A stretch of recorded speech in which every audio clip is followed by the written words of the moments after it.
Hey, someone. Thank you very much for the 3 months. And yeah, 11 streak today, hopefully. Thank you, Melfa, for the good luck. Hello, Richard.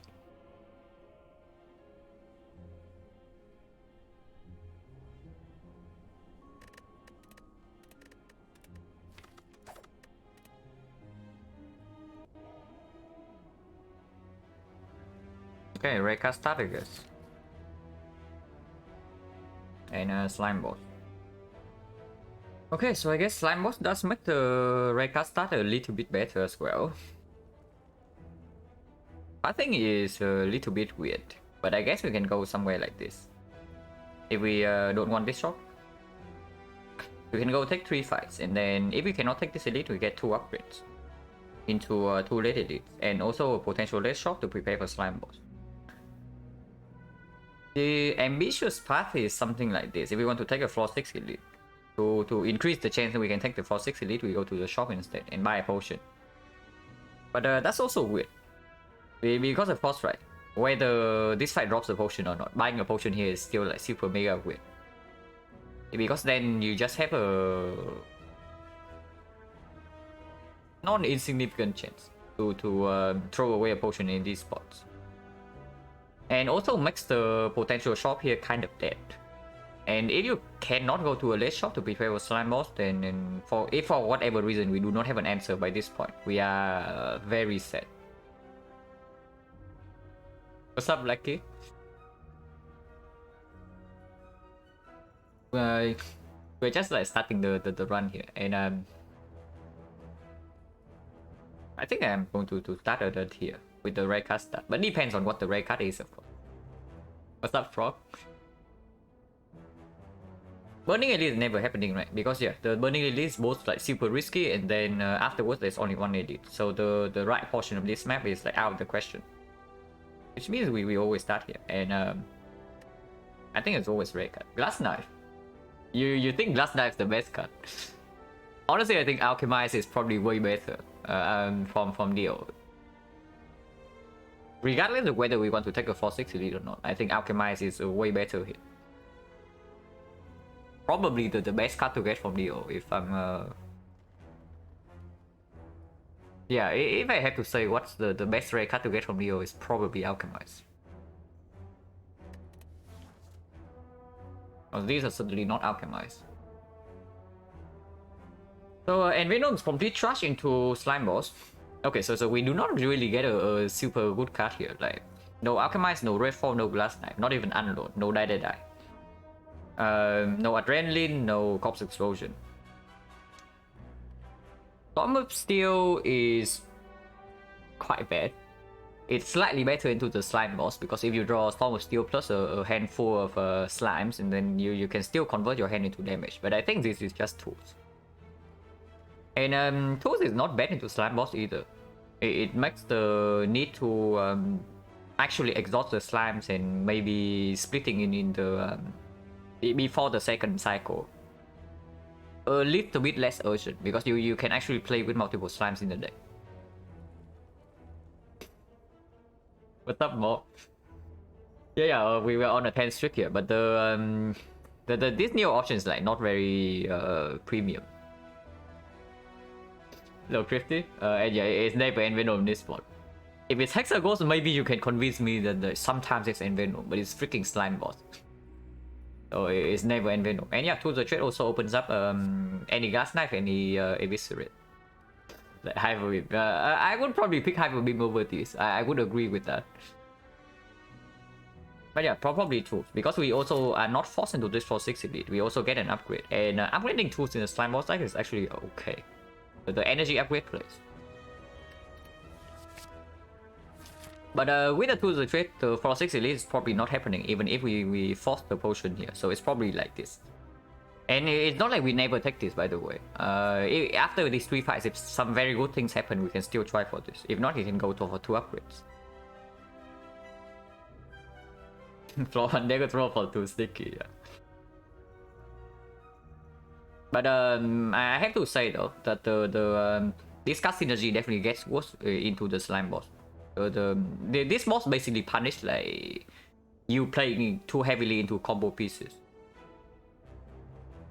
So it seems like we go later in the into the slime boss if we can deploy tools and survive the first hit. So either we can split on turn 3 or we can survive the 38. Then afterwards the tools is going to be excellent in this fight. Of course we need to survive that long. But we always start here. And this map layout is like very restrictive, by the way. The right half is completely non-existent. So we can only start on the left. And yeah, floor 2 shot probably not. So we are forced to go this way. Thank you for the good luck, Robin Trillium. And then thank you very much for the Prime sub. Thanks a lot. But yeah, we start here and... yeah, the elites are very late. So hopefully by this point we can take both of them. Oh no. This is not what I want to see. And yeah, again we are faced with this situation where we draw 4 strikes on turn 1 against Jorgo. So we have to pray that he doesn't buff on turn 2. Hey, what's up, No Legend? You arrived just in time to see us maybe get wrecked by the Jorgo yet again. Man, it's always 4 strike 3 defense. Are you kidding me? This is like honestly, this is the absolute worst draw on turn 1 against the Jorgo. Maybe you can tell me that 5 strikes to defend is worse. But this is like awful. But I mean, the situation is still the same, right? We cannot justify playing 2 strikes here because it does not meet any threshold, even if this guy decides to buff next turn. The boss got much less likely draw 4 strikes to defend, yeah. There's only one case where that can happen, is that we boss swap into the Coding Bell and get backup prep. Non-basic card. No, I don't really care about non-basic card. I just care about not drawing 4 strikes on this turn, you know. Ideally, I draw like 1 strike. Oh yeah, there's Neko, right? But yeah, drawing 4 strikes on this turn is like absolutely horrible. Hopefully we don't take like 30 damage in this fight. Okay, the Jorgon is being like merciful yet again. So, and I thank the Jorgon. This trick got destroyed today. Hexagons not enough damage of pick almost any damage I got, yeah. For Hexagons, I feel like the Hexagons is probably the hardest boss to appropriately prepare for. Like you either like massively over prepare or you like kind of under prepare and then hope that you have to draw like super well. It's really weird, probably because that is the longest fight out of the 3 and you need like consistent damage. We're back in 2 hours, we're back in time for Act 1 boss, yeah. And yeah, we don't shuffle our Survivor or Neutralize, so that's also fine. I guess we don't line up Neutralize with a big turn. But we can spend our energy here. And should be able to draw into a Survivor, yeah, exactly. And then, oh my god, next turn we need 3 strike and we have only 2 defense. But nothing else makes sense in this turn other than like triple block. I mean, it's fine, if he buffs next turn we should be able to kill in 2.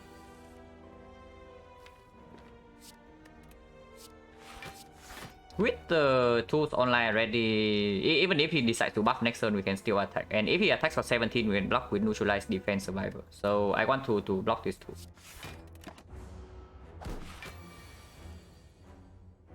Hexa hardest we prepare for. No, I say Hexa Ghost is the hardest to appropriately prepare for. You see how much I over prepare for Hexa Ghost.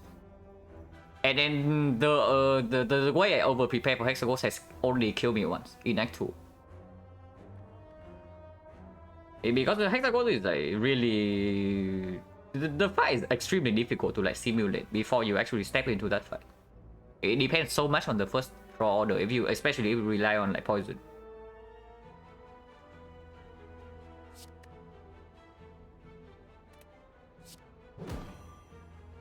Do we take 1 here or do we... Okay, we deal 6, this guy goes to 19 and 19 is a bad number, but we draw 6 cards.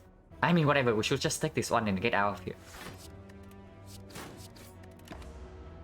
So either next turn we draw lethal or we draw full block. If this guy decides to do this move. Can go no potion, okay, exactly what we want. But Sticky Strike we pick. Sticky Strike with Tools of Trade probably clear. And it's the only card that actually deals damage on this screen. Yeah, don't even talk about Caltrops.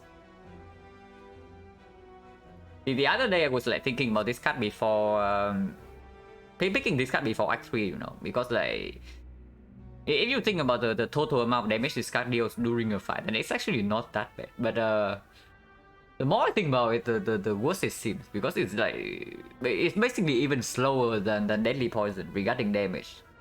And the fact that it kindly gets out of the deck after the first play does not matter at all. Until maybe the end of Act 2, because the Act 2 fights, you don't care about the second draw cycle that much.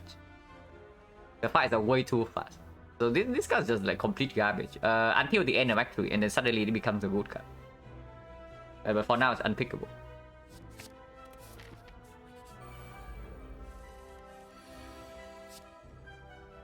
We can fully block this, and we should. And wow, they are clones. Okay, this guy blocks a little bit more.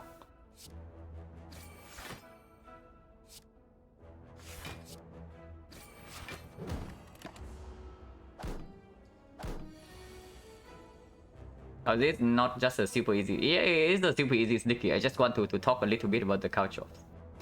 Yeah, but of course, we are always clicking sticky in this spot. Twitch strike makes sense lethal here even when weakened, so we don't need to do anything fancy.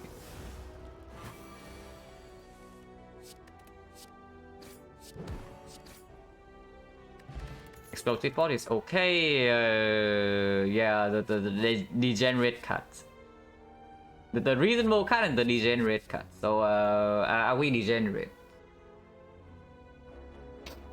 Yeah, we are probably not before Slime Boss. I mean, reflex value goes up by quite a lot actually in this spot, because we actually have the tools. So whenever we draw into the reflex, after the tools is down, it's never a dead draw. So the biggest downside of the reflex is already gone, and you don't even need to spend energy in order for the reflex to draw. But of course, it's freaking Slime Boss, and let's not die to this fight. Can actually afford to degen. Yeah, if this is Guardian, I will actually pick the reflex in this spot. I think if this is Guardian and the Arc only has 2 elites. But unfortunately, this is not freaking Guardian, and if we have to take the 38 in the first cycle, because we cannot split in time, then suddenly having consistent draw in the after the split does not mean anything, you know. We just die to like one attack. That's the main problem. Because the Slime Boss fight is actually very fast. The Hexa Ghost fight rewards consistency. The Guardian fight rewards I don't know, not having a garbage deck. And but the Slime Boss fight it demands speed. And reflex is like the opposite of speed if the activator is the tools, because we need to draw into the tools first, play the tools, and then draw into the reflex for that to work. Because I am not picking up a necro. I might be able to pick up a prepare over nothing in this spot, but definitely not a necro. And if so, the chance that the reflex works out in the very first deck cycle is low. And if it doesn't work in the first deck cycle, you see, right? We already have a slow card. We already have a card that is way too slow for the split in the Slime Boss fight. That is this one. So do we really want to pick up another card that is slow? Yeah, I don't think so, right? It's just dagger spray here, especially when we get like we get to do 2 upgrades before the first elite, and it being Slime Boss actually means that dagger spray plus plays in this fight. It's not hexagon, so we are not wasting an upgrade on a card that only deals 4 more damage.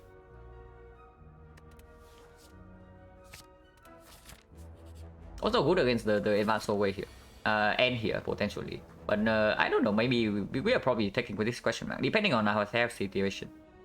If we can afford life loss, then maybe we go here. If we got potions, then we go here.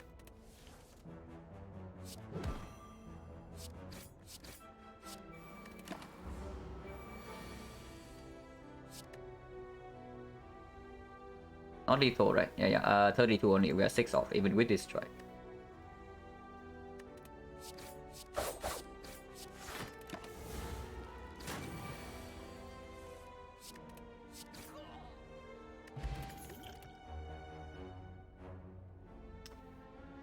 And the Slime Boss actually ruining everything. Like I actually cannot click on the good cards because the freaking Slime Boss waiting for me. Yeah, if this Guardian, we would actually have a freaking reflex in the weather plans now, and life is good, but it's not the Guardian.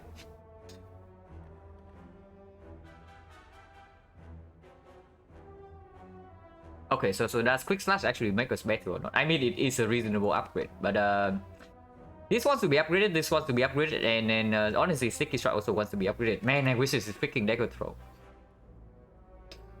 I wish the freaking Dagger Throw. Well, that is okay in the slime boss. It's like okay, but it's only okay if you commit to taking 38. If you say that you take the 38 and afterwards you always win the fight, then sure, well, defense is fine. But right now we don't have enough like relic information. There is no guarantee that if we let him hit us once for 38, afterwards we win. It's not like we have like a Noxious Film Plus or an Hourglass or like something like that. And I'm just thinking, Quick Slash is actually just so awful here, and we cannot even afford to spend an upgrade on it. Right now I would rather upgrade this and then upgrade this and then upgrade this. And we still have time before the first elite, so even with the Quick Slash we are not going here. So the Quick Slash alone definitely does not make us strong enough to go here.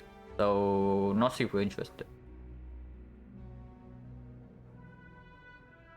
Quick Slash towards Dagger Throw, yeah, unfortunately Dagger Throw isn't on the screen, is correct. But I don't even think we pick Quick Slash here, because we already have 2 upgrade targets. Honestly, I would click a slice in this spot. If this is a slice, I would click, but it's still a freaking Quick Slash. Sorry, not interested. Well, it plans, it does make the Sneaky Strike better, but that's what the tools is for already, right? If we had the tools to trade, we don't need to pick up the well plans in order to line this up. So 3 fights, 2 potion, 30%. Ooh. Man, hardest event in the game. It's a good one, but once again, like, I have no idea what is the correct play here. If we already have 2 upgrades incoming, then taking the upgrade in this spot probably matters a lot less. And our deck is like, it has something, but it doesn't have a lot. So it's probably defense transform here. Yeah, transform defense is most likely the obvious play, but I have no idea whether that's correct over upgrading or not. Because if we upgrade all these 3 cards, we're actually also in a pretty decent shape. And then all of these want an upgrade. Like this definitely wants an upgrade, this definitely wants an upgrade, and this definitely also wants to be upgraded. Recommend anything on everything? No, I don't mind. I don't mind. I always welcome like suggestions and discussions. I don't mind that at all. But yeah, defense transform is probably the pick here. Because like, if we get any upgrade target that's better than what we currently have, we can also upgrade immediately. And the only quote-unquote urgent upgrade I would say is on this screen is the Dagger Spray. These two can function without an upgrade. This card without an upgrade is like quite bad.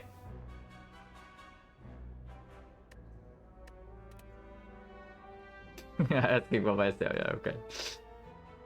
Oh yeah, defense transform.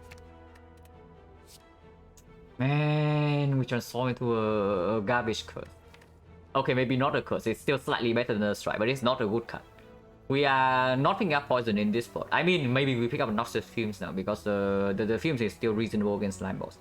And I guess the poison stab becomes a little bit more reasonable. But at least right now I'm happy that I did not pick up the garbage Quick Slash. Yeah, imagine this deck with like 1 more Quick Slash. That would be a very sad story. But the main right now basically a strike. Yeah, plus 1 damage.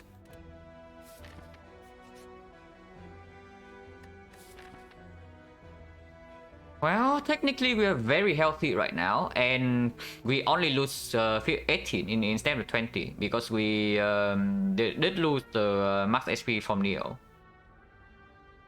And yeah, we are very healthy right now. We say that these cards all want an upgrade, and we can still just upgrade anyway because yeah, we only take 2 elites and late ones. Hello, Architect. And yeah, nice trick. And yeah, we got 2 from the wheel for max HP. I think we click the Shining Light, and honestly, if it hits the 2 good targets, we can even go here. Depending on what it hits, because we do have 2 potions right now. Going here definitely means that we do not throw away potions. Going here, we might throw away one potion. Yeah, okay, excellent. Upgrade into slime boss, like phenomenal. And the option, yeah, they were Storm of Steel and Venom, and it's slime boss. Yeah, excellent upgrades into slime boss. So we probably do not go to the elite because these upgrades also do not help us against the freaking knob. And no, it's kind of spooky. We probably go here, upgrade the dagger spray because it's also good into this advanced wave, and then after the advanced wave, we re-evaluate like what we are doing here. It was Envenom and Storm of Steel. Block, so yeah, upgraded block is nice into Act 2, but yeah, Act 2. I have a little secret for you. In order to get to Act 2, you need to not die in Act 1. And now this secret is like apparently not very well known, but it's true.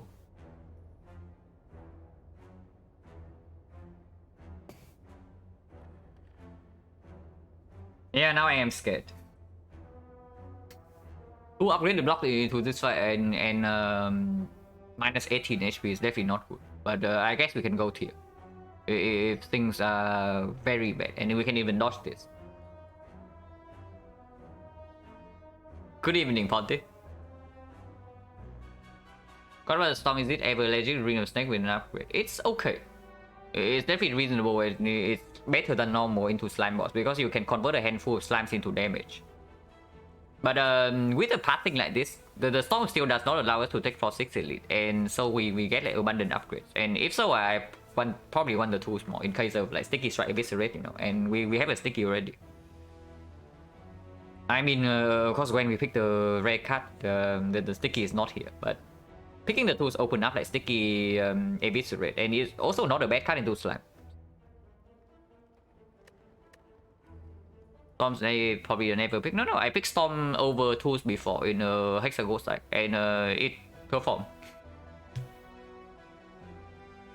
In front of Force Early Elite too. Because I think Storm is slightly better than tools into like Force Early now. And yeah, the Storm will still save my life in the Hexaghost fight because it discarded like 2 burns on a turn where I must have lethal or full block. And then also gave me just enough damage to kill before Inferno. So that Storm still was good.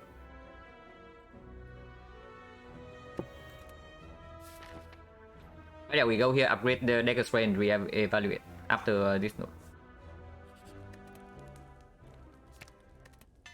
And Bane is so garbage. I would take Quick Slash over Bane, by the way. So if we have taken Quick Slash and then take the upgrades instead, over Transform Defense, the deck would probably be slightly better right now. But I guess that's basically hindsight. So should not think too much about that. Okay, this side is relatively tame, but yeah, upgraded blocks by the way. Potion chance is 30% right now, so I do not want to use a potion if I can. And of course we are taking 5 here. I see we have made again, obviously nothing happens to my love. Yeah, we transform or defend into it, and as you can probably tell from this deck, it's complete garbage right now, but of course it's still slightly better than the strike, so it can stay for now. Because into slime boss we also don't want to remove too many attacks yet.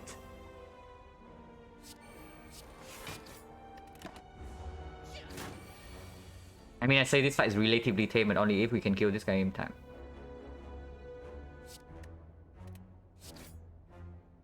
I think we discard Ascender's Bane to get more damage in.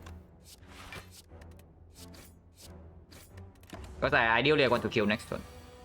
And we only need 1 damage card in conjunction with the Dagger Spray Plus. Man, we throw away Potion as well, so Potion chance right now is 20%. Yeah, second Sticky I can pick. If the Potion chance is higher, I would use it, but it was only 30%. Of course, right now, looking at the Potion drop, I wish I would have used the Potion, but that's not how it works. Garbage Potion anyway, is it really with 2 Sticky Strikes? So you really think it's that bad with 2 Sticky Strikes in our deck? Because with the 2 the threat, right, anytime the Sticky Strike becomes like less than 2 cost, it actually gives us energy.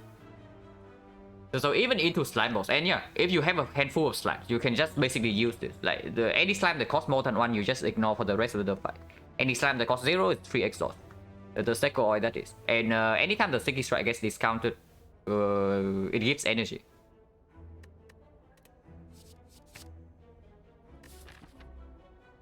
But okay, we are not at slime boss yet. We are facing an elite, so is Seco Oil better than Swift Potion? And the double Sticky Strike here actually also not so good, you know, because we don't really have a real discard activator besides the tools. Like yeah, the survivor, but basically means that our knock fight right now is not good. Our knock fight right now is like really not good. If we have one dagger throw, then the knock fight is actually very much better, but we don't. And which is freaking gameless rule, but it's not. Now our Sentry's fight is excellent. Our Lagavulin fight is probably better than usual because yeah, we can set up the tools and then anytime we draw into this is like 0 energy, deal 12. And then we also have upgraded blocks. So Lagavulin fight probably okay. Sentry's fight probably very good with explosive spot, dagger spray plus. So it's only the freaking knob. And yeah, the knob, tale as old as time. And unfortunately, this knob fight is very difficult to simulate because it all depends on when we draw these sneaky strikes. But okay, let's be optimistic and say we draw tools on turn 1 and then both of these are free. So 1, 2, 3, 8 energy in 3 turns. We probably can play basically everything. So in 3 turns we draw 7 on turn 1 and then 6 on the turn 2 and turn 3. So we draw 19. Which means probably we can add 12 damage and minus 1 energy from here. So minus 6 plus 12. So plus 6. So 36. 36 plus 24, 60. 60, 72. 79, 82. 82, 92.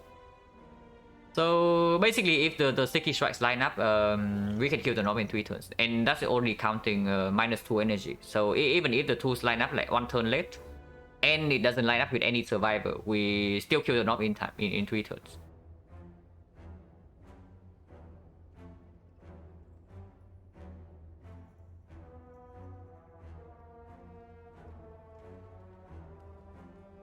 Yeah, it's never not, except when it is.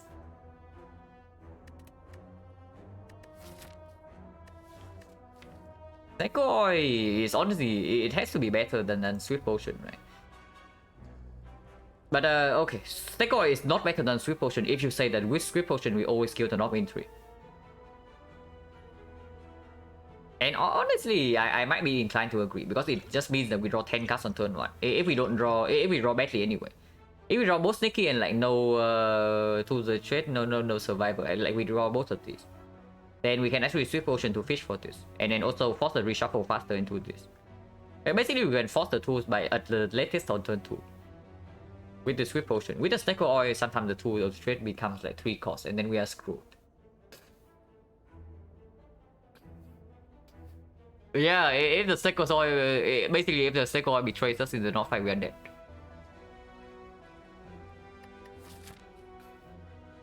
And yeah, we already have a decent chance to kill the Norm in 3 turns. And we know that we are fine against both Lagavulin and Sentry. So probably we get to upgrade.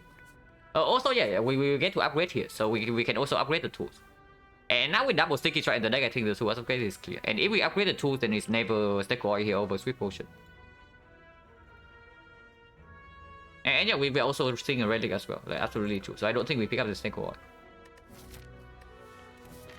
If it's right before Slime Boss, maybe I pick it up. But it's before they did.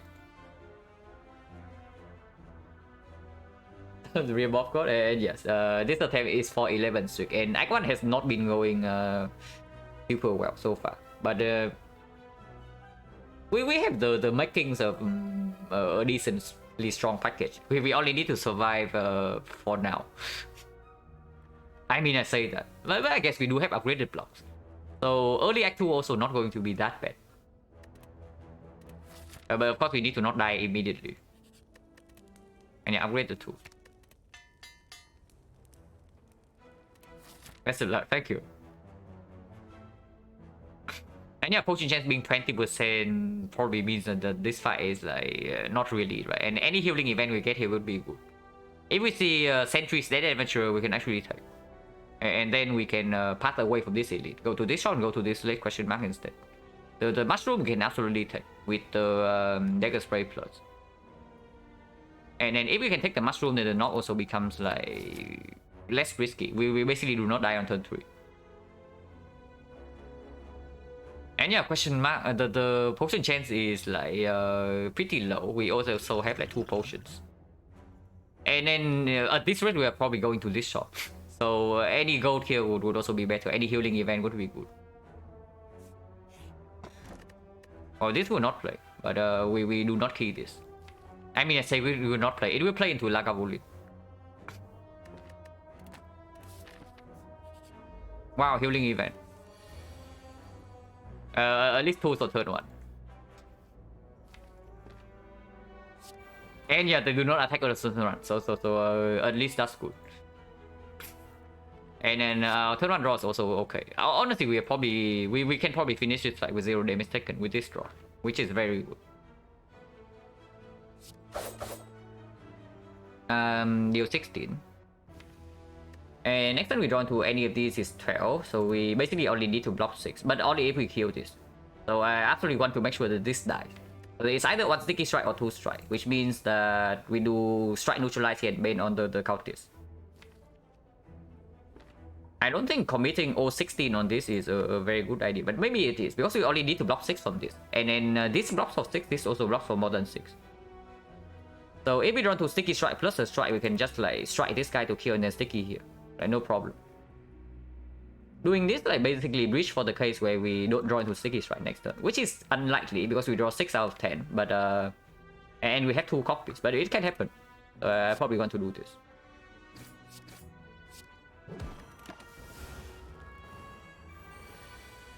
But yeah, very unlikely, right? And we are chilling in this fight.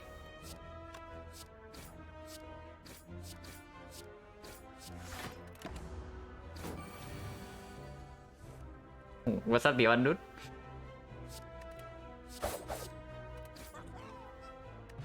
Okay, no potion. So 19 gold, no potion is like okay, pretty good actually. Because we are going to the shop and our potion chance after this fight also increased.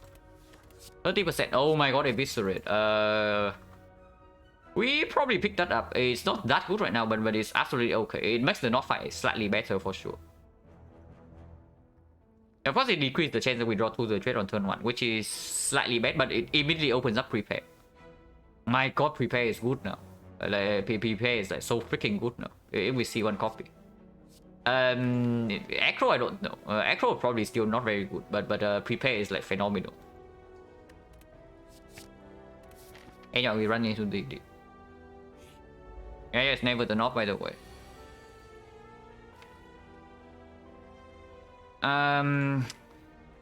We can probably actually sweep potion right now.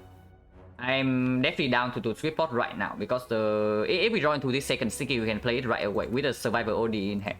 And otherwise, we increase the speed which we draw into these tools, and we need to deploy tools in this fight. And yeah, 87 HP knock is like right in the middle.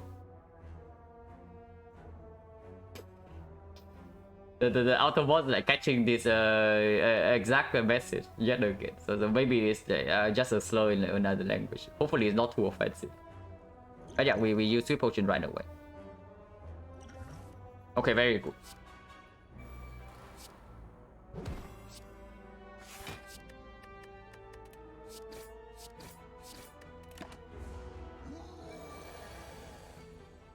Yeah, sticky eviscerate bane is probably clear, and that deals 40 damage. And next turn we have 18 guarantee already, so we get away with like preserving this potion as well. We can defend for 2 HP, but then it makes the next draw like slightly weird. So I probably don't want to do that.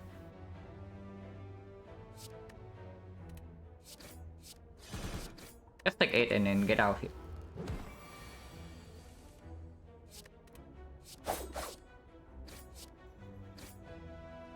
Yeah, if we defended, we would have to use this potion. Oh my god, relic. Okay, at least we get it. It cannot be concentrated in this spot, right? It has to be freaking terror. Like, we don't say no to the terror here. If the concentrate is the prepare, probably I have to think about it a little bit more. But it's not prepare, and right now we don't have the draw to support concentrate. Concentrate is not even a real synergy with this because we discard the whole hand and then what? We convert like our turn into 12 damage. Yeah, cool, amazing. Yeah, we got a terror relic. That's basically true. We got a terror relic.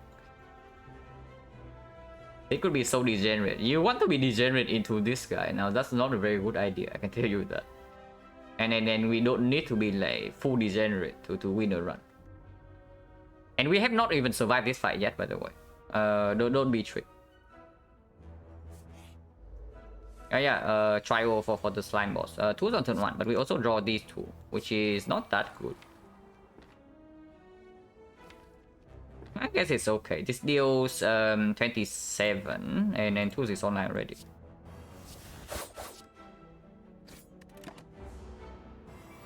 Potion chance is 20% again. Yeah, 20%. 1, 2, 3, 4, 5, 6. Yes, 20%.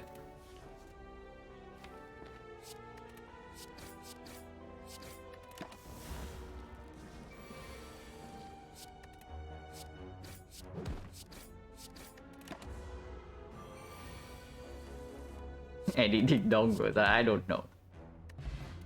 And potion chance 10% now. So if we are forced to use the potion in this fight, we only have 1 potion for the slime boss. That's basically it. It's not prepared. It's not prepared. It's not good.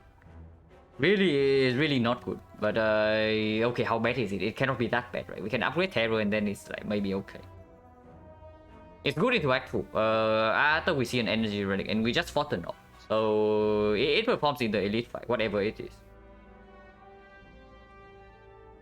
yeah, copium. Honestly, I mean, like full copium both here to justify picking up this echo because I really want to, but at the same time, I'm still very scared of dying to slime boss. Because this deck, if the draw is wrong, we do not split on turn 3, and if we do not split on turn 3, you know what happens? We face 38, and we only have 24 HP right now, and I sure as hell want to upgrade his terror, so we are not going to have a lot of HP into slime boss. That's the main problem.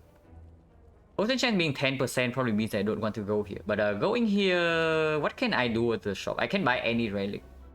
Card remove is like okay, but buying potion is super weird when we have 2 potions already. So we can remove a card and maybe buy an uncommon card, or we can buy a relic. That's basically 2 things we can do. But then it shuts down the Act 2 shop. Maybe we are meant to go this way. Yeah, maybe we are meant to actually just go this way.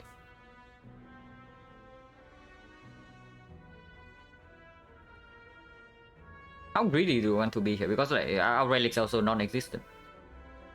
We do not have a real relic bar right now.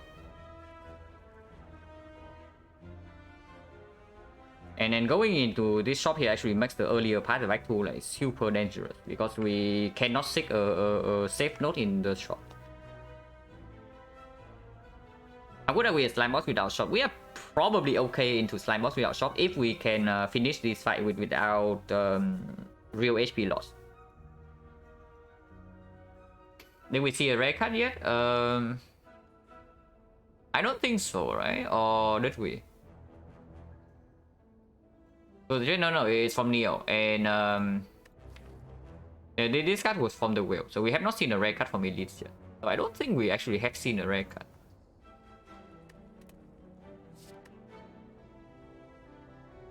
Is an advanced hallway before Elite dangerous as well? Yeah, it's dangerous, but we do have decent cards against the advanced hallway, and we just finished 2 advanced hallway with like no HP loss, and not particularly easy ones either. It's like the Grey Slam here, and then Jawworm plus Grey Slam. So if this is like 2 mushroom or a single blue slaver, maybe we can finish the fight without HP loss. I'm just thinking that this shoplet makes the early part of Act 2 insanely dangerous.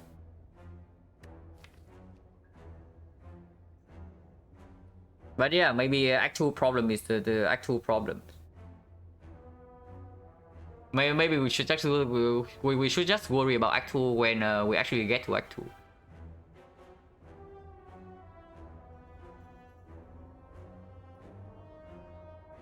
Strong now, so shop a wasted event. No, it's not like that. It's because it's actually because we are not strong. Right now we are not going to do so hot in Act 2. The moment we draw slightly badly in the fight. And if that's the problem, we absolutely do not want to take like very early advanced hallways. And yeah, shop is a guaranteed node that is like completely safe and also makes you stronger.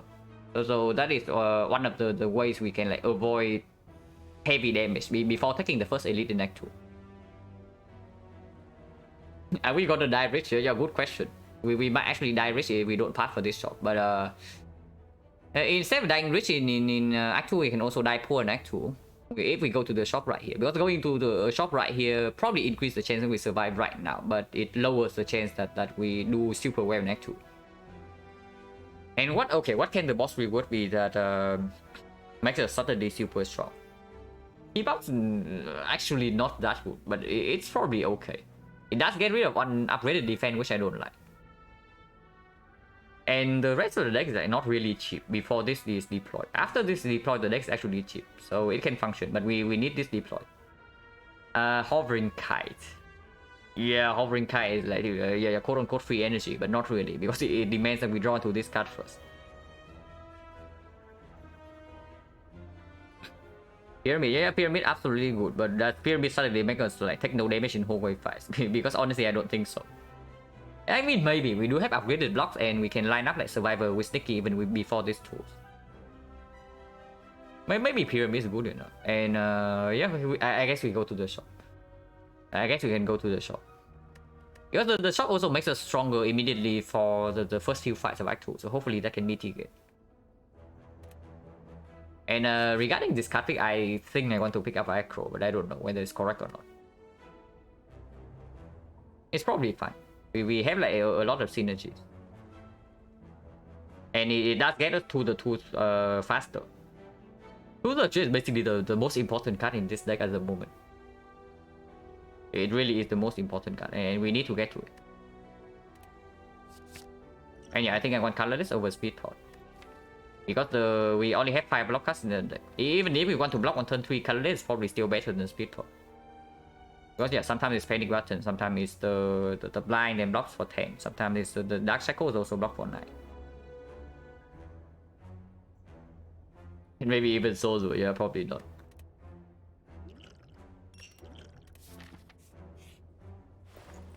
Okay, 2 box is good. We take the 2 box. Yeah, not interested.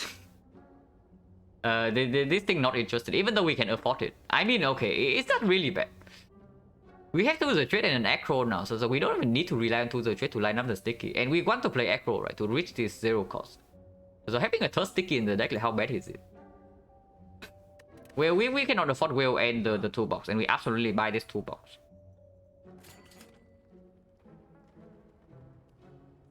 Where am I from? I'm from Vietnam. But yeah, Sticky Strike on sale, like how bad slash good is it? If we pick up the whale, do we actually rest it? No, not the whale, the Sticky Strike. I think if we pick up Sticky Strike and we rest here, we probably never die to Slime Boss. That's something.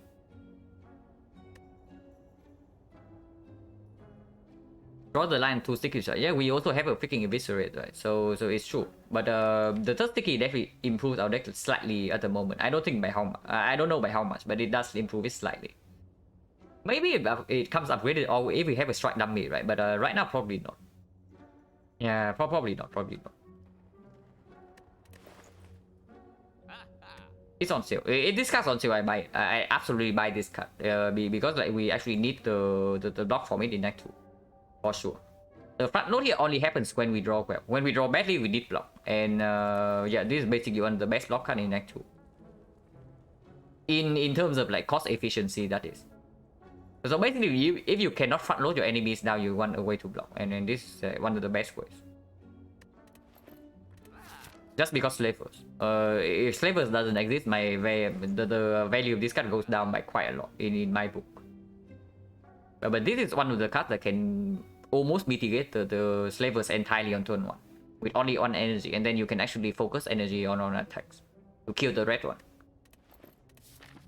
Yeah, absolutely, we go to Elite. Lagavulin is probably the... Oh my god, Lagavulin.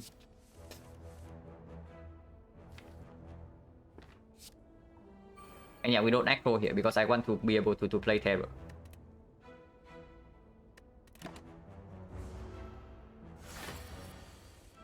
Okay, Terror to the trade bottom deck, but we wait for the bomb as well. And also other war. Okay, so Terror is bottom deck, but we have like Terror Sneaky next turn. At least. No blocks though. Or do we want energy? I mean, doesn't make sense, right? Opening here for like 26. The damage also not wasted from the Metallic side because the bomb explodes this turn. Yeah, Terror bottom deck as usual, but it's fine.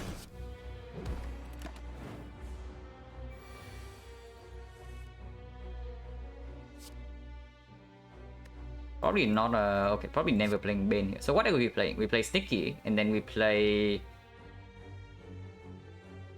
Terror, Survivor, Eviscerate, right? Okay.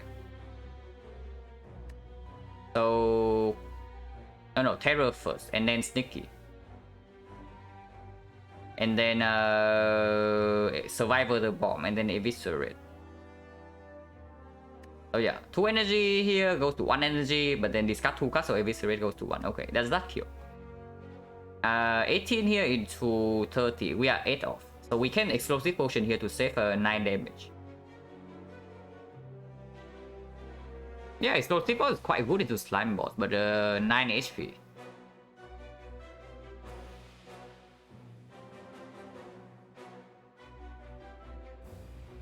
Man, Potion Chain is only 10% right now.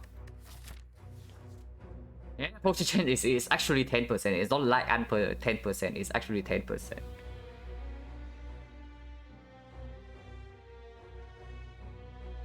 Yeah, Potions can be nice for actual or Slime Boss as well. And then basically right now I'm thinking is that if I use the potion here to save the HP, can I upgrade? Because if we are resting in before Slime Boss, then it never makes sense to use the potion here. I really want to upgrade this Terror, but maybe I don't need to with the other war. We probably take this damage preserve potion and then rest. Is what I'm thinking. Maybe this deck can also be Snake Core, and then Terror upgrade is not that important in that case. Yeah, Copium. Okay, Snake Core is not that good, but it's not that bad. Could be worse.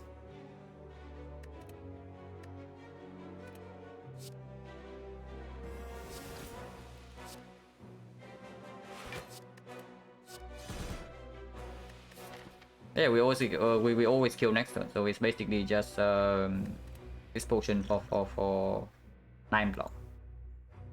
Yeah, 10% is probably worth keeping the potion. Because yeah, it's true. Even if we don't need to use the potion at all into Slime Boss, this potion is still decent in Act 2. Especially against the thieves or the birds.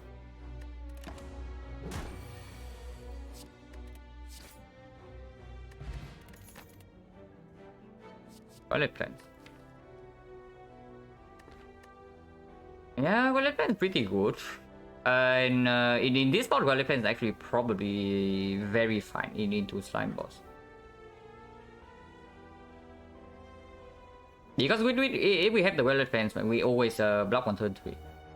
I mean, I say always. We basically do not die on turn 3 with 33 HP. And we are resting. But we are getting Pyramid anyway. If we are getting Pyramid, then sure, I'm happy regardless. So I don't really care too much. If not, it's actually it's not that good into Act 2 because it's true. We want to. But basically, our deck is very slow before we draw into 2-3 trade, and then suddenly it becomes like super mega fast. But before we draw into this card, we are extremely slow. So the relevance is like making us further away from this card. And then after we draw into this, right, then we can always play the Sticky Strike on side. So we don't even need to retain anything to make these line up. Man, we don't have a real relic, except the one we bought. So at least going to the shop, like hopefully can do something. Or hopefully did something for us. Bottle Tornado, yeah. If we see Bottle Tornado on the tools, then probably it's very good.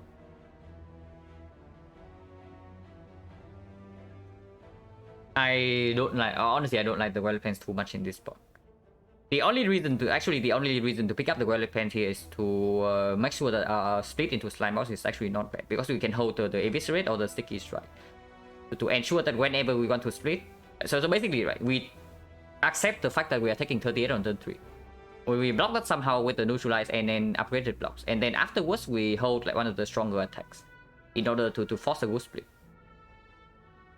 Hey, Stephen, thank you very much for the 5 star. Appreciate it a lot. So basically, well defense is just for the slime boss. And I don't think it will perform at all in the earlier parts of Act 2. It will be good in the Act 2 boss, but that is very far away. So basically, it's good for the slime boss, and then it becomes a pseudo curse in the first half of Act 2. In the second half of Act 2, it becomes good again.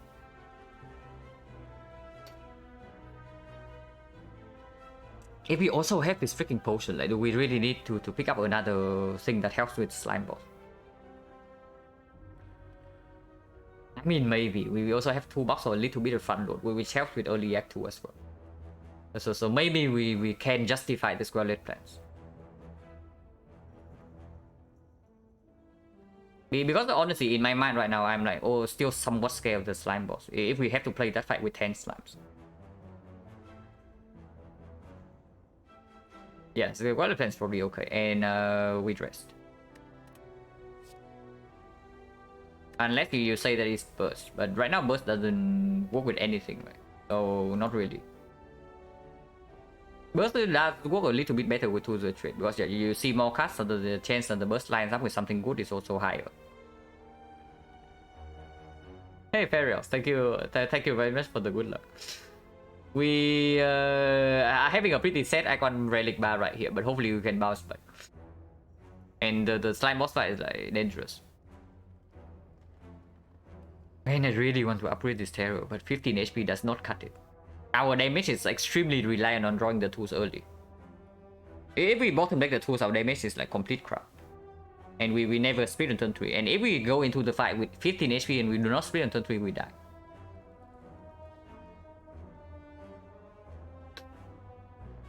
So yeah, probably we rest.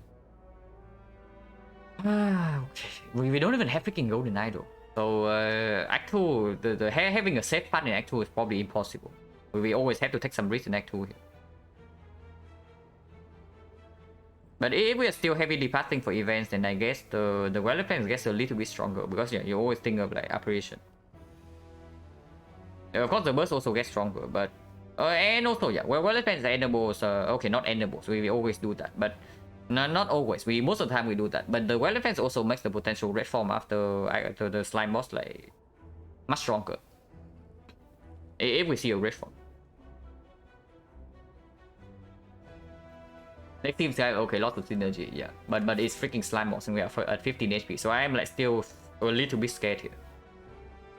Man, if this is the Guardian, this one would be so freaking strong right now, honestly. Our card picks would be completely different, and then we can also be more greedy, and we are like fully generate, like forcing this card. But it's freaking slime also, so now I am still scared of dying. But yeah, well defense into rest is probably okay. There are a lot of reasons for it. Man, I wish I have a freaking piercing wheel. 20 more gold, or the card on sale with piercing wheel, then it would be so good right now. Get baited into another bait. No, we transform the event in the living war event. I do not pick Bane into slime boss. Bane is only a blind pick into the Hexaghost. If it's not Hexaghost, I will never click blind pick a bait. We transform a defense into it right here. I guess relevance okay. Now block density is also low because we remove a defense and we have only added like, attack cards and all utility. And yeah, we rest here.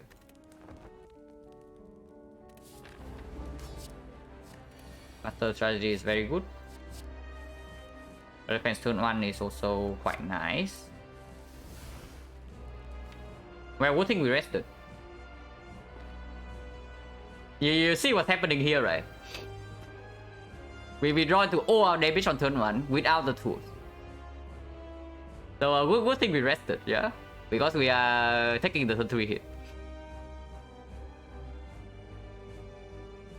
But yeah, this is exactly what I'm talking about. Our deck is like complete crap before this card is online. And we also brick on Survivor, so we cannot activate his sneaky. So Okay, the next question. Do we ever colorless pot this turn for maybe secret technique? Or the bot? But probably not, right? We will probably just colorless on turn 3. Because we say that we just take the hit on turn 3 in this spot.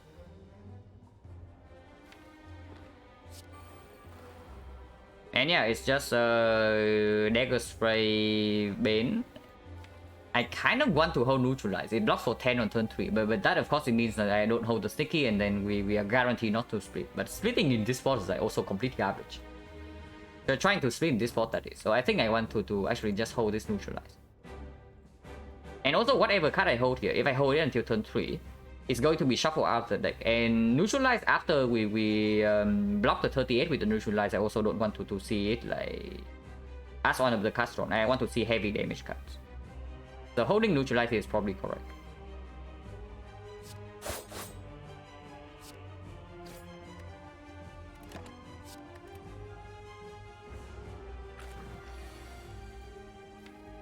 Yeah, tools bottom deck, terror bottom deck. At least we draw into real block cast next turn. And neutralize blocks more than defense. Also doesn't cost energy. We need to play this, we need to play this, and we need to probably also play this. So that's already 3 energy gone. So holding neutralize is like absolutely correct here. We can also get out of war, but I think I want to deal this 18.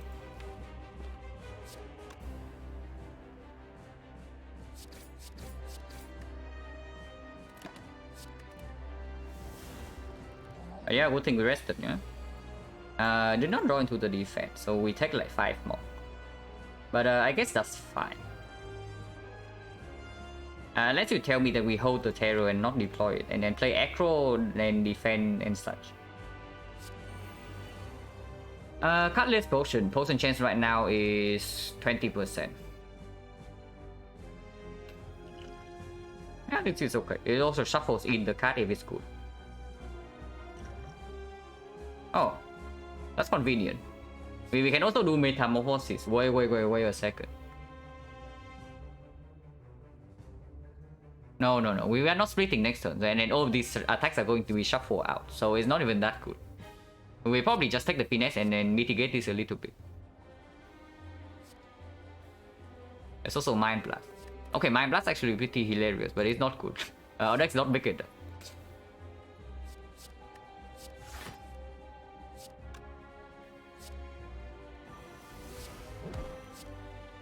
And yeah, we actually don't take that much. We only take 12 damage. Made the aggro. Yeah, it would be hilarious if this guy is lower.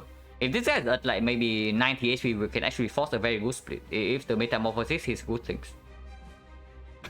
And unfortunately, he's not. Unfortunately, even if we draw into like 3 good attacks, the split is still going to be like pretty abysmal. And then next turn we shuffle out like everything, so they are not even going to contribute to the split. So the only question here is whether I hold the strike or the aggro. And with the tools online already, I don't think I need to hold the aggro. I think I hold the strike instead.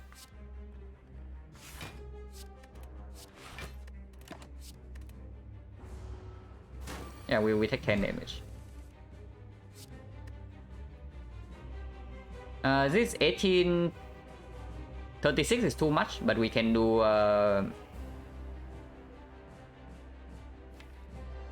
do we hold this Nikki then? Do we just do like double strike and then play a slime and then hold this Nikki? Double strike hit deals 18, so it goes to it goes to like 91. Yeah, I guess we do one sticky, one strike, and then hold this strike.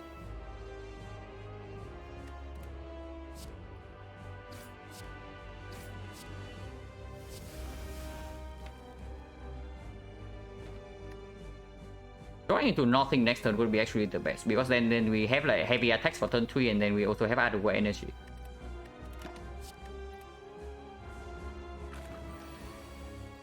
Okay, we draw into everything instead, and I guess we go now then. If we draw into this hand, and then of course we are opening immediately.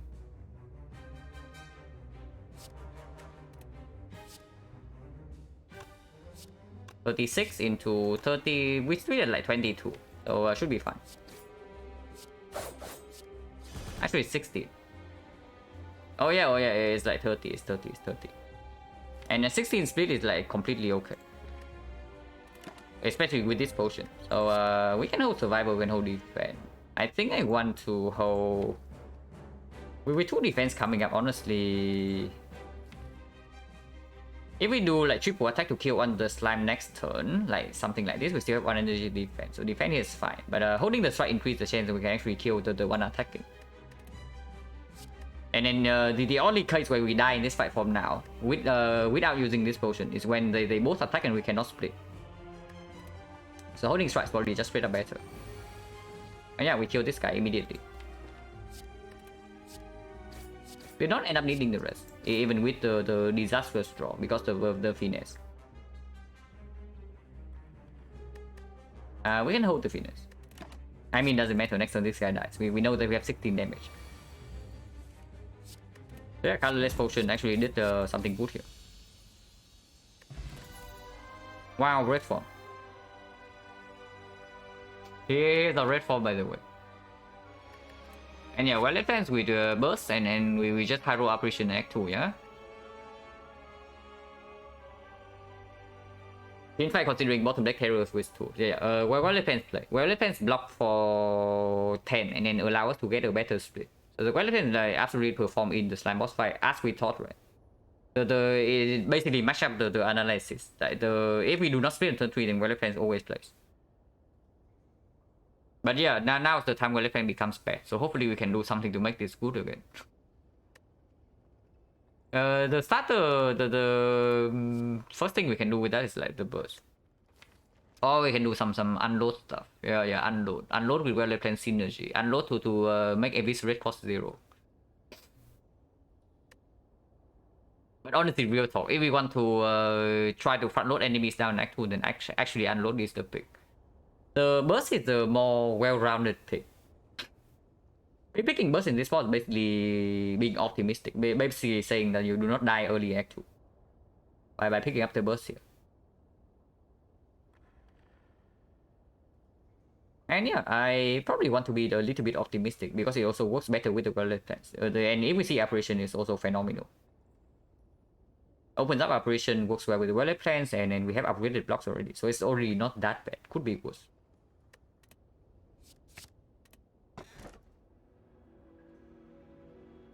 Okay, we get to choose our energy. So do you want the dangerous but constant energy, or do we want the inconsistent but free energy?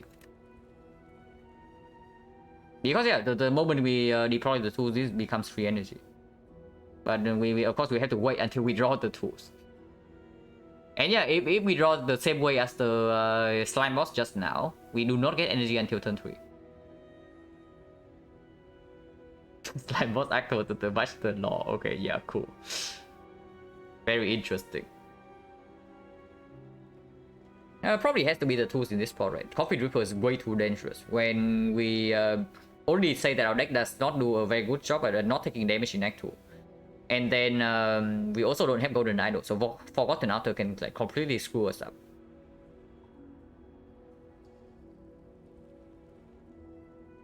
And we have 5 strikes. 5 strikes are so freaking bad. Okay, we are going event hunting for buys and operations. Hopefully we don't get freaking Forgotten Outer, but we'll see. And yeah, this spot will be a cut because we first to the Shred Plus, and then we also have Acro already. It's not that bad. Opium. But yeah, because we took the late shop in Act 1, we no longer can go here for a safe node. So we no longer have a way to hide before this node. We say that we want to go question marks, so it's probably like this. Like 2 fights, so no advance always into 3 question marks. And we are forced to fight an elite, by the way. There is no dodging elite in this side. We have to fight an elite like here.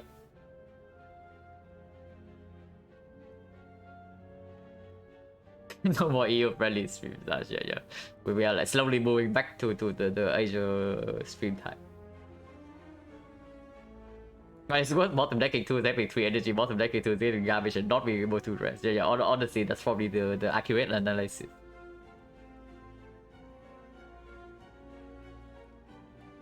We get 1 fight here, we go to a shop here and go here. We can avoid the second edit, but that's also not good. But then we get a rest here into a late question mark. So it's probably fairly clear that we go to this file, go to the shop, go to these 2 edits, and then this file. Well, if we don't die by then, but we'll see. Maybe we are getting so freaking garbage that we are forced to go here instead of taking a second fight. That can also happen. But I guess with the courier, we can at least like do something here. But we'll see, we always start here. Hello, damn Panda. Thank you for the good luck. Ah, the Chosen. The Chosen. My favorite enemies in the game.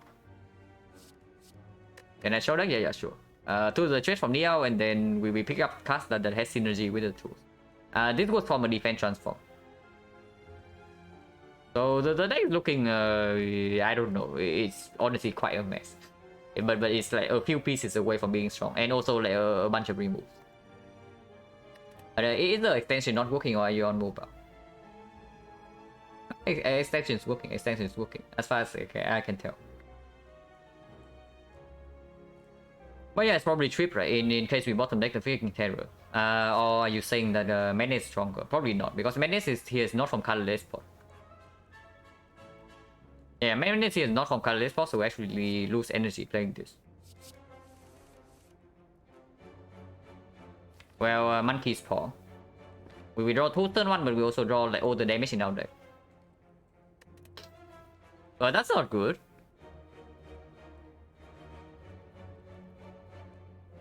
Yeah, that is definitely not very good. Yeah, hopefully the Chosen does not hit us with the 20% attack pattern, the vulnerable into big hit.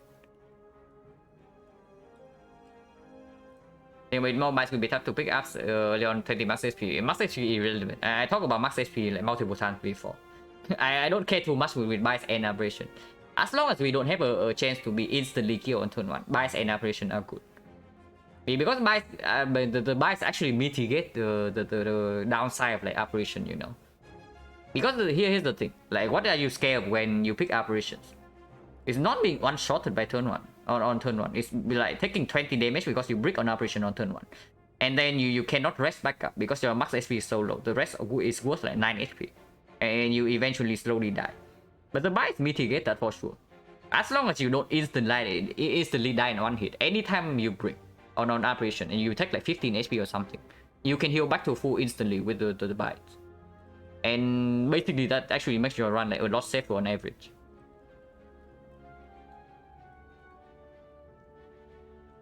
Oh yeah, this is bad. Forget about freaking apparition. We are like, getting super big wrecked here, by the way. And it's just a dagger spray bane strike, yeah.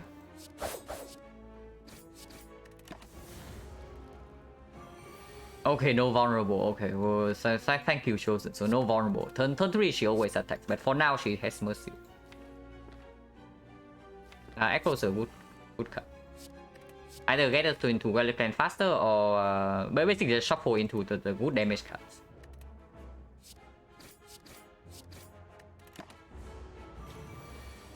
And only 9 times 2, so that's good.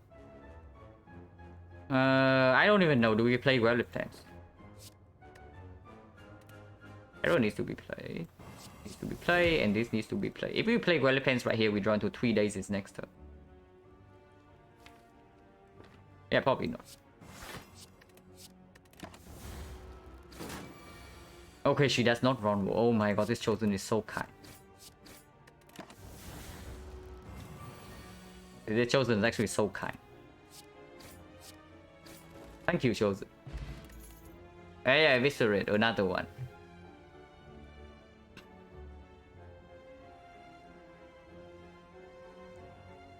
If we pick anything here, it's Eviscerate, but do we need another one? We probably don't. This is only a real cut after we deploy the tools of the trade, but after we deploy tools of the trade, the deck is already decent enough. Before we deploy tools of the trade, it's like basically very bad because we don't have a zero cost discard right now. Instant discard, that is like Cow Gamble or Prepare. Predator definitely not in this spot. Oh, potion change 30%. Oh my god, we take this. We have 5 freaking strikes.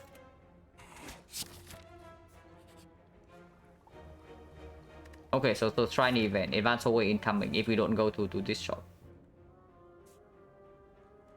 We pick unupgraded prepare this moment. Yeah, absolutely, with the kite as well. It already works with the deck, and then now we have the kite, so it even gives us energy on the spot. Speed potion. Now advanced away coming up, which is pretty spooky. But we have bites now with the well-lit plant, so maybe we can store. And can't remove is also less important now that we have the bite, so I don't even want to go to this shop like too early.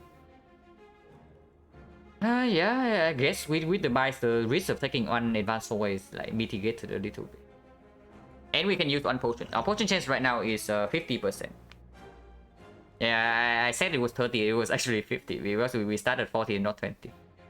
Potion chance being 50% and these two being 5 means that we... I mean, this can also be a shop, but if this is a shop, maybe we can go left.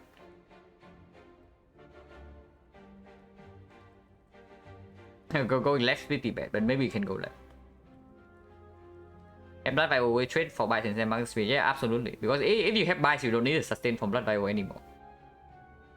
So absolutely, you throw the Blood Vial away for the max HP. Basically, you are saying that is the Blood Vial better than a Mega Mango? And then of course, Mango is stronger. And it's not even just a Mango. We lost 18 max HP, so it's more than a Mango.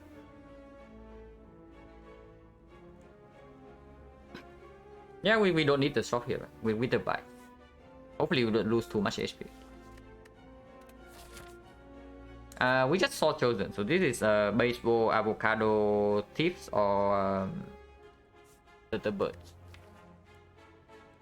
I guess against the birds and the thing we can throw explosive. Speedball is going to work much better against the avocado or the baseball though. And ideally we want to play a little bit of a longer fight to do with bites. It probably still doesn't make sense because if we can save the potion in this, then explosive ball still plays into elite. And then yeah, also we need to find an answer for the champ at some point.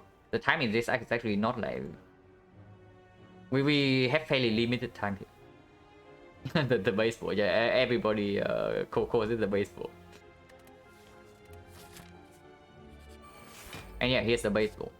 Apotheosis. Yeah, sure. If we want to play a long fight, Apotheosis is like probably the best card to do that. Because now all our blocks are upgraded, the bites also heal for 3. So even taking cheap damage in the first phase of this fight is not mattering. And after Frail runs out, we are mega super premium because we have well-lit plan plus and upgraded block and permanent weakness.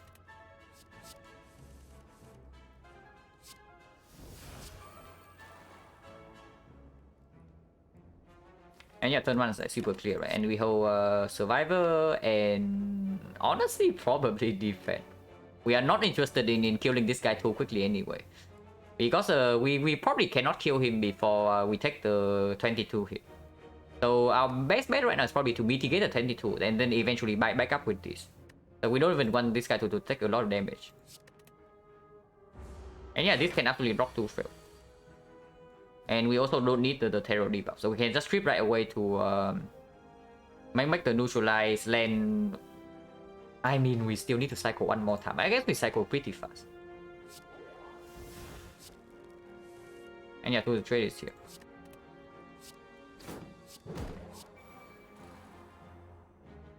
And yeah, we can hold 2 defense.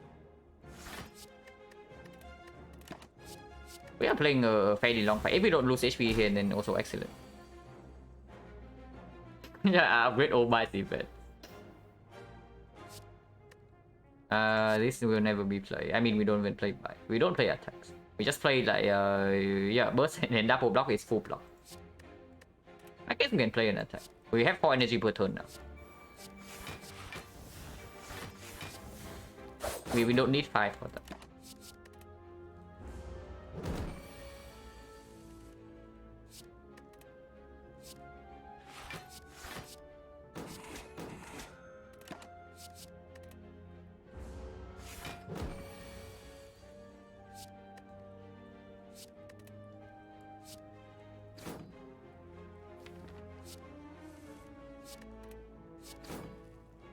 Yeah, we can just kill this guy right now. We are not missing a single point of HP, so don't even need to store for bites.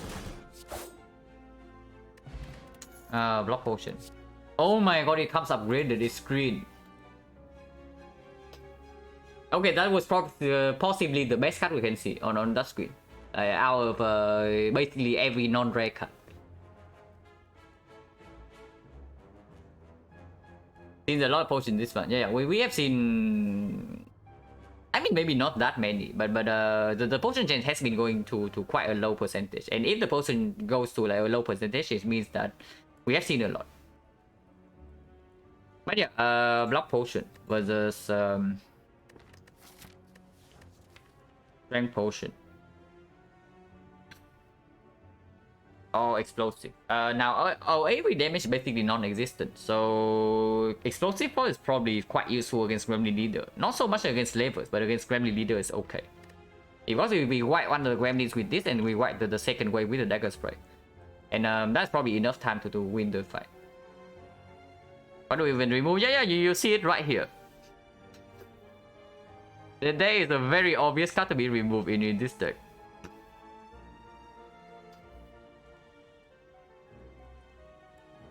But yeah, we might not even take the remove, depending on what's going in the shop.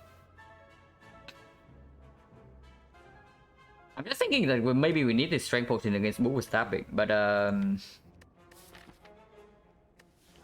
mean, block pause is also not bad against move stabbing at all, you know. And then we have prepare plus now and terror, so our damage is actually not bad at all. Let's start with remove one mega parties. Yeah, sure. After Ben, if we don't have anything to remove, then we can just not remove. We can spend gold on other stuff. It's not like removing is the only way to get stronger.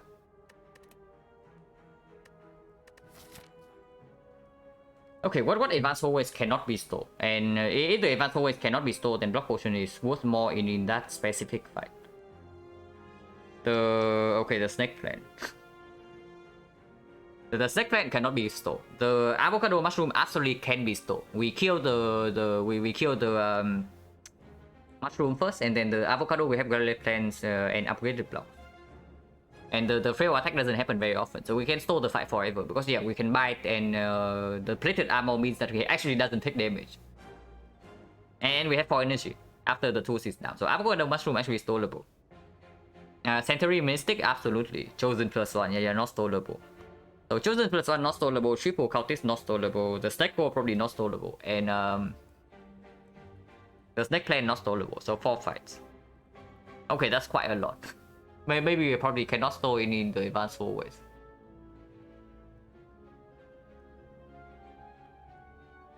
And we infinite range Scorpion. We don't need to lean towards infinite at all whatsoever. I mean, we are actually picking up more discuss synergy because we have the tools and we have the kite, and we have like eviscerate sticky strike as our damage. So absolutely we pick up more discuss synergy, but we don't need to be infinite. It can be like semi-infinite, but we don't have to be true infinite.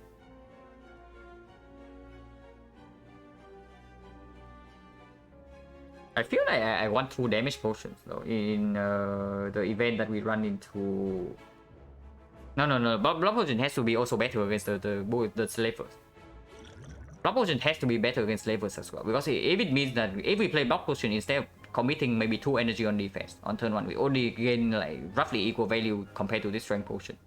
And then after the fight's under control, the fight is just under control, and that fight cannot be stored anyway, so it really doesn't matter the strength potion, because after we kill the rest slaver, the fight's kind of under control. Family leader we have this, and the bow stabbing is the most tricky one. But bow stabbing, after we deploy this, we also get quite strong, and then the block potion can save us some goons, and goons are very bad in this deck.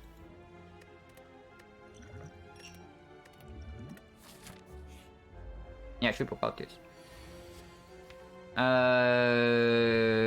75 gold. Yeah, magnetism is 75 gold. You try hard enough.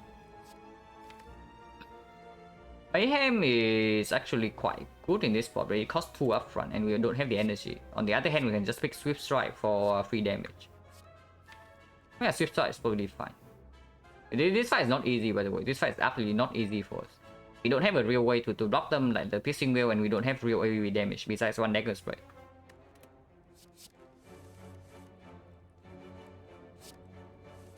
Oh my god, prepare is so sick. We don't need to play aggro. We can, but we don't need to. We are floating on energy though, so they could have picked magnetism or the mayhem here.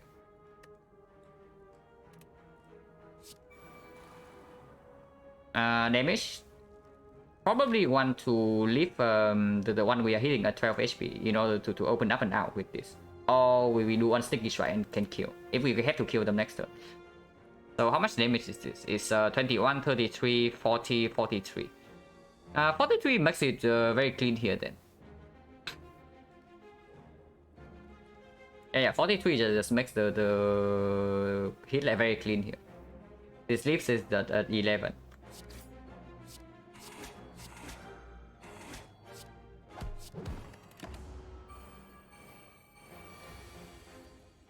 Okay, no dagger spray. No dagger spray yet, but this one we can still block. So maybe we can soften up like another one. We have 4 energy. And this costs 2, so 2, 3, 4. Which means we have like 28 damage on something. And we block fully this hit.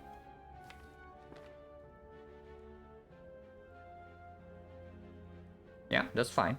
We discard Sender's Bane, but I don't really care.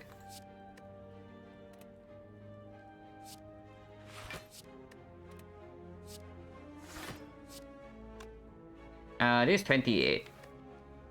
12 plus yeah, this is 26. So we absolutely hit this guy. So that dagger spray plus sticky strike will kill this guy next turn, and then we can terror this guy.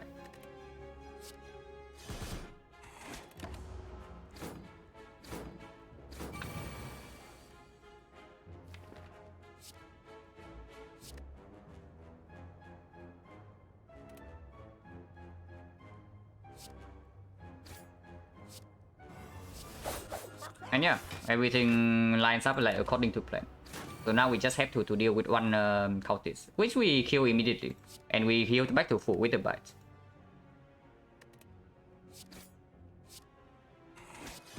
A very clean fight.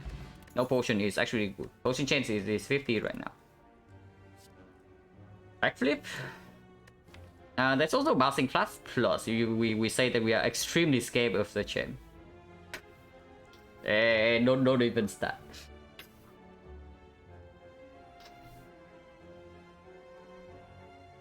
But we do have the burst and then the well-lit plan. So honestly, the bouncing flash is quite a lot of damage into the champ fight.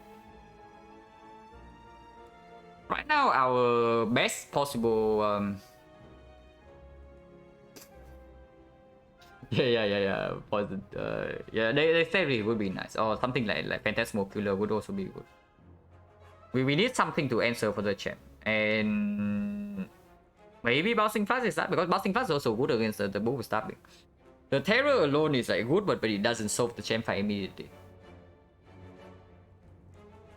Because right now, let's see, right? Let's say we hold the Eviscerate for the split turn, and then we draw into like the Nuts draw.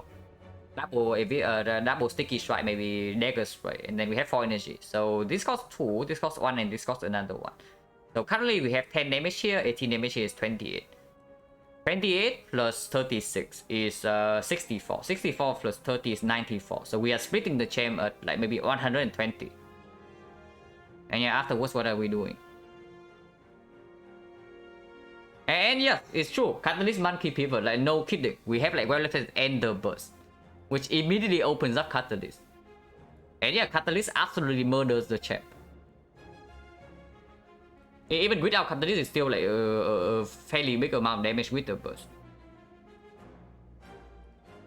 Yeah, I don't dislike it at all. I don't dislike it at all. And then the Bane might not even be necessary to remove in that place. In that spot. I mean, I'd probably still remove it because of the block the city now deck is like currently pretty garbage. And this front load damage is not reliable, so maybe. But I think I picked this over the backflip. We have no dexterity at the moment. And our energy is not real until this is deployed, so we don't even have 4 energy most of the time. And yeah, also shift full artifact for any fight that we might need to absolutely deploy terror. Or weakness, like the don't deck Caspian shield. All the base bowler we just kill. And yeah, we get to upgrade here, of course, like full HP and then go to the shop. The upgrade probably goes on echoes over backflip for draw. I want prepare and reflex for my draw, for my card draw, if anything. We prepare like super omega premium. Like the fact that we got a prepare plus from a random card reward is super mega blessed. But yeah, this upgrade, there are a bunch of targets. This can be Rally Plans, it can be Burst, it can be Terror. Terror upgrade is front load to make sure that we can always deploy Terror in the Slavers fight, for example, or Bull Stabbing, before the Tuesday trade is down. Now, if we say that short term we are fine, then we should never make this upgrade. We should always make one of these, because the Burst upgrade absolutely what we want later on, and the Rally Plans upgrade is exactly the same. Especially before the champ fight, I absolutely want weapons upgraded. So we have one upgrade here, and with the bites, maybe we can actually upgrade 3 times. So honestly, right now we can upgrade all 3. The best upgrade immediately is probably the Terror in front of the immediate elite. Because yeah. Hello, Hubber. Because yeah, the absolute worst thing that can happen to us is that we miss the... We had to give up on Terror or a big damage card somehow because we draw both of them on turn 1. What's the score at the moment? We are doing like normal runs now, no more war squad. So yeah, it's just the start of a new sample. So right now it's like 1-0. But we are on a 10 streak because we ended the last 100 runs on a 9 streak. It's probably still the Terror first. We are not picking up Snecko anymore. I mean, I say that. I mean, this deck's so freaking Snecko. Maybe it's not that Snecko, now that we have Prepare Plus.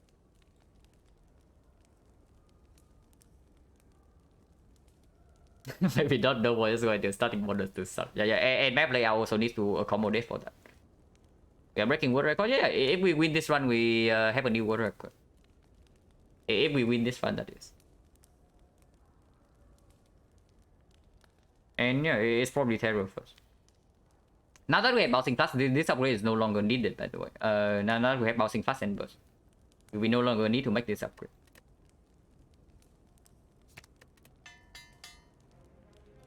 If I don't, I still have it. Yeah, I still have it, even if this run doesn't win. But I want to win this run for sure. Not just for the streak, because I want to maintain like 80%. And with 80%, you really don't want to lose a single run, if you can help it. Man, tough choices. Yeah, very, very tough choices. We are faced with 3 good relics and then a good card, and then card remove. And I wish I had freaking 600 gold here, by the way. If I have 600 gold, I probably spend it all in this shop.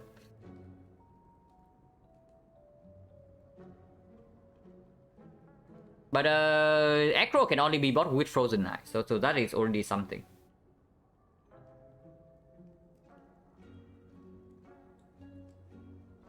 Yeah, hello James, and catching up to Act 1 and 2 X speed with run is absolutely weird for sure, because the tools from Neo actually does not work super well against slime boss. If you want to have a very clean slime boss fight. But it was the best we got offered, so we had to make do with that.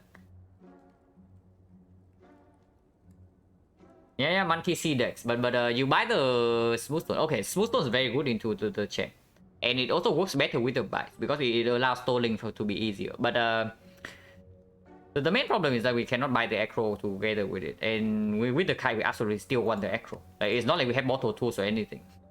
So any additional activator for the Tiki Strike, which comes for free, by the way, we will play the Kite, we will play the Acro for free before tools is down. It's absolutely welcome. The Acro definitely makes us better. Man, I really want. I want like Acro and Beggar Marbles if I can help it, but we are 3 gold off. The Ramic first will be good here. Bank is always nice. Yeah, the bank marbles is like really nice in this spot, but I don't think it can be better than Acro. The Frozen Eye is very good, but it's not that crucial. So if I buy the Acro, for example, and behind it is something like a Catalyst, maybe I can buy the Catalyst instead and take the card remove. We cook under the fuse 100%. Yeah, we are not wasting gold on this crap. Man, I wish I had more gold into this shop. And this is the price we paid, right? For the toolbox. If we did not buy the toolbox, we would have like a lot of gold to spend here. If we did not pass for that one shot, that is. But I mean, toolbox has been like super delivering, so I'm not complaining. Like it gave us the bomb in the Lagavulin fight. It gave us apotheosis in the baseball fight, and Swift also did like somewhat okay into counters. Toolbox is sick. Yeah, toolbox was the toolbox has been performing for sure. It was just a little bit sad because it was not the pathing I wanted to go to. Actually, no. If we didn't pass for the one shot, then we would buy the toolbox here. Right. If we did not pass for the one shot, then the toolbox would be here. So I guess in this shop it would actually be toolbox into I don't know, something. The relic that is shown would be the smooth stone, right? Left to right.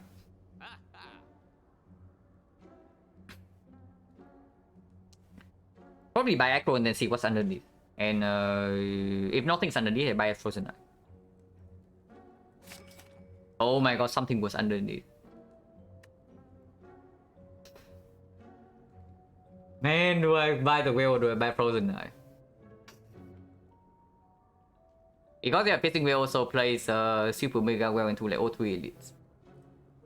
And we have Gauntlet plans.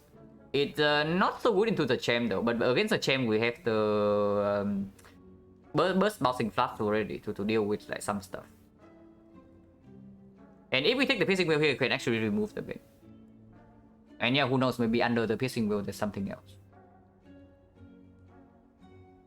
Wheel is a common. Yeah, Wheel is common. But common or not doesn't matter when the elite is right here. And it's not like we are trading just Frozen Eye for the Wheel. We also get a card reboot.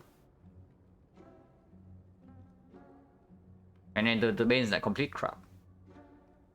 Yeah, Frozen Eye is so good. I do agree. I agree absolutely. Because the Frozen Eye allows us to for some like burst prepared nonsense. And then we know exactly how much this will cost. And then whether the potion or not as well. Like, it's so sick. And also toolbox Frozen Eye. Oh my god, toolbox Frozen Eye. Man, Frozen Eye is so freaking good here.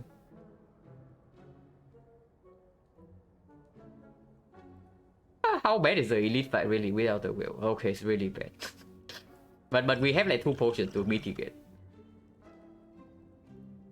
And we also need to freaking top deck the whale, top deck the whale, you know, in front of slavers if we want the whale to even deliver.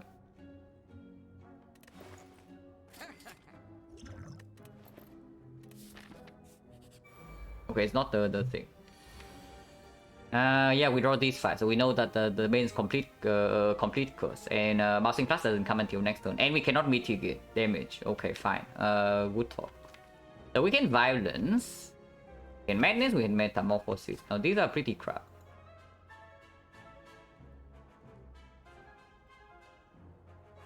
I don't understand how Frozen Eye is good. Oh wait, we draw 7. We draw 7. yeah, we have this relic now. I should forget the boss of mindset. But speaking of the smooth stone, the smooth stone is useful in this fight. If we say that sometimes we need to like store a little bit more for the poison to stack up. Because the way we kill the champ right now, right, is to play a long fight and to stack up poison with like burst bouncing plus, and eventually we have a big split with terror and these cards. Oh wait, where the hell is terror? Oh my god, draw 7 is even worse. Like I mean, it's not even worse. We get bouncing plus this turn and then the bait. If we want to even play the bait. Now next turn is this 5 and we draw into Sticky Strike, and the turn after we have tools online we play into, oh my god, Terror's bottom deck.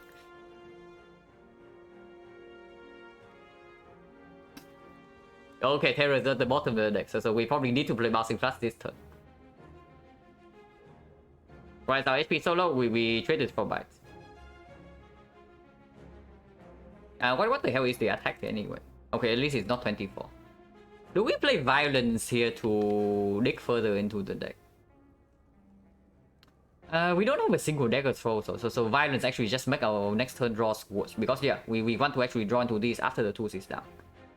The violence is actually like, not good at all. What about madness? What about metamorphosis? Yeah, metamorphosis. Yeah, good talk. Okay, how bad is metamorphosis? I mean, okay, it's never metamorphosis. I forgot. This guy's not free. This guy's cost energy, so it's never metamorphosis. I'm thinking it's bouncing plus defend block potion, and then we get out of war energy for next turn. And then next turn we draw into these 5, we play prepare, we draw. I guess we don't spend the energy next turn, so no reason to keep out of war. But it also blocks 1 wound. Violence actually random. I think violence pull random and not in draw order. But I could be wrong. But I think it pulls completely randomly.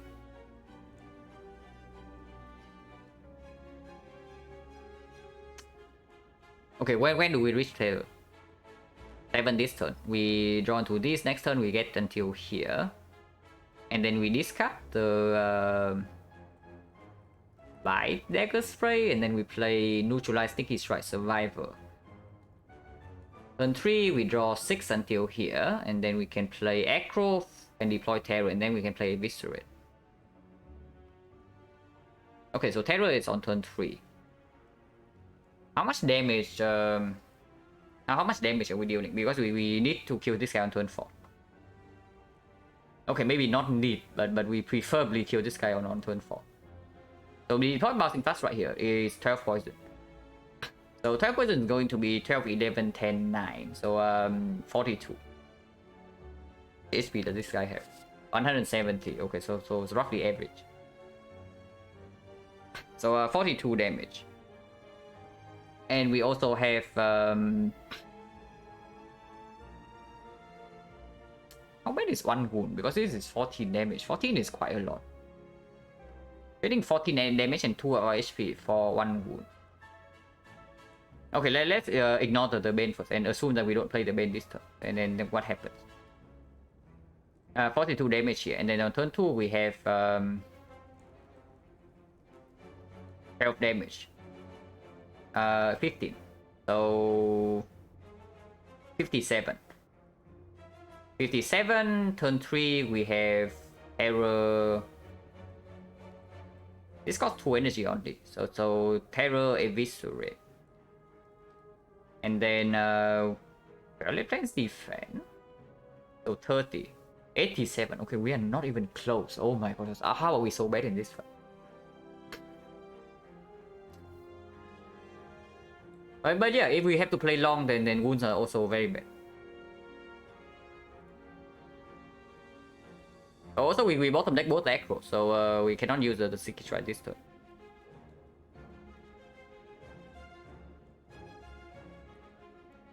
Yeah, for the to box also offer deep breath to reshuffle the deck is a draw order is complete crap. It's true. Wounds are bad, but we mega float energy next turn. Mana Seizing Talk would be sick here. And Seizing Talk would be pretty sick. Okay, when is the next elite fight? Immediately. After 1 advance forward. So if we cannot stall this fight. Okay, this is dangerous. This is dangerous. If it's this dangerous, is it actually ever violence? Because okay, how deep are we reaching?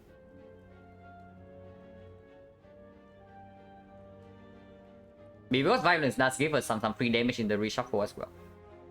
And maybe delay Terror by 1 turn. But delaying Terror by 1 turn is not that big of a deal. And I mean turn 3 you can also play both Echo, right? Wait, no. I'm going in circles. Of course we cannot play freaking Metamorphosis. Wait, not Metamorphosis, Violence. How much damage does the Violence even lose us? Meta Hero? No, Meta there's no Hero with the Meta because we also cannot play Bouncing Floods with the Metamorphosis. So that loses 42 damage and also makes Bane a bad redraw.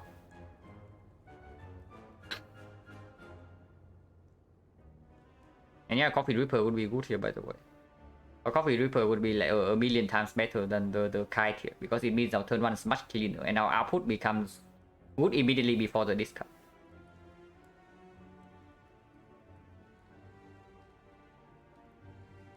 Violence, what can we pull? Truth always comes down next turn, so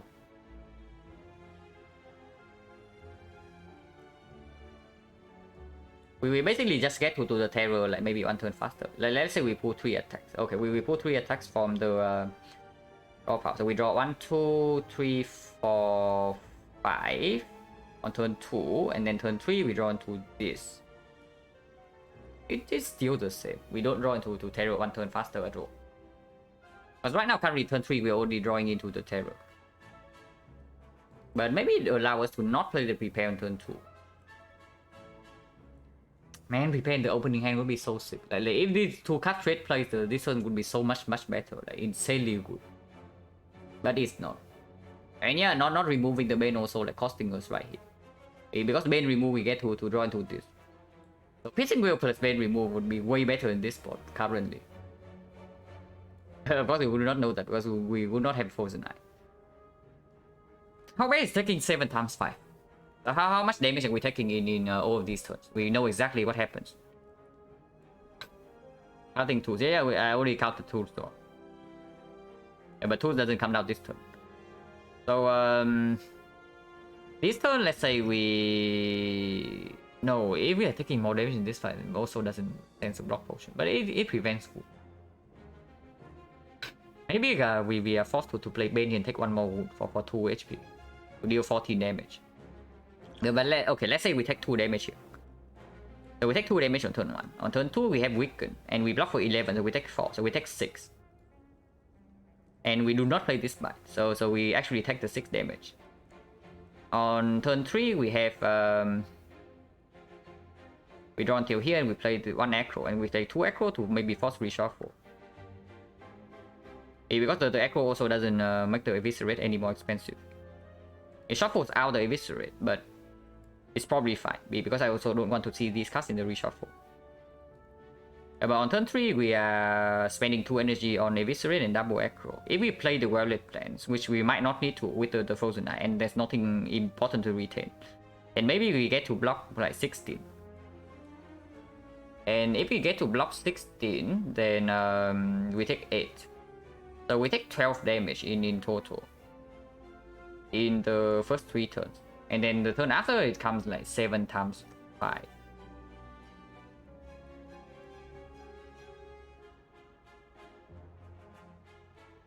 It's 7 times 5, pretty freaking dangerous. But maybe we can shuffle in the burst and the defense.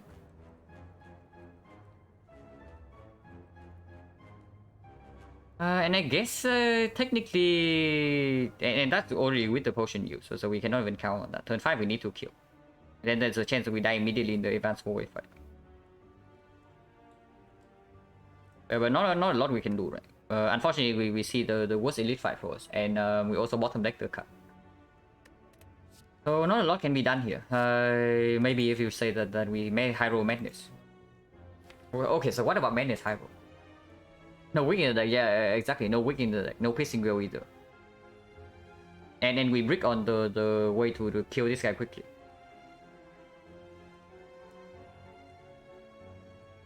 Madness Hyro actually is not bad. It has 4 decent targets. If it hits a defense, it's energy neutral. If it hits any of these 2, it's defense, it's energy positive. It's not that bad. It's not bad at all. Picking up this Madness right here. Because otherwise, what the hell are we picking? Maybe Violence for the second cycle. Okay, maybe that's actually the play. We pick up Violence, but we don't play it. Yeah, pick up Violence and then don't play it in order to get a better redraw. Like, because there are going to be wounds in the reshuffle. So the moment we draw into the Violence, we can actually get some damage in. And Terror is going to be down, so Violence is actually just a good draw in the second cycle. That's probably what we are doing, because the Madness line also doesn't make a lot of sense. We are restricted by card draw in the second cycle, not energy.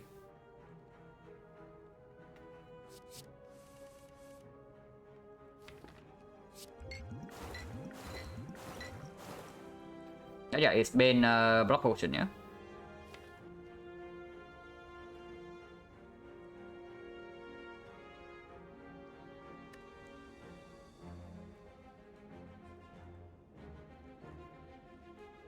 Yeah, it's never correct to take 15 next turn. We always play the repair.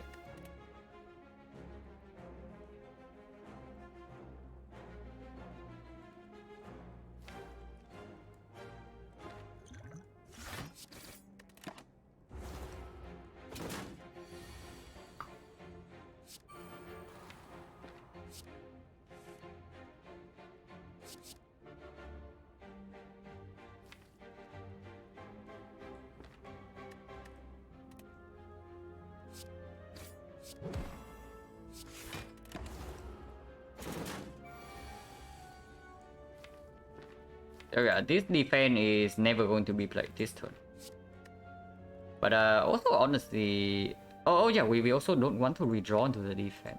But I guess redrawing into the buy is also bad. And we played like 2 echoes anyway, so it doesn't matter that much.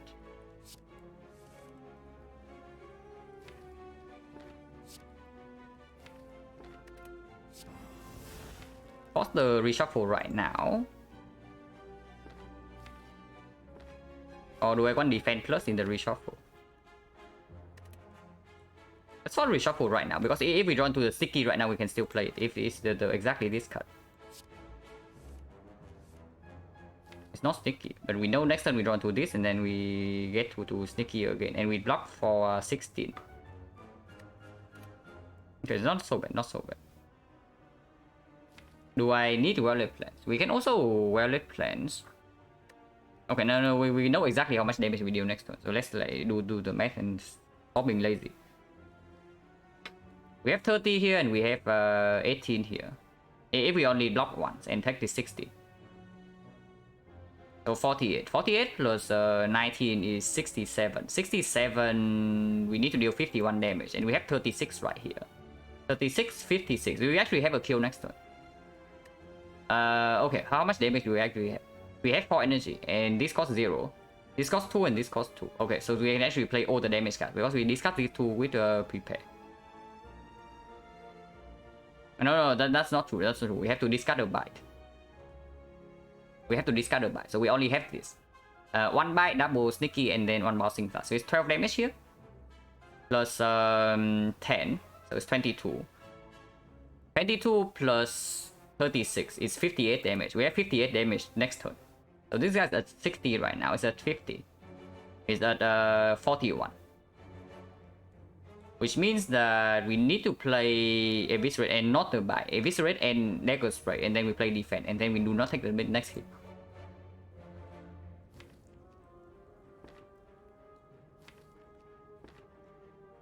Yeah, okay.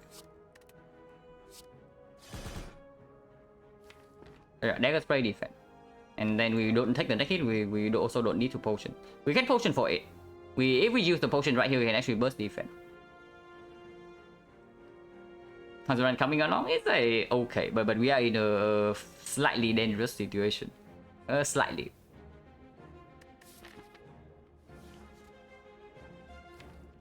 Can we buy twice? Okay, if we discard the bouncing flash instead, how much damage will we have next turn? We have like we draw to D6, right? We discard the survivor, and then we prepare into these 2. We discard the bouncing flash and the defense. So we get to play double bite, double sneaky. Which is 56. 56, 66, 66, 75. 75, we don't get to bite here, but Dagger Spray is fine. And then we can bite twice next turn. So we leave this fight with like 24 HP.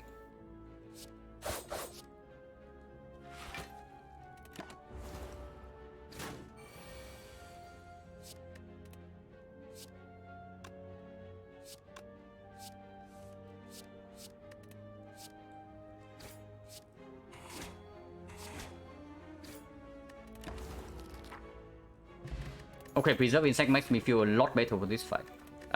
If we don't straight up die immediately here. We play minus. With the Frozen Eye is probably still good. And yeah, it's just like front load energy before the tools is down. It's also OR attack. But OR attack is like super weird. We have Preserve Insect now for the freaking slavers and the gremlins. So we don't even need that much AoE damage. It's a complete dead cut into the champ, and also later on in the run. Still the lacking in defense. Yeah, our defense is definitely lacking right now. Absolutely true. But it's not like this card is solving anything. The only defensive card I'm like super happy to pick up right now would be the piercing wheel. If not, then maybe a leg sweep. Backflip I would maybe consider and maybe deflect. But not this. We have no dexterity. Prepare minus is probably pickable. White stone is fine. We don't turn this down. Can upgrade the bites. And any damage upgrade will be good. The only miss is this. Yeah, okay, shouldn't talk. Oh, probably should not talk. And second, we have exactly 24 HP. Okay, he does not attack us on turn 1, but he attacks on turn 2. We must bouncing fast this turn, that's probably fairly clear. But next turn we still do not draw into any discard. Okay, that's a big problem.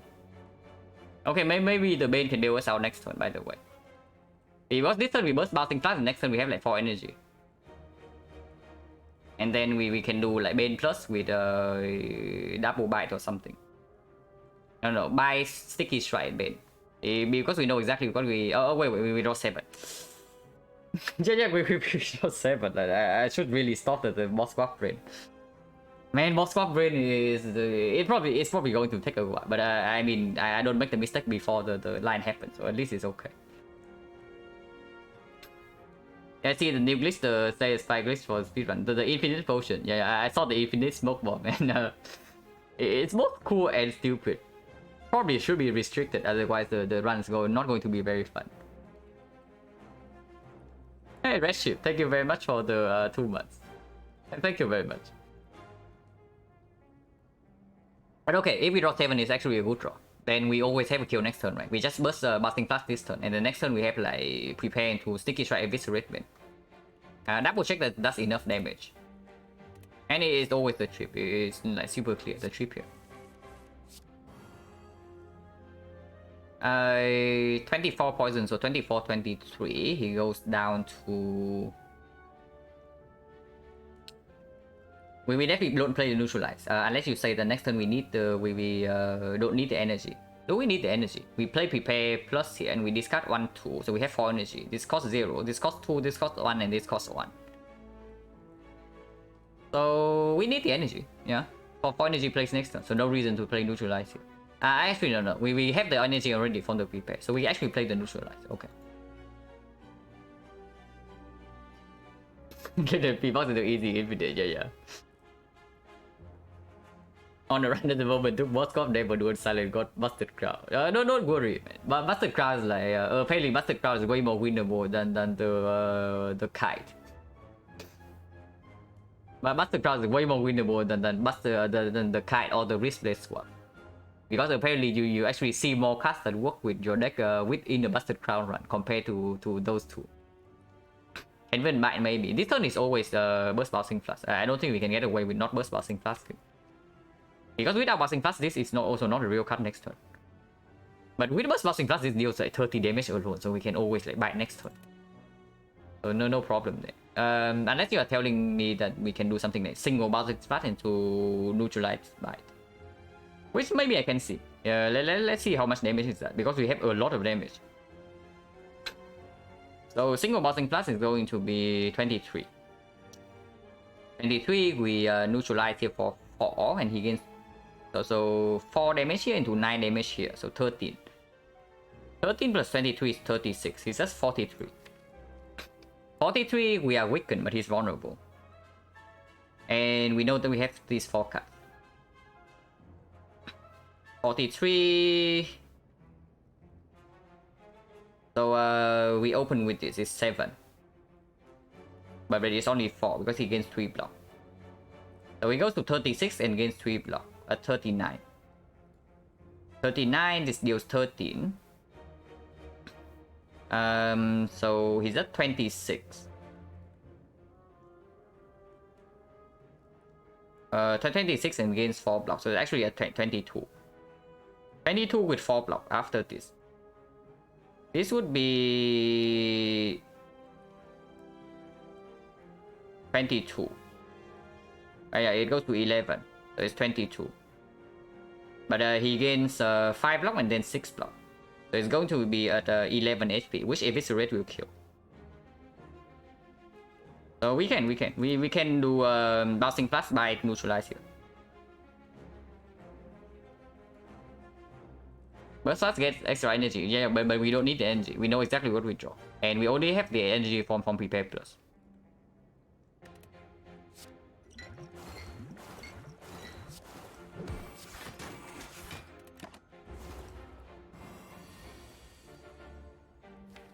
Better do the math correctly, otherwise this would be extremely bad.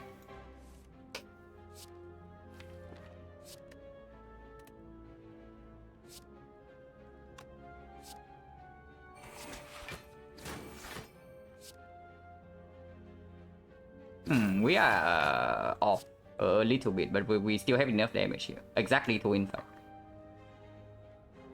I miscounted like 6 damage somehow. Why was it?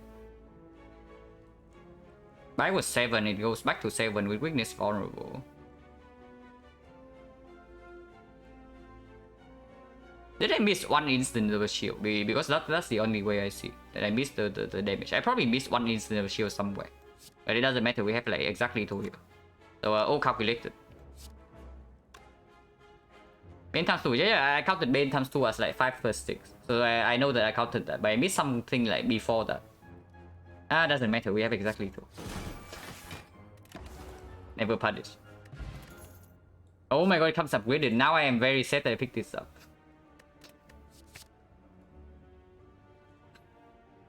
Man, so now this card is like very sad, and I am dying for a freaking reflex right now. The reflex that we skip in Act 1. Yeah, preserve insects, so probably no reason not to do this, and draw 7, yeah? This hand is complete trash, but we have the panic button. We are being weakened on turn 1 though, so that's like very annoying. Next turn we draw these 5, we can prepare, and then we can play double sneaky, and then we can aggro, we can play dagger spray as well. We have 4 energy next turn. This turn draw 7 here, we can do valid plans. We can even hold the panic button, yeah, and then have 4 energy next turn. That's probably the much better line than just attacking now.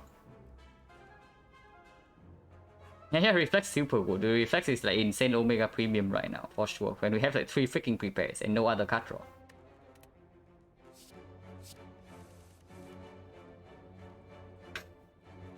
Yes, only 29, so this one's honestly actually just Rally plans burst survivor and then play the defense. Do we need other energy for next turn though? Ever. And next turn we have 4 energy. We draw until these 5. We play a single prepare. We draw until here, we discard 2, which is maybe defense plus, and then this thing. And then we play double sneaky. And then we aggro until here. We don't need the weakness at all. Or the defense. Whereas we have panic button next turn. And then we play dagger spray plus the bite. Turn 3, we draw until these 5, which we can prepare into the eviscerate and then play bites. So that should be okay. Okay, so the line's clear, but we calculate damage now.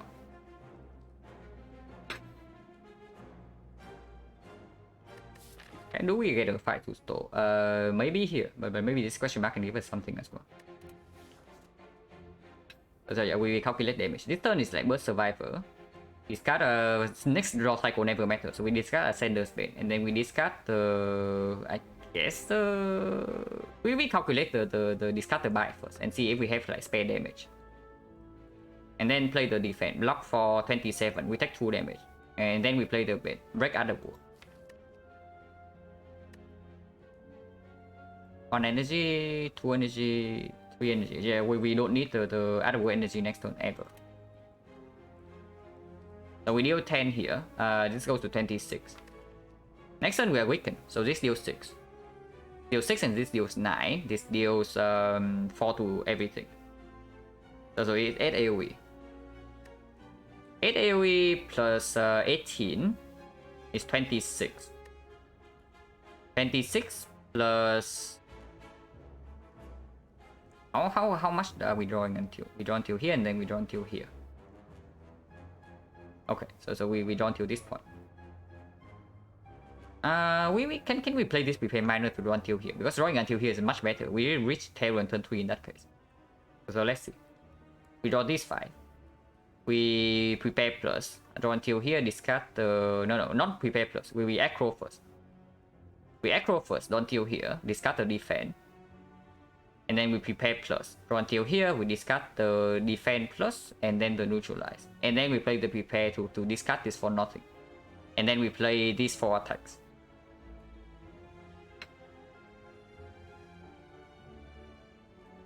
Yeah, the sticky, the bite, the dagger spray plus, and then the second sticky. So those are the cards we play next turn.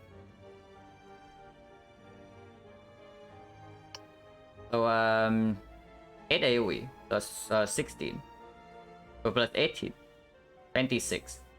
26 plus 6 is 32. 32 means that we can actually bite here over with the bait. It makes no difference.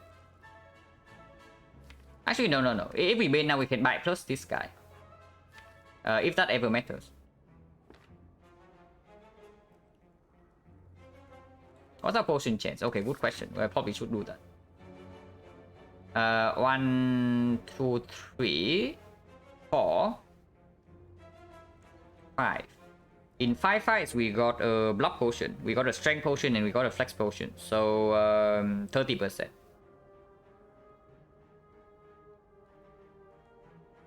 But I mean, explosive force is not that important in the champ fight anyway. And then we just face triple counters. Like, honestly, flex force I want to keep. Flex force is much better than explosive into the champ. We use the flex force for the split turn. So if anything, I use the explosive support right here, and maybe that's good. Maybe that's just good. So let's say we use explosive support. This has exactly 26, and 26 is very clean. 18 here plus 8, so 26 exactly killed this. And then we have 8 AoE, so this guy's at 29, and then with this is at 19.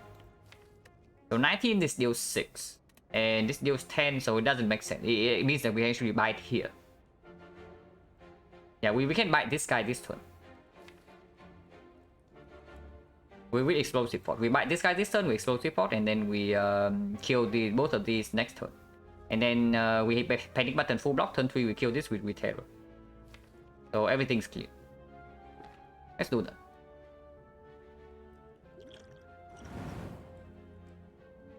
Alright, plans. Burst the survivor, discard 1, discard 2, play the defense, play the bite. Wait, no. We don't have enough energy. So we cannot play this defense. Or we cannot play this bite.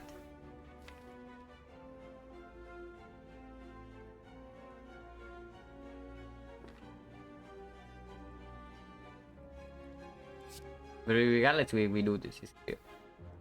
Maybe we don't play the bite. Oh, wait. This guy doesn't even die next turn. What am I even talking about? It's just 19. So 8 AoE here plus 6 damage here. Is 14 only. We only have 14 damage here, so it's at 13.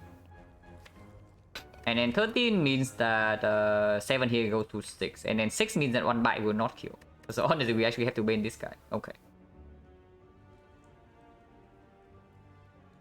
Or we just leave this guy alone and then block for 5 more. But that doesn't make sense, because turn 3 we have no block. So we better finish the fight by turn 3.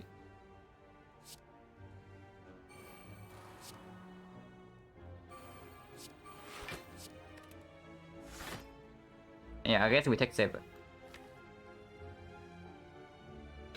Okay, double check. 6 damage, 8 damage, 14.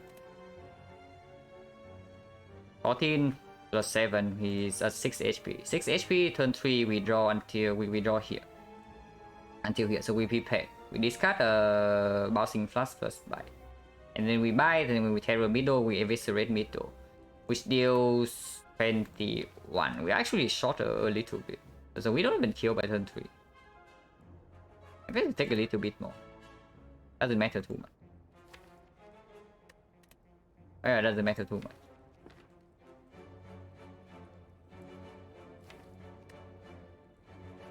Maybe that means that we want to delay a little bit.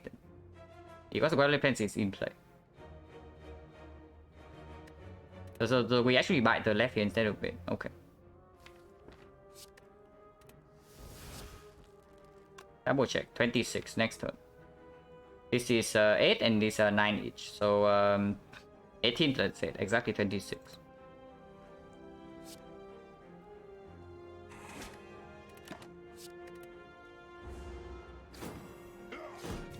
Like 7. And yeah, acro first.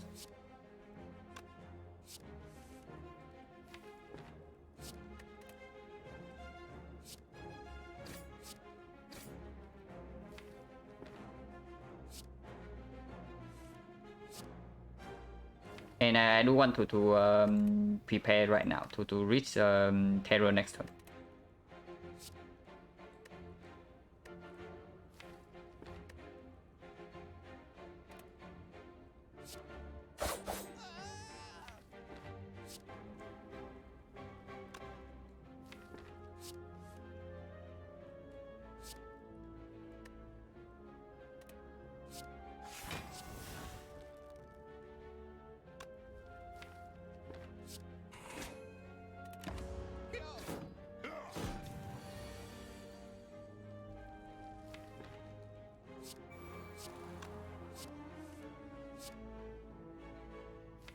It's actually something like this. We take 9 damage this turn, but that's fine. Are you telling me that something like this? And then if the bouncing flash bounce correctly... no, even with this we cannot kill. So it's definitely something like this. And we actually eviscerate... No, maybe we discard the freaking eviscerate. It's actually something like this, right? We bite the left one twice and then we terror the middle one, and then we slowly kill. Yeah, it's actually like this. We don't need the damage from eviscerate.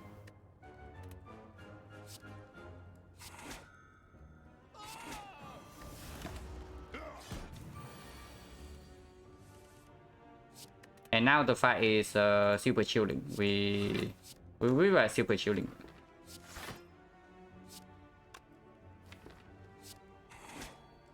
We just like slowly bite this guy up. I mean, maybe not very slowly. Here next turn. If not, we draw until here. We have 4 energy. So 4 energy discard, and then play the aggro. Have 3 energy. Can burst defense. Have 2 energy. Have 1 energy left. Can play buy and then play the neutralize to full block. The turn after we get another buy plus. Okay. So no point playing aggro right now. Yeah. Aggro next turn is fine. Yeah, okay, wait for the vulnerable to go turn off. Okay, sure, can do that.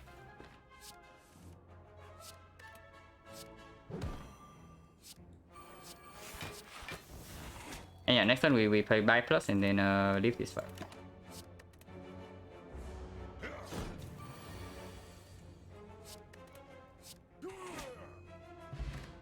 Wing boots. Oh my god, that changes nothing. Okay, wing boots doesn't get used right here, but it's good in Act 3. These are not exactly what we want to see, so no deal. Also, potion change is 40%. We definitely want late question mark, and we also definitely want an upgrade. We don't get to another question mark before we make an upgrade. These 2 upgrades are like phenomenal into the gem as well. And maybe we even need to freaking upgrade like neutralize. I don't even know how well we are blocking in against the champ, by the way. We need some defense at some point. Well, defense acquired. We do this, yeah? By the football. It's okay. We don't have that many block cards, but it's pickable here. Honestly, I want to see one of the block cuts here though, but no block cuts. We cannot do this and a potion, unfortunately, but football is probably better than other stuff. It does not block for that much, but we have a lot of like card manipulation to draw back into our defense. So it's okay. And then now we can pick up the backflip. Food is okay. No. We are not paying 90 gold for this garbage. Like, please. Don't throw away your gold for nothing, man.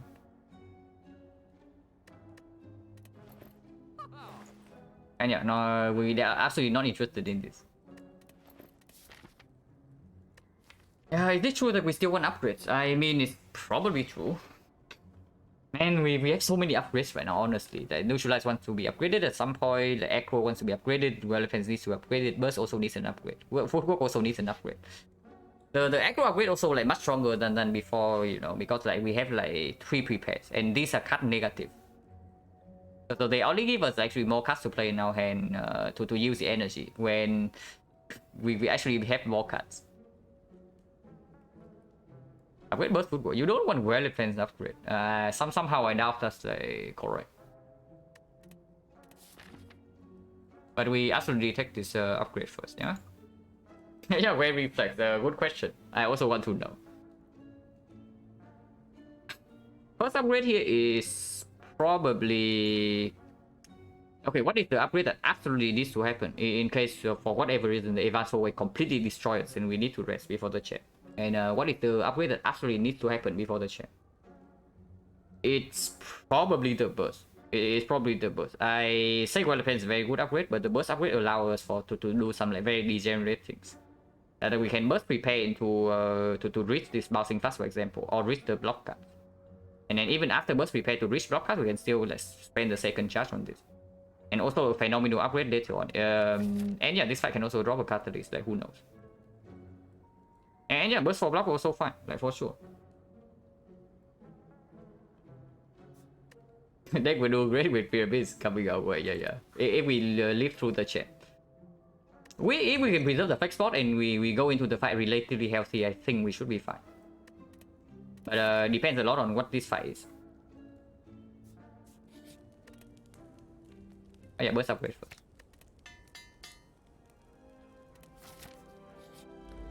Okay, this fight is tolerable, so we should... Yeah, 23 damage turn 1. Like, it's always 23 damage turn 1. But at least we know what we draw into. why no Catalyst? Sorry, Catalyst is like, too hard to fight for me. I don't know. I mean, this fight can also draw Catalyst. Forethought. Forethought. Honestly, Forethought is just good, right? It puts a sticky strike at the bottom. Or the bite at the bottom. And whenever we basically, when we reach the bottom of the deck, the fight is already under control. It's also Madness, which we can burst Madness and then burst whatever, and then spend the second charge on this. Madness is fine. Madness is fine. Without edge of color. Yeah, with streaks continuing, and apparently we are at like 10 right now.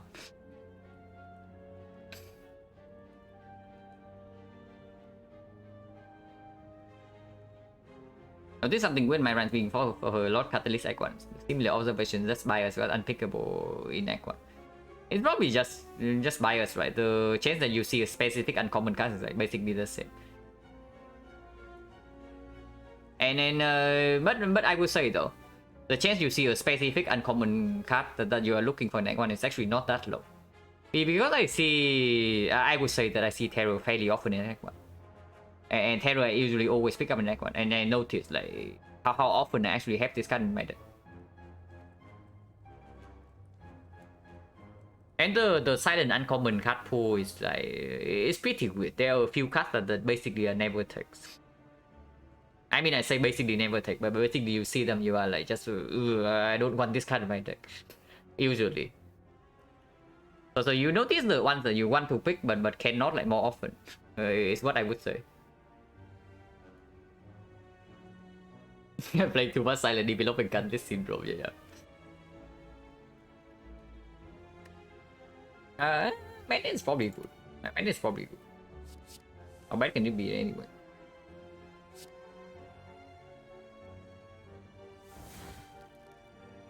Okay, I should have burst madness, I guess.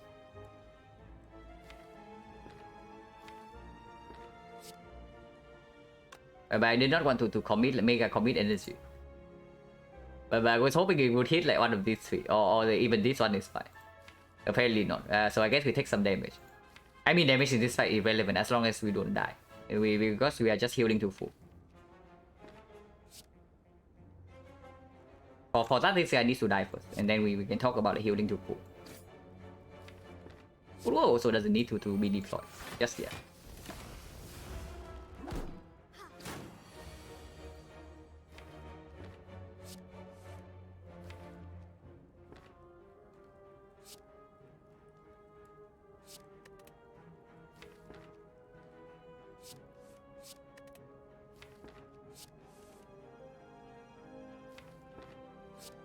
And yeah, of course we are taking like heavy damage here, but hopefully that stops soon.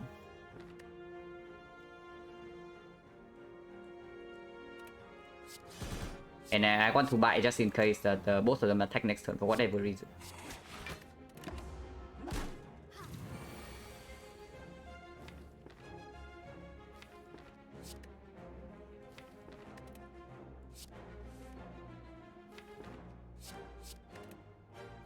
But yeah, we really need more positive cut draw here in this deck.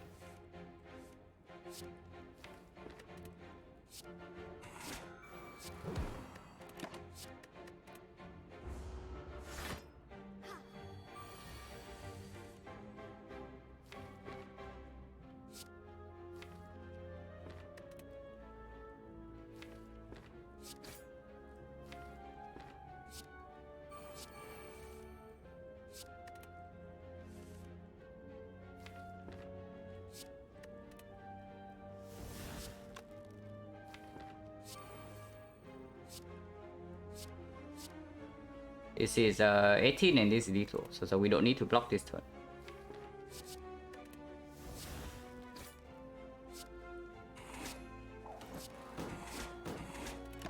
Okay, so now we heal back up.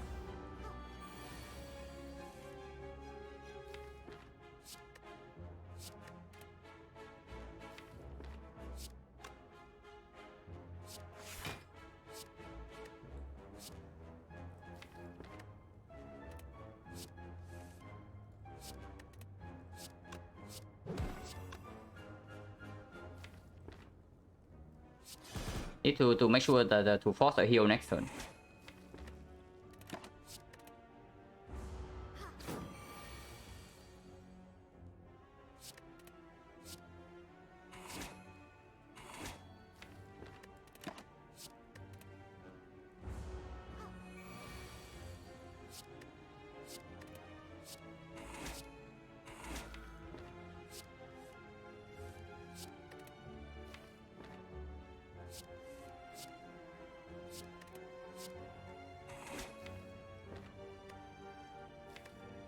Actually need more cut draw, so it's echo.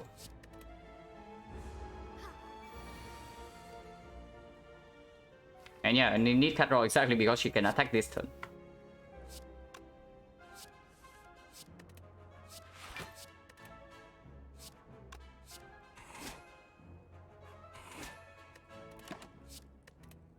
And then 2 more bites will kill, so we can kill her now.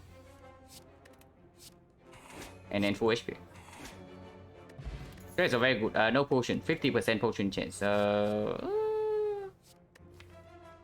that's pretty sad. That's a pretty sad block card, but maybe it's okay. We do have the burst, and our block density is like super mega pathetic right now. If we want to absolutely survive the chain, is probably slightly positive in our case, and then we can even upgrade maybe footwork over relic plants. It's minus, yeah, but we have footwork, so it's basically a plus in the champ fight itself. And then if you only wait for green cast, then maybe you just die before then, you know. Right now, basically, if we do not I don't even know like how long the champ fight will take, because we also need to line up this like multiple times. But with the flex 4, I think I still want to upgrade relic plants over footwork. So this dodge and roll is not going to be that good. It's probably okay. We also have burst plus to maybe prepare for the execute if we cannot kill through the split. Yeah, not interested in picking this up. And yeah, well, then the upgrade is probably still way too important in this plot. And upgrade doesn't matter, we just get apotheosis here anyway.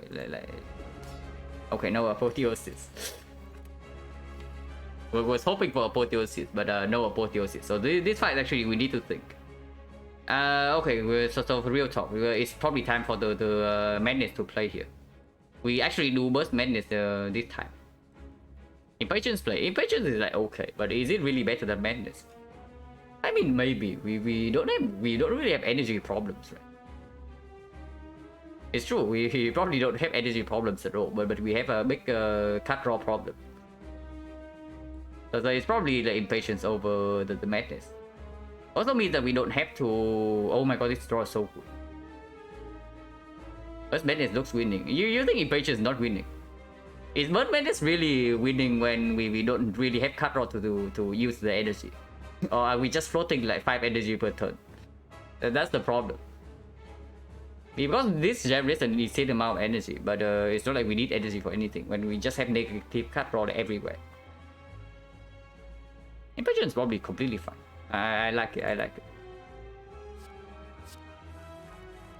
And yeah, this draw is like very good. We get to do Well Plans, we put Well Plans in play, and we get to burst Bouncing Flash into... No, we don't get to burst Bouncing Flash into anything. Because burst Bouncing Flash costs 3 and this costs 1. Unless we want to take this full 18. Which probably not too interested. But yeah, I say that we are swimming in energy, apparently not. Easily proven wrong. But not attacking, yeah, not attacking. Out of war. We are attacking like out of war until further notice.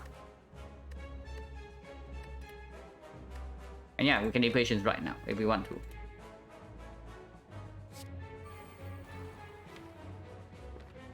And we will advance first. I think I want to keep these two. Which probably means impatience and then double defense instead. Impatience, double defense plays neutralize, and then next turn we... Wait, Choose the Trade not online. Choose the Trade at the bottom of the deck, so next turn we have 3 energy only. Actually, probably should just freaking burst Bouncing Flash here then. We play the neutralize here and then burst Bouncing Flash. And take 13. No problem. Yeah, I should probably just take freaking 13.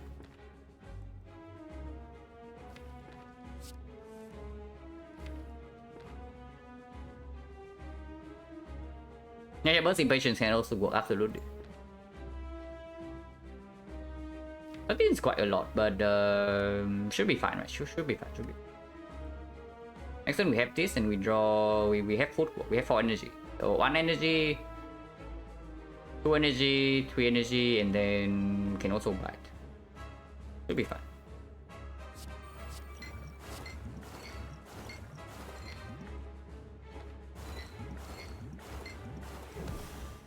And maybe I want to draw... No. If we play the prepare right now, it's also bursted. So maybe I should have done that first. That's really not good. Until here, and then next turn we run till here. We still need to echo in order to reach dodge and roll. But then we reach the tools 1 turn earlier. That's probably very good. So maybe we should just burst this prepare. And then hold for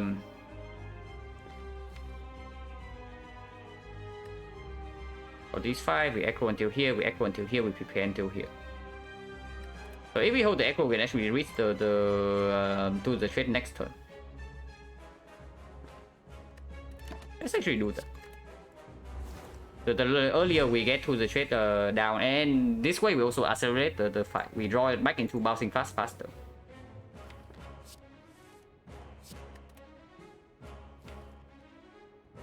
Actually, no, we need to play football.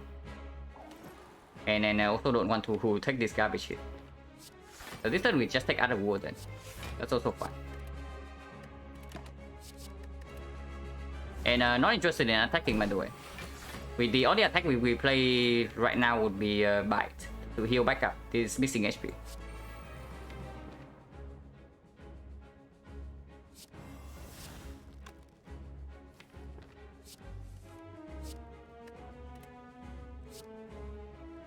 Don't need that many though. Yeah, wickedness is good.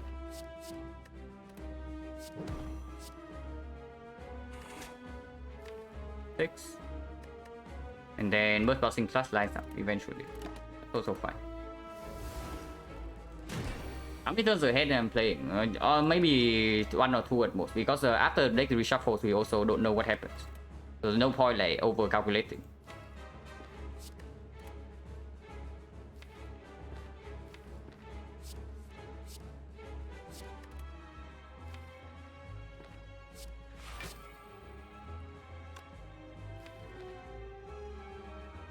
Should we even bite here? We probably should. Okay, so the poison. Next turn we draw until here, and then we discard the dagger spray, and then we impatience until here. We can aggro until here. And then 3 energy left. So Burst Bouncing Flash doesn't line up. Burst Bouncing Flash can line up 2 turns from now. Yeah, Burst Bouncing Flash doesn't come next turn. So it's like 21 poison into 20 poison. So minus 41. And then we Burst Bouncing Flash. It plus 24. which means that it goes down to 19 and then goes up to 43. So 41 plus 43 is 84. 84 is not a split yet, even if we buy it here. So we can safely buy.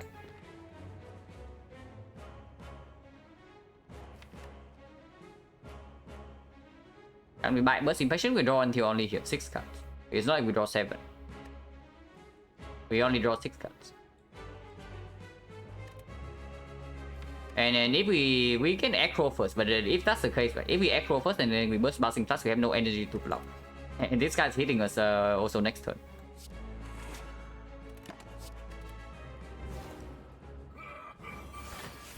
Yeah, like 27 right here. We shuffle out the burst bouncing plus, but that's completely fine. I actually want to shuffle out the bouncing plus now, because now when the poison stacks up to this amount, I actually want to start like holding attacks in order to use the flex spot.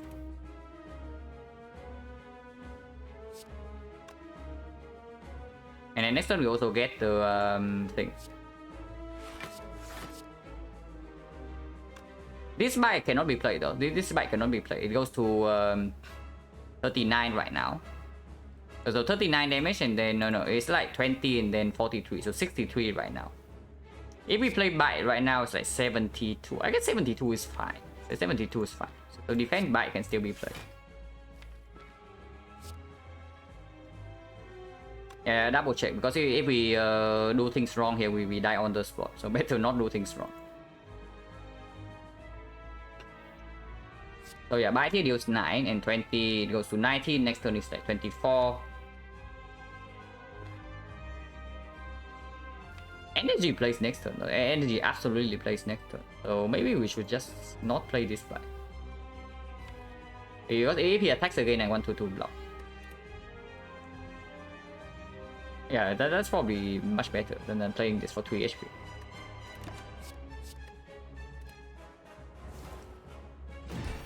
Okay, he doesn't even attack. So yeah, now it's time to start holding attacks. Like the Bane Eviscerate, we go in 2 turns.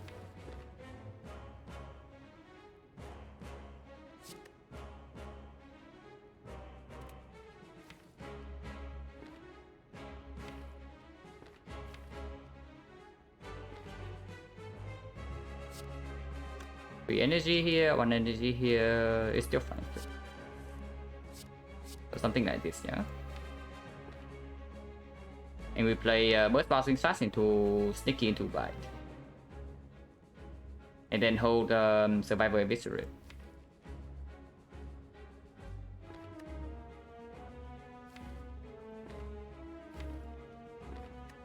Or something like this. Yeah, something like this is just better. Yeah, we reach this faster. Then after we discard impatient, we have neutralized to block. Okay. So that's just straight up better than this plan. 13, 43 is 55. 55 does not split.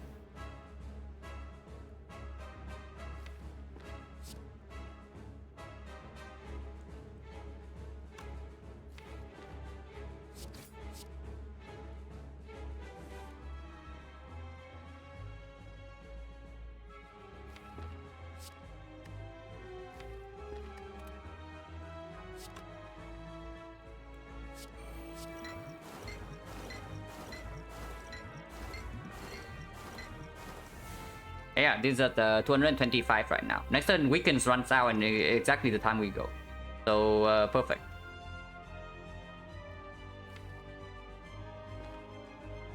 But he can still attack next turn for a bigger amount. I mean, he also has 34 Metallicite, but we also don't need to commit Flex Spot immediately. We can, and honestly, we probably will, but we don't need to.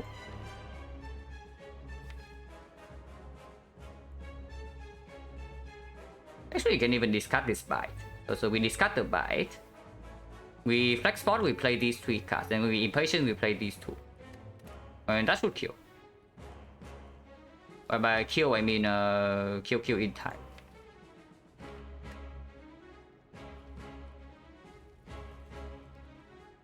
Yeah, bite right now is exactly bad.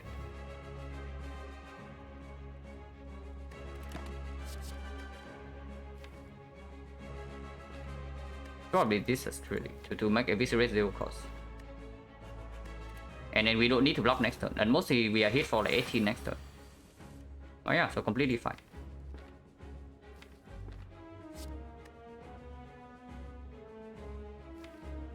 We have 4 energy. This costs 0. So 1, 2, 3. Oh, doesn't matter. The dodge and rolls never played here.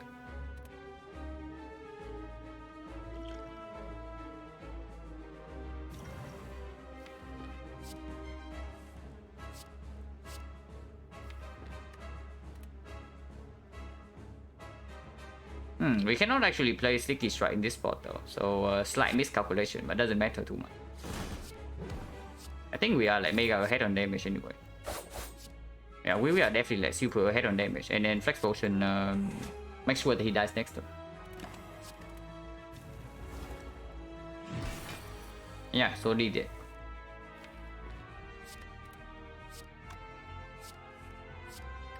We don't need to deal with this execute nonsense.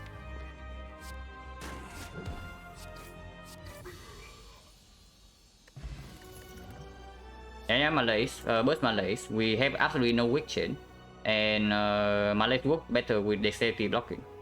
And then we are absolutely not intangible. If not Malays, there's nothing. Second burst is actually good, but only if we can upgrade it, and only if we actually have something to burst, which right now we don't. So very clear Malays. And yeah, here's our pyramid. And okay, at least we upgraded well-lit plans. So I guess we are picking Fusion Hammer and be slightly sad. Energy definitely also plays with the Malays. We absolutely want more upgrades, but we made the upgrades knowing that there's a chance that we pick Fusion Hammer after this. Yeah, always reluctant to take Malays, yeah. I just talk about it there, click the card anyway. That always happens. It's $10 through you, yeah, whatever. Always fun to start actually full wing with super broken deck. You think our deck is super broken? Somehow I disagree. Our deck is probably like 3 draw.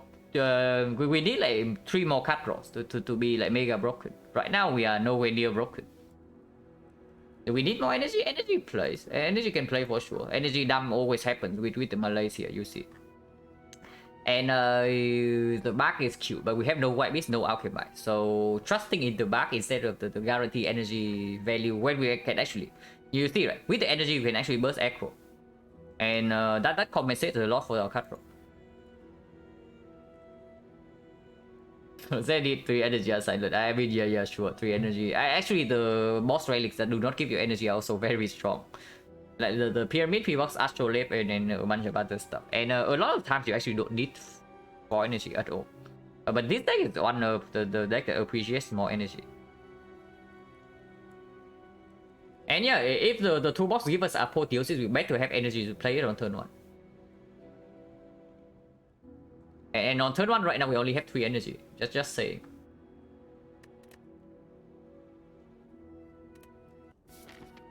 Decker, which is, I don't know how good or bad that fight is for us. Right now, probably slightly bad because we do not have any weakness at all, and our damage is also slightly slow.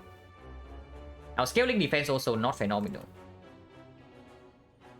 Okay, we have almost free pathing because we do have the wing boot.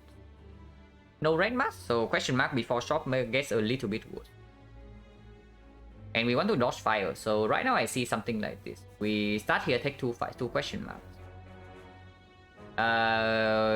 Man, 1000 with the courier. 1000 go with the courier, you say. And we don't have a real remove target now that the bane is upgraded.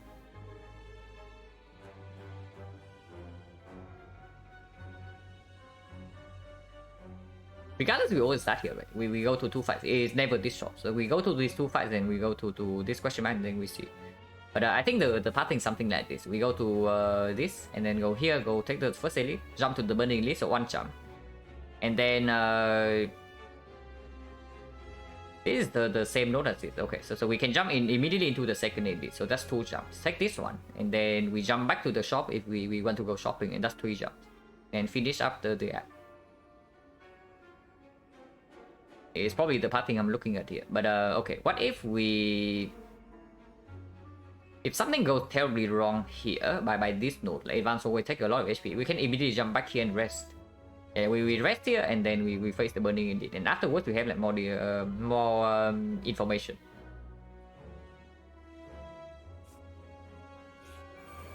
The fact that we can always jump into late shop also makes me not want to take this shop like at all.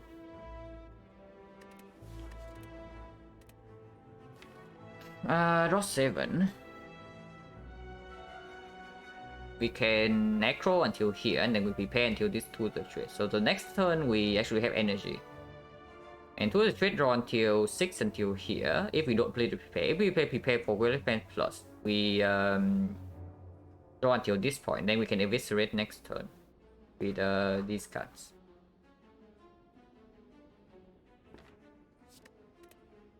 Also transmutation, but probably not.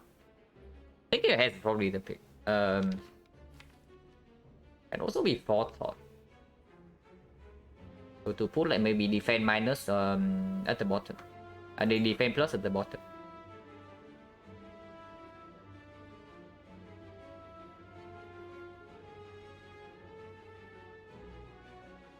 Yeah, thinking ahead doesn't even reach any important thing right here, right? Okay, so turn 1. Let's calculate again. Turn 1 to here, we aggro until here, we prepare until this point, we prepare again for the Well Defense. We play Well Defense, we play the 2 the trade. Our card currently has 7. We draw this, our card has 8. Hand has 8. Hand has 8, hand has 6. At 6 and we prepare again, hand has 5. So we play 1 card, play 2 cards, so we can only play 3 other cards. Football is probably one of them. And then another one is probably defense plus to full block, and then the third one, the final one is like one of these 3. And potentially Dagger Spray. Then we don't have energy next turn, but then we have 5 energy. So until this. And that's probably fine, that's probably fine. What's the time for Frozen? Nobody got time for that, yeah. And Frozen in this deck is like also even more annoying, you know, because we just keep discarding cards. It's not like our hand size increase. So we also have to take into account that our hand diminishes as we draw. Which doesn't happen very often, but it's happening here. Thinking ahead does improve our hand size. So maybe it's thinking ahead. It's not improve our hand size, but it digs like a little bit deeper. Probably okay. Did I miss no defect run after? I mean, I don't know. This one's probably quite... yeah, roughly average. It's not too long, it's not too short.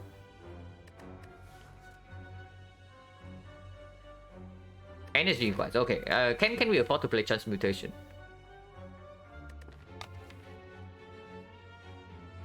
We have 4 energy this turn. 5 fire energy. We also play Echo. So 1 energy on this, 1 energy on this, 1 energy on this, 1 energy on this. So we only have 1 energy left, which means then yeah, we play Dagger Spray and no room for transmutation. No, I guess think ahead it is. And we start with Acro, yeah. And we know that we play the defense plus. Play the bite. This.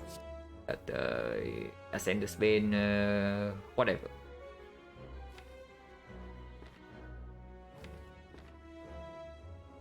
We don't need to keep this defense. Next turn we draw into enough defense already. Man, we really need a freaking piercing wheel. Like right now, a fight like this is still so freaking dangerous, and so would be the draw worms. And then the heart as well. It's not like we are mega premium like blocking into the heart. We need like so much more, but we have on whole act to find something. Hopefully we can find something.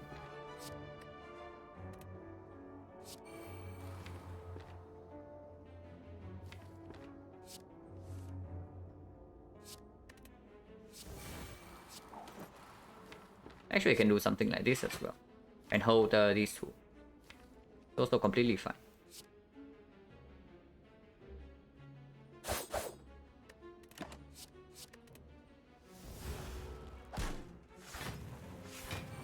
efficacy. And yeah, it's exactly it, right? We cannot block this hit like normally.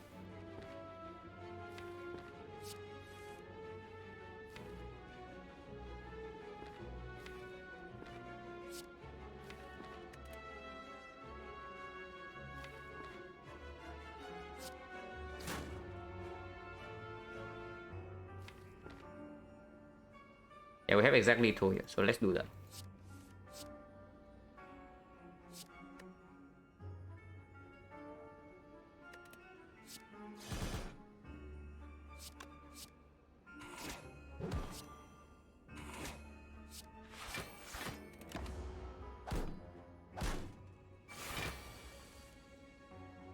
And 9 times 2.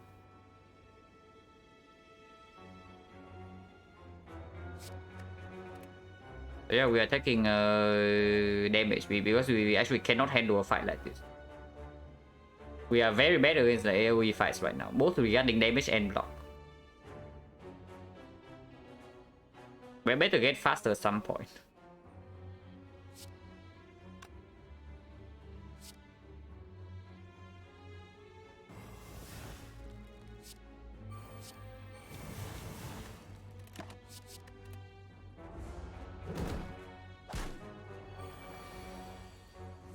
For now, we can ignore this guy. And we can bite ourselves back up.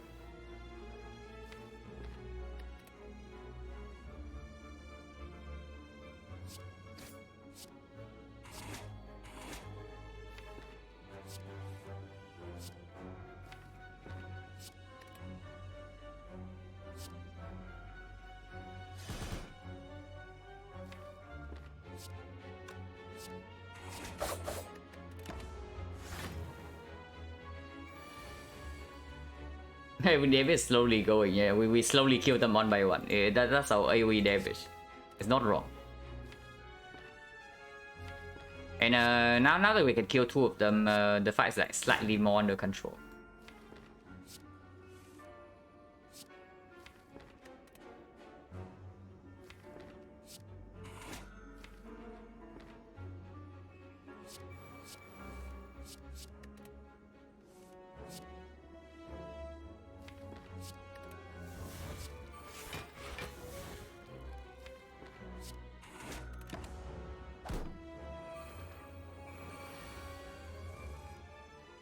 Okay, so we only need to bite once more.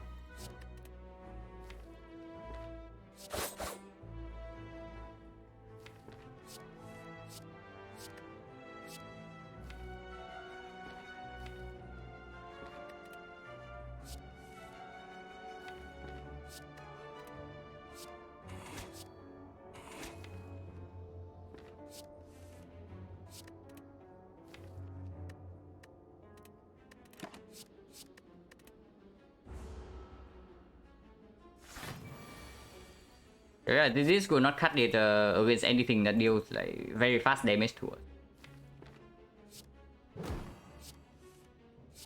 But for now, these guys, we lose a little bit of front load HP and then we can heal back up to full. Oh my god, it comes upgraded. It's green. So we click the cut. But that's a very good cut to see. And yeah, it's definitely here.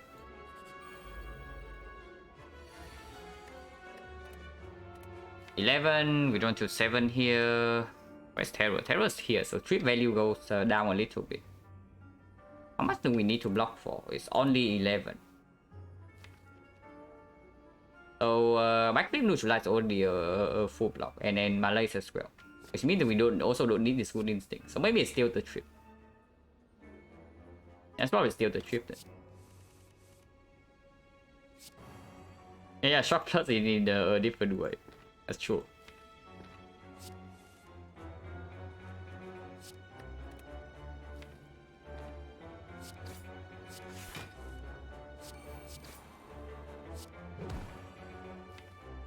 We draw D6, but the burns can be shuffled in, so we can be sure that we draw these 5, but not more than that. And even those 5 are enough, right? We bite 3 times and we do... this guy's a 22, and next time we always kill.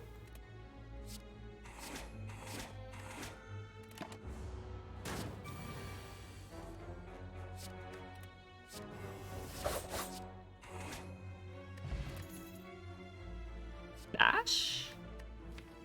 Not exactly a skill to be bursted, but it is an energy thing, and it does work with footwork. There's also backstab plus, which I am not interested in this spot. Right now, the backstab doesn't solve our problems. And if only this comes green as well, but cannot ask for everything. Dash is like okay, it's not that good, but it's okay. Not too bad. Backstab's 2x too late, yeah. And also we don't have enough card draw to support it. I mean, card draw is not a big problem, but the thing is that like our deck doesn't scale off super well after the burst of like front load damage. If that's what you are, if you understand what I mean, like if we sacrifice one early draw in order to get front load damage, but that doesn't push us to anything. We don't have the orange palace with mutations or anything like that, and the damage is also fairly low. Where's the reflex? We pass in the Act 1. So basically our deck is only fast after we deploy all the important stuff. And backstab gets us away from that. And then we also don't have the front load damage to support it. If you have enough front load damage, you can actually pick a backstab this late. Because like, when you have enough damage, Spear and Shield actually can be solved in one turn. And if you can solve the fight in one turn, then it's absolutely worth it. It's definitely worth it to pick up the freaking backstab in your deck. But right now we cannot do that, even with the Preserve Insect. So no reason. But yeah, I don't hate this dash too much. In long fights we have 5 energy. It's probably okay. And yeah, question mark first.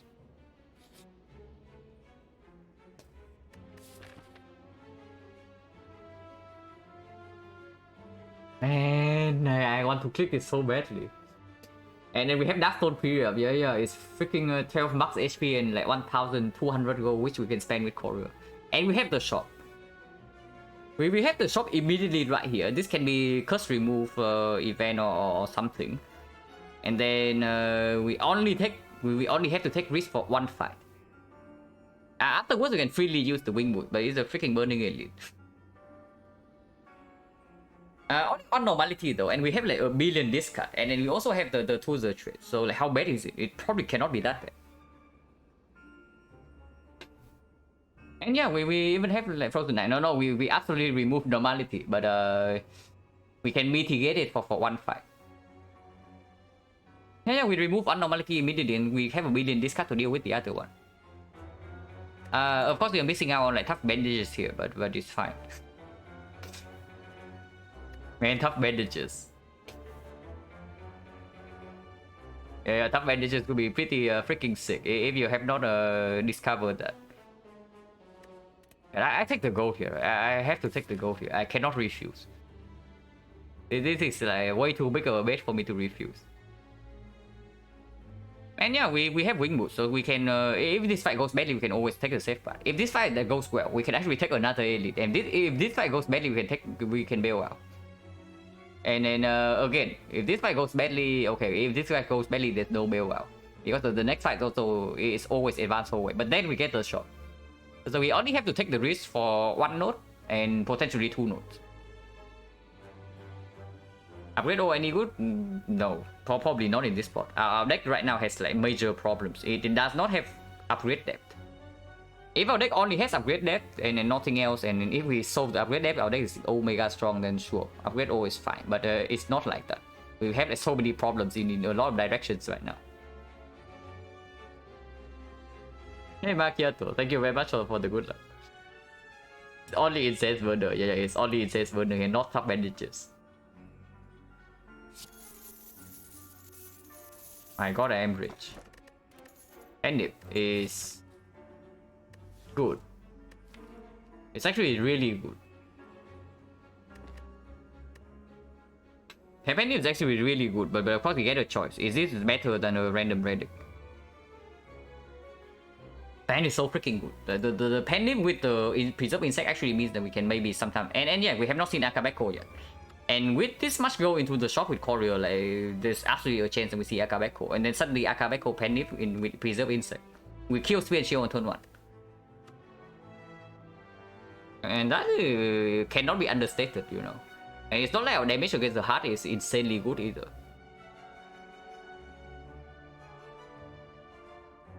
I think this is probably better than random rating. I mean, I say that, and then the real tough bandages is waiting for me here.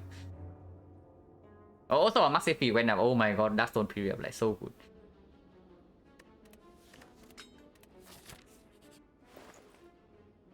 Okay, not quite tough bandages, but it's something. This one I take.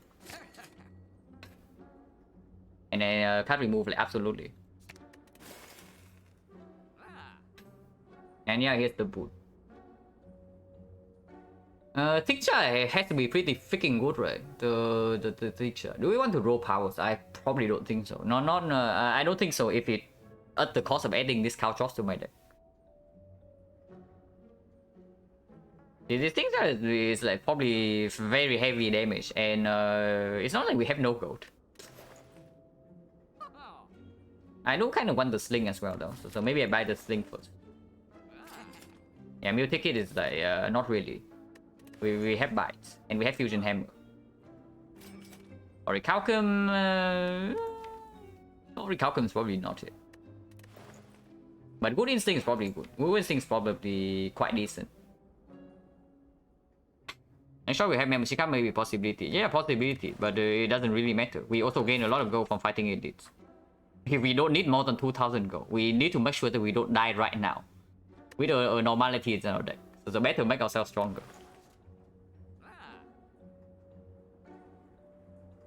What about this Gripping Cloud?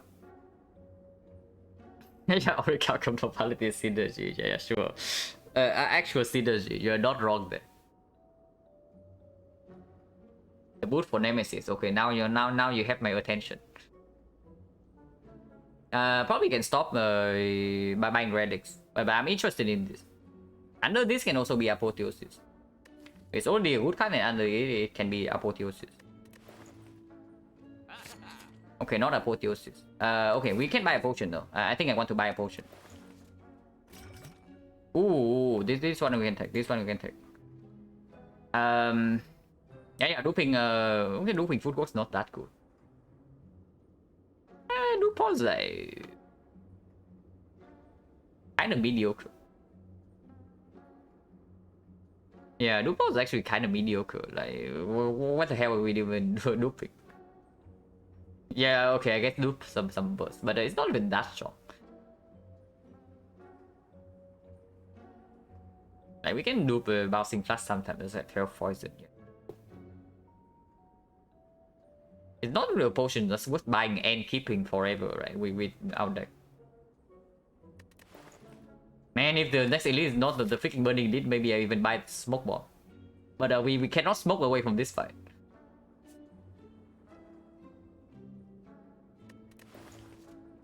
Probably leave then. What about this Creeping Cloud? Right now, the only weak chain we have in the deck is like the Malaise and the Neutralize, which does not bode very well against this guy, these guys. We cannot strip artifact that fast.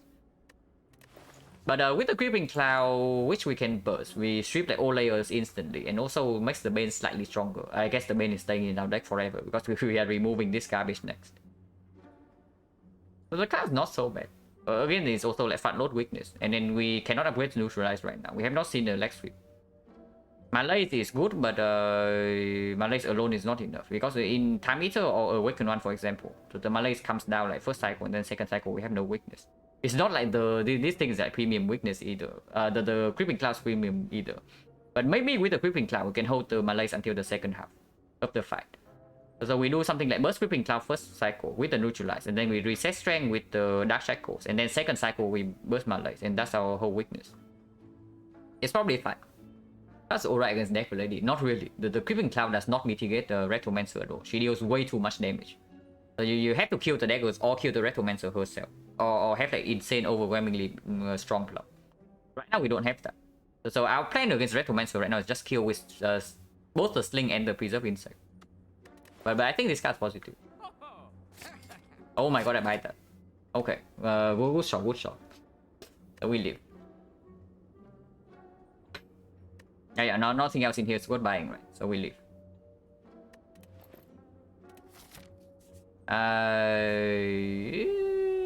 Very ambitious, but we don't need the rest. Very ambitious. We're going for this elite right now with a freaking normality, but we just modestly. And going to the fight right here also give us a chance to set up our pending against this fight.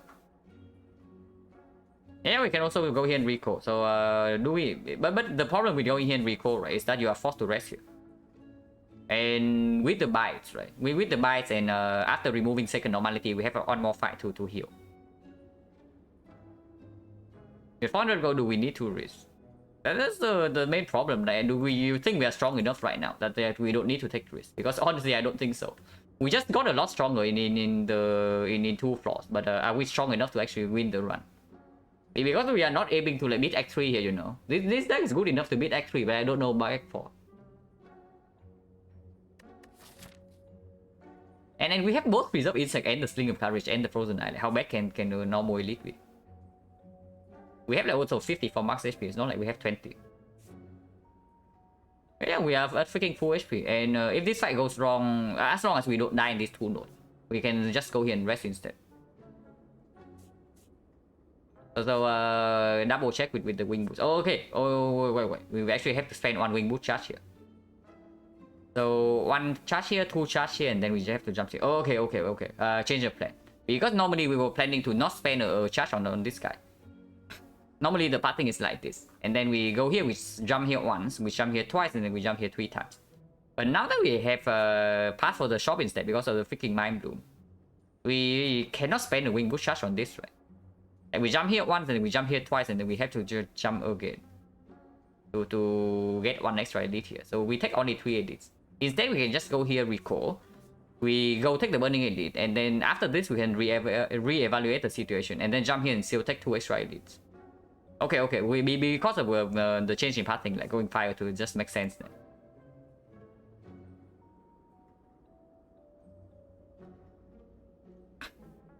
Why go to Elise on the left? Because I mean, it's like fine, but it doesn't make a difference, right?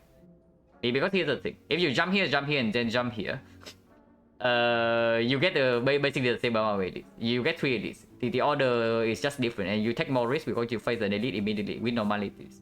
Before you have more information, and you are forced to jump into burning elite immediately afterwards instead of passing for safety. That's the main problem. Because both paths take 3 elites. We cannot take more than 3 with either path. So yeah, looking at wing boost situation is probably... It probably never makes sense to not go to this fire. You see what I'm talking about, right? Spend 1 jump here, spend 2 jumps here, and then 3rd jump you can only spend 1 jump if you want to also pass for this shot. So you either jump here or jump here at some point. And then the total amount of elites you take is like 1, 2, 3. On the other hand, the safer path, go here and recall. And take the elite, and then afterwards we have information. Whether we can go here or not. Or we just go to the fire and rest. That just makes sense, right? We go here and recall. Hello, Lost Rianto. Yeah, miss ship. Don't worry. We are at the spicy part of the run. How important is second normality remove? Important enough that we have to spend our freaking gold here. Because otherwise, do you want to bring normality through the boss gauntlet and also have like 700 go into the Act 4 shop? It doesn't make sense, right? We have a lot of gold to spend here. And right now, we are not that strong. Having more chances to see the shop is also good, you know. Because if you see 3 relics that you do not want to buy, you don't have to actually buy them to see what's underneath. And you just... Yeah, you just leave the shop and then you go to the next shop. You get you see 3 more relics instantly without like spending gold on them. And then you can buy the worst one, the cheapest one, to look at what's underneath if there's nothing broken. So seeing more shop are absolutely good with the choreo as well. If we have like abundant gold. Do we have draw without discard? Yeah, we have backflip, but we have Frozen Eye. So the chance that normality screw us over after turn 1 is not that high. It's absolutely present, but it's not that high. We can control it most of the time. I mean, I say most of the time because we can like reshuffle and draw into this immediately. That can also happen. Or we just get this in our hand on turn 1 with no discard. But that can also happen, and then we cry.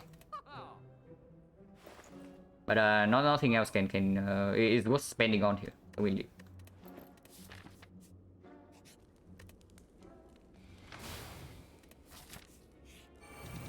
Strength Recommencer, okay.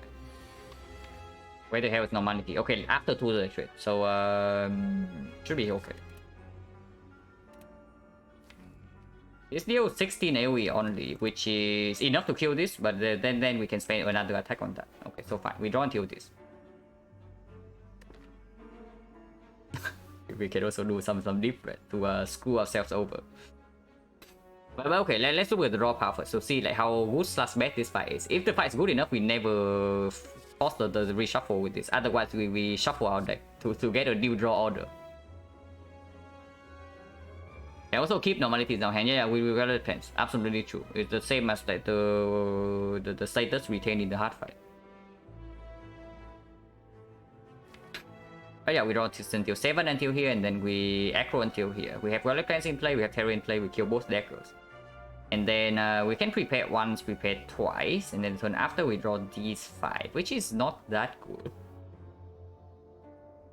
But do we have a kill on Retromancer? Because we actually deal a lot of damage fairly quickly here. And then she is not that healthy, she only has 150. We deploy Terror, we have to buy the second one though. So only Dagger Spray goes on the Retromancer, which is 24. I guess we have Piercing Will, Dark Shackles for next turn, so it's not that bad. But we cannot deal with the second wave of daggers. By cannot deal with, I mean we cannot kill the daggers in the second wave. If we go in on the Retromancer, this is going to be 12. So it is 18, so it's 36. 36 plus 39. 76. It's not enough, it's not enough. Unless this potion also gives us something, and I'm absolutely willing to use this potion. Maybe we should force the reshuffle with the Relic Plans in play already. Yeah, maybe we should force the reshuffle after drawing into this. Could be much different for Hyper Beam, yeah. I can also see that I would like to have a Hyper Beam in my deck right now. Hello, veteran. But Madness. Madness is probably never the pick in this spot. Enlightenment also probably never the pick. So it is draw order bad enough that we use the deep breath. Maybe. Because we have Relic Plans in play already with the retain this card. Yeah, deep breath is probably fine. But first things first, we need to draw into this freaking Relic Plans before we deep breath.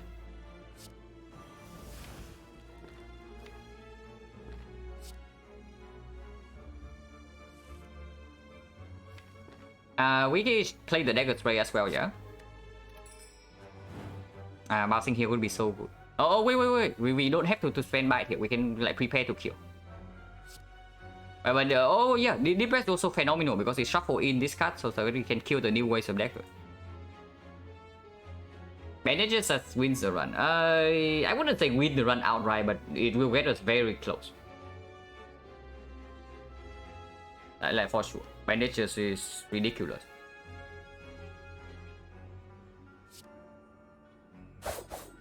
And yeah, now we can deep breath. Normality is here, but we can discard it. Oh, wait, don't discard this. Obviously, probably survival. I want to play 1-2 here and maybe keep this in hand. Cannot reach this, but next turn we draw until here, and next turn we get these 5, and then we can acro, sneaky, backflip until here if we eviscerate, and good instinct. Okay, that should be fine. The turn after we draw these 6. Wow, Dagger Spray is at the bottom of the deck, so it's a good job, deep breath. And it's fine. And we can discard this bite. We can draw into the other one if the prepare doesn't kill with this here. 1, 2, and 3. Okay, so we only spend on more energy on attack. And yeah, it kills. By normalities. And maybe we play dodge and roll instead, but I don't know. Dodge and roll is probably slightly better next turn.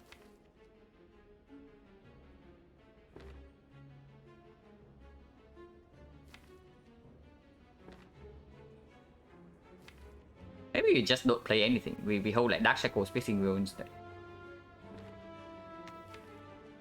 Probably not. Probably something like this.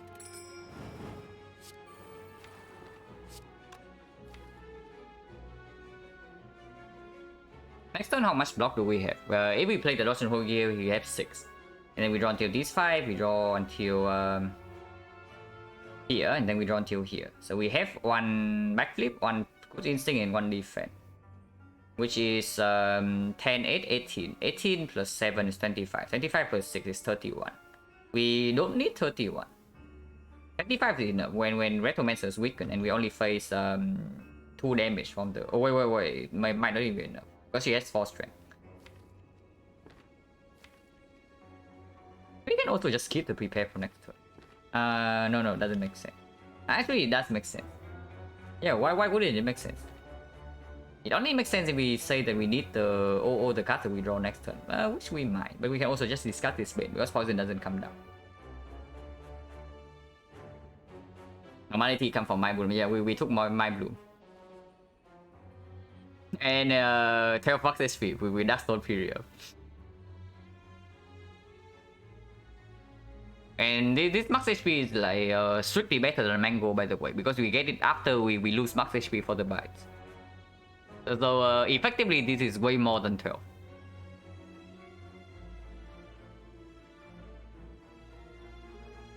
Yeah, I don't think I need Dodge and Roll to be in play next turn. But how important is this 13 damage? 13 is quite a lot. The 13 is quite a lot and she needs to freaking die at some point.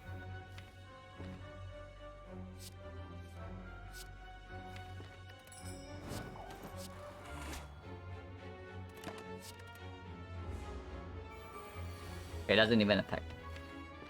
So actually did not need the Dodge and Roll.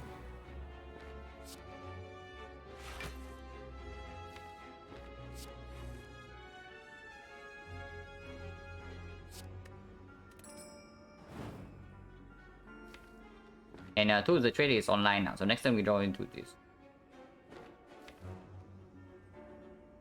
Which is fine, we can burst Piercing Wheel, so no problem next turn. So we hold Piercing Wheel, Wood Instinct in our hand, and we kill 1 dagger right now, yeah?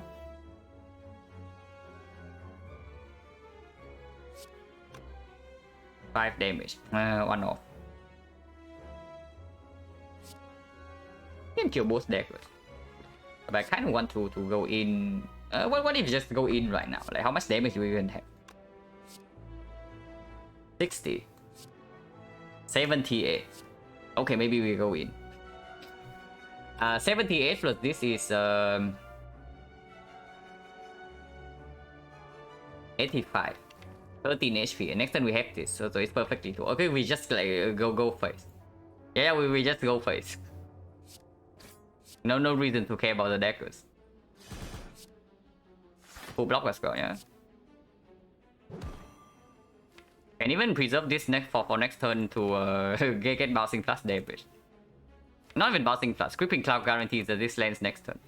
So we can even leave this like this.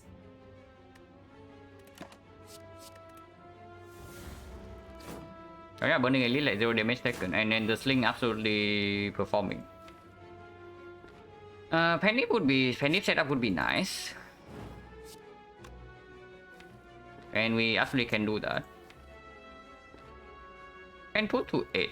Can we put to 9? If we want to put to 9, we have to burst the Acro. The bursting Acro means that we have 3 energy left. So 1, 2, 3, 4. We can do that.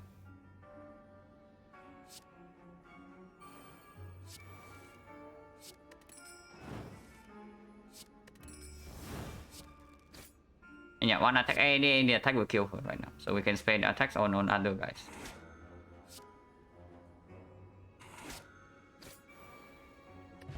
Wow, Bottle Flame. Yeah, this is not what we need. We need a cut draw, not energy. I mean, it's pretty funny with the Malays, but that's about it.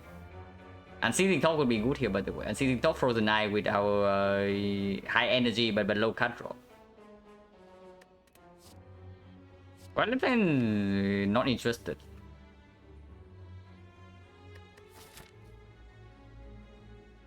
And yeah, we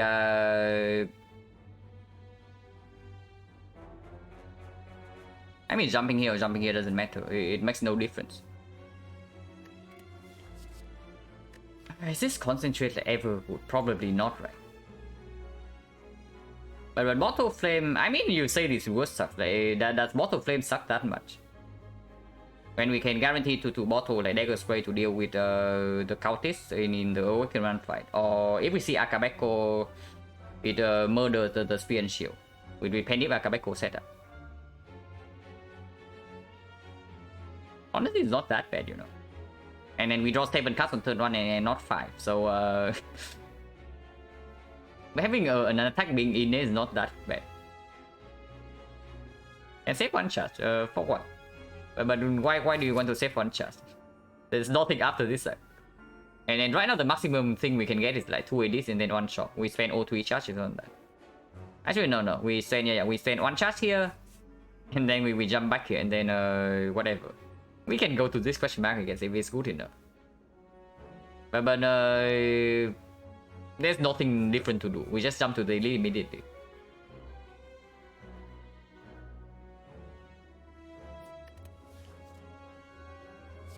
Or we can like bottle finisher or something, but that also makes no sense. I really want this concentrate to be good, but it's not. Yeah, spend the Wing Boost in deck for that, sure, absolutely. I really want this concentrate to be good, but it's not. It's really just not. And we can bottle the Dagger Spray.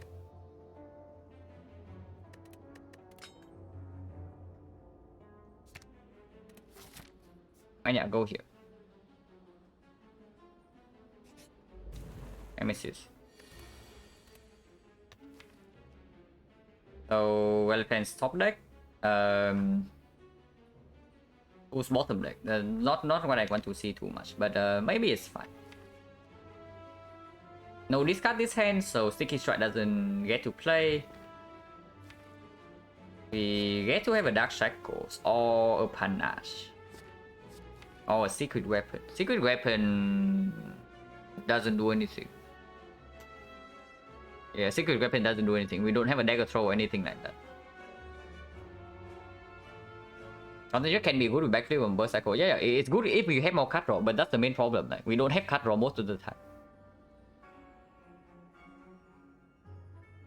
The wrong shoe this side. Yeah, we could have bought the boot.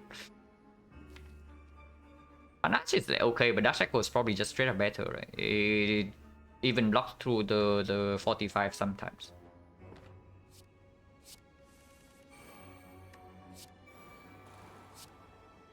And yeah, this damage is like nothing to scoff at.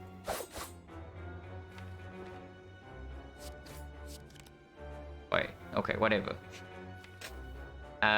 We retain maybe Good Instinct and Shackles. We draw into these 5 next turn. We draw until this. The turn after we draw... No, we can reach the normality immediately. And then we should do that. And then the turn after we draw into this. Okay. So we keep Good Instinct Dark Shackles, I think. Maybe it's Dark Shackle. But oh no. Keeping Good Instinct means that sometimes we actually can retain the other pool.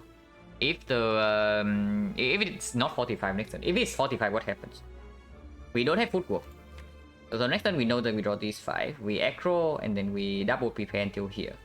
And then we play 1 block card, 2 block cards, 1 neutralize, and then Good Instinct, and maybe double Dark Shackles. It's minus 18. Minus 18 goes to 27. 27 weakens to 20. And we block for 6. Energy wise, we have 5 next turn, yeah? So 1 on this. 2, 3, 4, 5. So no energy for dash. Okay, so dash cannot be kept. How many games am I planning on playing? Right now probably 50, but it can be 100 depending on what happens. If I'm unhappy with the performance, I play 100. If I mega overperform, I also probably play 100 to like see whether I'm super high rolling or not. But if I'm performing like as expected, right, like probably 80% or something, then I probably stop and then move on to defect.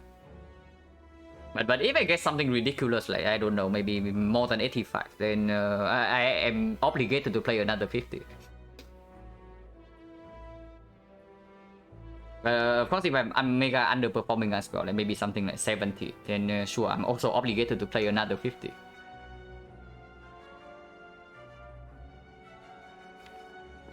But yeah, we keep Dark Cycle's Good Instinct.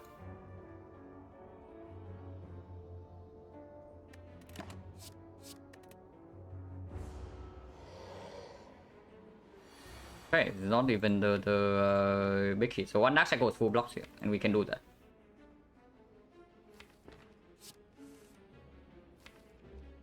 And we don't need to break other war if it's even relevant. Is it relevant? Fire until this. Yeah, I guess we hold the sneaky for next turn, because next turn otherwise we have no attacks in hand.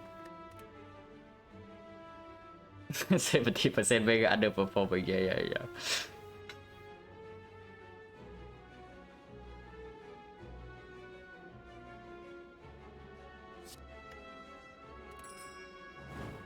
And then we draw into normalities right now. We don't need another Dark Shackles, but I guess it can stay. It's not like we need the other things. Probably don't need to buy. Yeah, probably don't need to buy. And we are holding, yes, the key and neutralize. Yeah. Next turn we have upgraded block, so we also don't need to hold like Dark Shackles or anything next turn.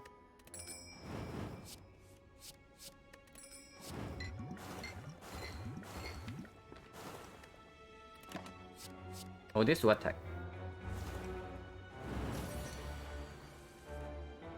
And yeah, 45. Pretty rude, but we know that this can happen. Which is why we took like other war last turn, yeah?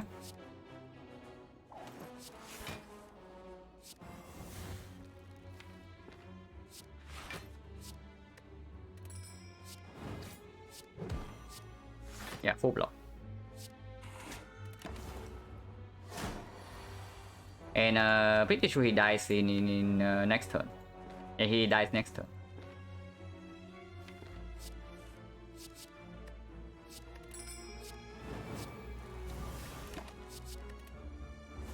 Ah, that was probably bad. Could have set up Penny by attacking this turn. Hey, Los Riantos, thank you very much for the sub. Yeah, that was probably bad. Now the Penny cannot be set up because we have way too much damage.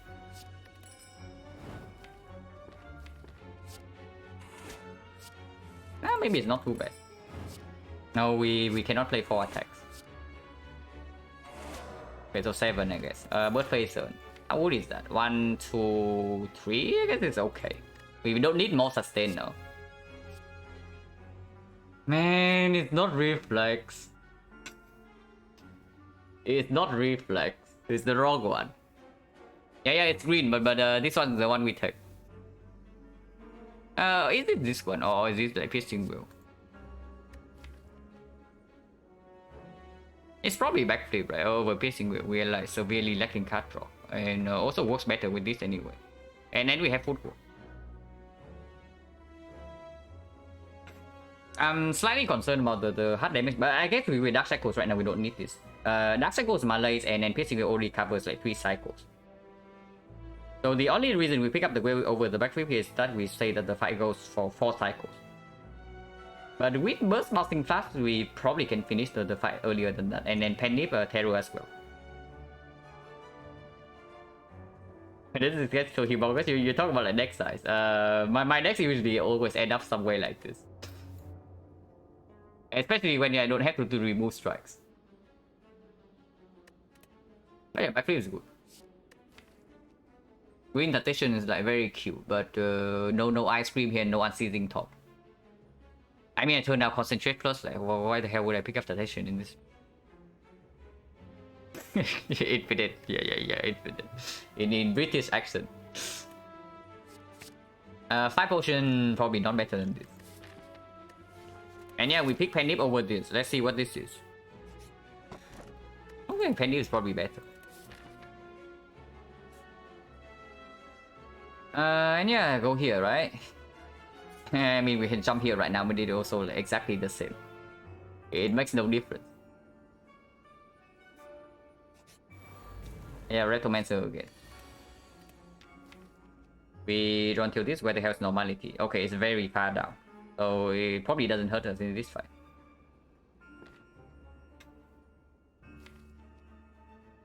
And missing Penif setup actually means that yeah, missing Penif setup actually means that we cannot Penif this. But I guess we can Penif this next turn. And we have like sadistic nature as well, yeah? We draw until this, we prepare until this with sadistic nature to murder the daggers with the dagger spray. And then next turn we have Penif Bane, which instantly kill Rectomancer. It's not instantly kill. It's okay, so it's 1872 damage. Okay, 72 damage pretty much. It's quite a lot. I mean, I have not calculated the damage yet, but this is too funny for me to pass up.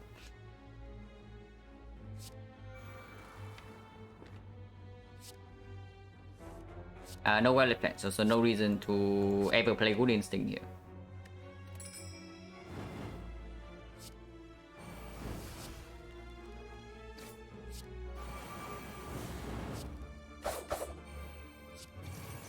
Okay, she's dead next turn.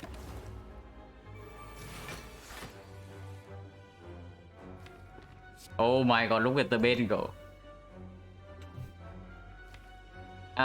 Okay, we can prolong this fight to advance the penny, but can we really reject this? Can we really like not let the bait have his moment? Yeah, probably not.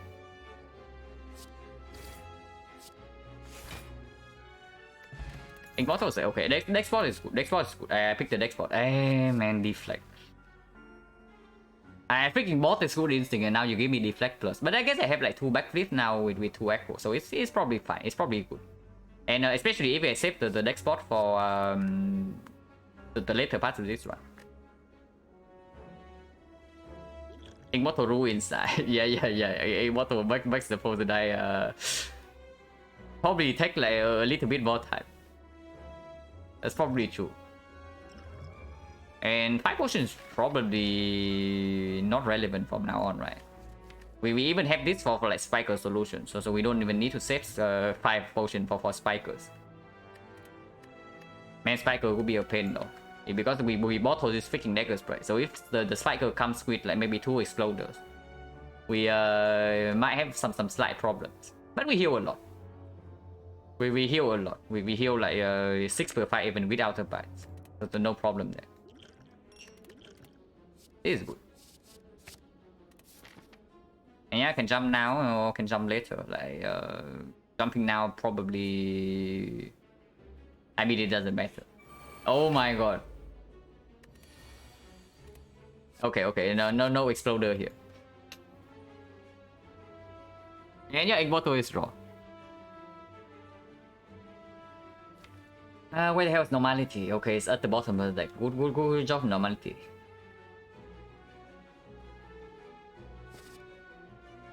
Sadistic nature doesn't really do anything. That's really impressive. We kind of would need to kill the freaking baseball at some point.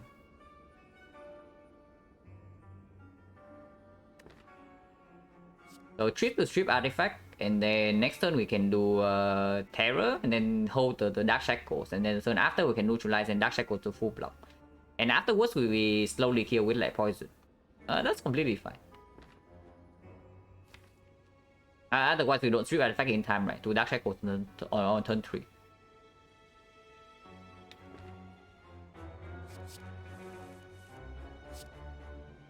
Wait, we have burst. Okay, we always have enough to do it on turn 3. No. We need to burst defense here to full block this. So no problem.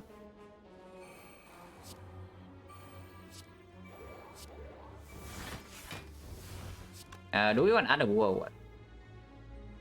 Exxon draw this 5, draw until here, Immortal draws until Acro, and we get until this. Okay, we can use energy next turn, so no reason to attack.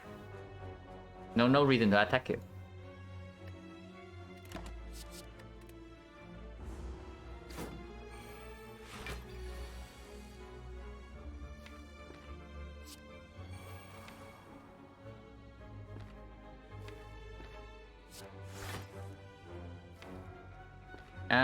We can take 6?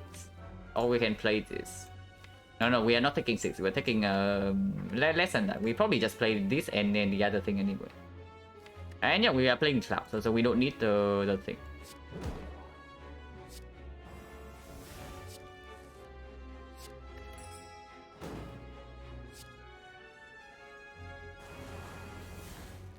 Yeah, can Survivor here can take a little bit of damage. I guess no reason not to Survivor.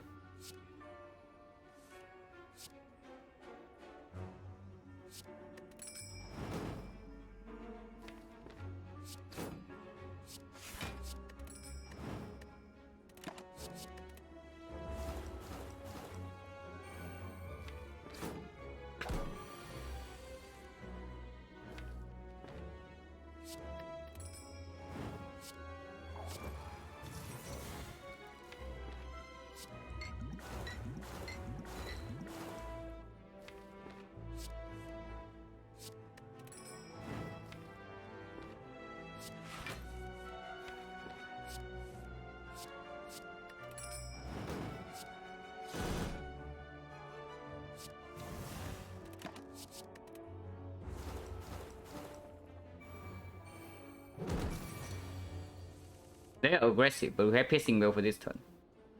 And can we push Penip to 9? Probably can.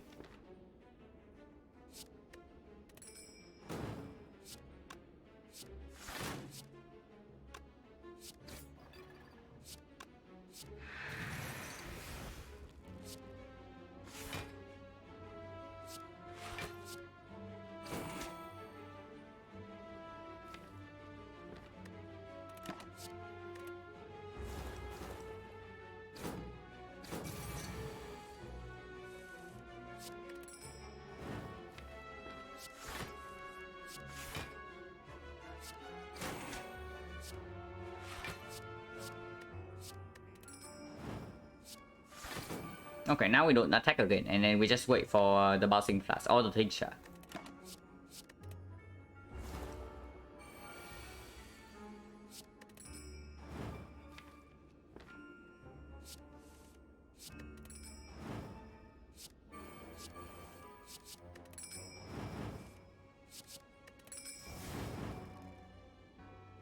Okay, we cannot play a skill.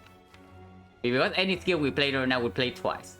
And then any attack we would get by the spike. So I guess we are stuck on it. We are probably stuck on it. Because they did not play a skill before the burst. Doesn't matter, it is fine.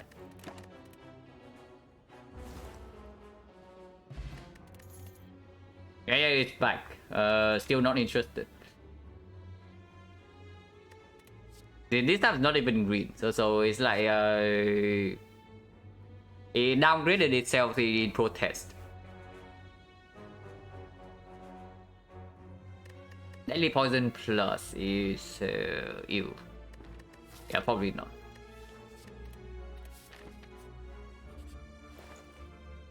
That's fine. Lex Sweep's okay. Malaise is good. Log of Souvenirs like fine. Normality remove is we take. Okay, there are a lot of things to buy here. And I wonder about the order.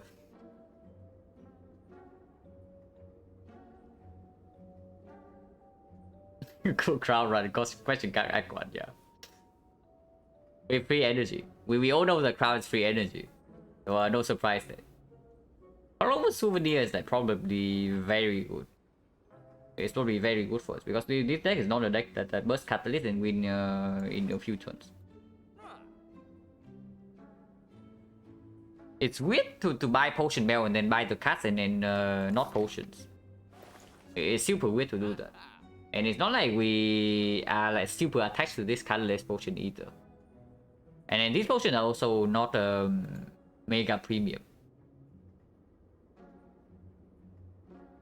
Potion Gold seem insane. Is Potion Bell really that strong in this spot? Like, do you see anything here that's actually worth buying? Potion wise at least. Because right now I see a second Malaise which is also phenomenal, you know.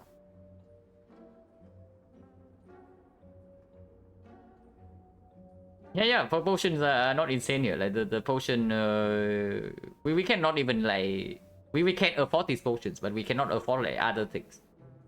I mean, we buy this first and then see what's under this. Yeah, more energy. If we buy a second Malay, the energy actually plays. And yeah, the Steel Chaos Frozen Knight is actually very strong. I will agree with that. But is this strong enough for us to actually spend our freaking gold on Potion Bell? Instead of like other premium stuff here, like you see this, right? This is very insanely strong, and then so is this. I mean, maybe leg sweep not so much. Now that we have like, if we have 2 Malays, leg sweep is probably not strong. Okay, so leg sweep probably we probably never buy.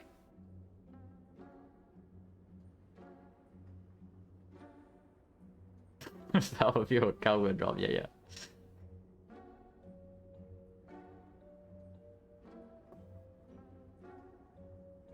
I mean, if we have to keep the colorless potion for like potential high roll, then Potion Bell can be okay.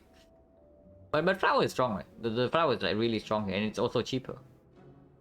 If we buy flower and the Malays, we can still save for the X4 shop. We can still actually buy a real potion in the X4 shop. And maybe we can even buy a relic here. Like whatever's underneath we can buy. So what do we want to see more? Another relic or a card? There's no real... Okay, reflex. Man, reflex.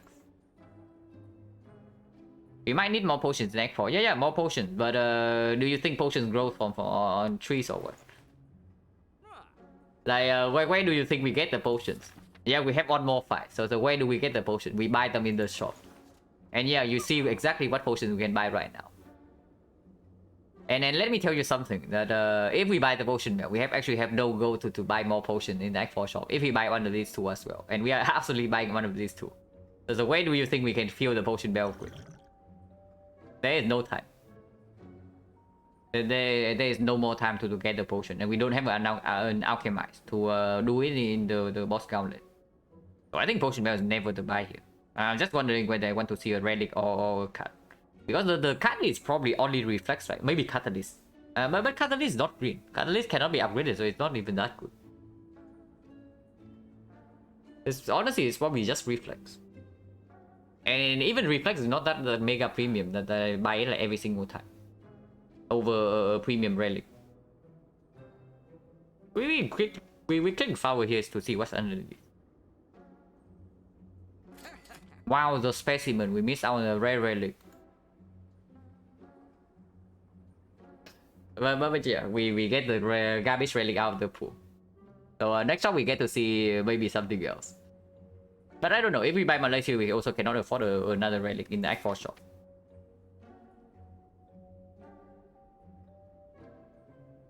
But we have not seen red mask. Maybe we just spend our gold here and then see the red mask. How about that? Red mask also quite good.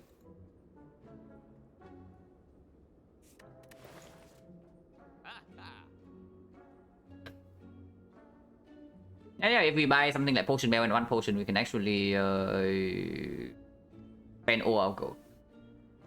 Yeah, probably not. I probably just buy the Malaysia and then leave. Having a second Malaysia is like absolutely excellent with a burst plus in my deck. It completely solves whatever the second fight is. Well, as long as I have enough HP to take some front load damage. Because most of the second fights can do things like that. We can take like maybe 30 damage in the first few turns.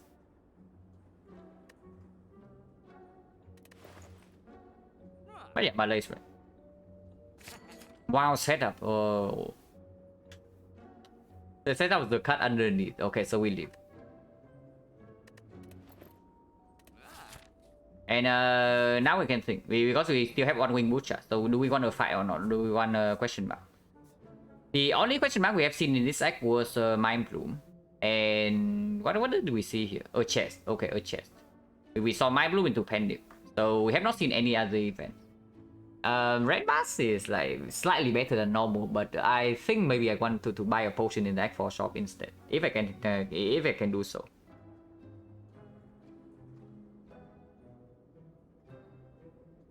Set up for the die high roll. Actually, that works if we have a seizing top. And then honestly, this is one of those decks that the seizing top would like super mega perform. But we for once we don't have the relic. So double walker still on the table. Sensory stone for apotheosis still on the table. Madness is like very bad, but I guess Madness is only -3. It's not so much. Polling. Question now decide to win or not next floor. That's also possible. Because we can also just pass for like double question mark. We don't even need to take the fight. Our relics are also already set up like fairly nicely. Without the flower at least. Oh yeah, lose bite. One bite gone is completely fine. It actually makes our deck better. So free remove. Okay, so this event was a good one, but it was not a guaranteed good one. So we still have like sensory stone. So there's still sensory stone and then of workers like mega hero. So 2 hits, so 2 hits, and the misses would be, I guess, red mask and the madness. So 2 hits, 2 miss, 50-50. Not if this guy wants it. The saving time, yeah. The saving time doesn't happen on this stream.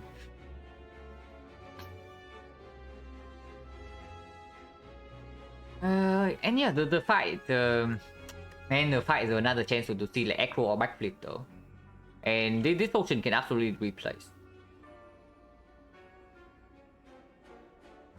It is really too curse. Yeah, 6 max HP. Okay, but don't sign me up. But 6 max HP could be worse. And then also, having enough gold to buy potion next is very important because like sometimes we see speed potion, for example, and we just have like 5 point in 5 dexterity, and that probably wins the hard fight.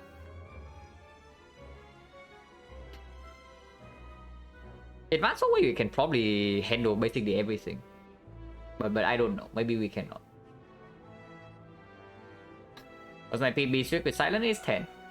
Also, it's the world record, so cannot be higher than that. So if I win this run, I beat my PB. Basically. A new world record today. I don't even know. Are we favored to win this run? We are probably super extremely favored to win Act 3. But Act 4 is a different beast. Act 4 is definitely a bit different beast. And I don't know if this deck is like fast enough to get set up. But it's decent. We have global souvenir right now to mitigate first cycle as well.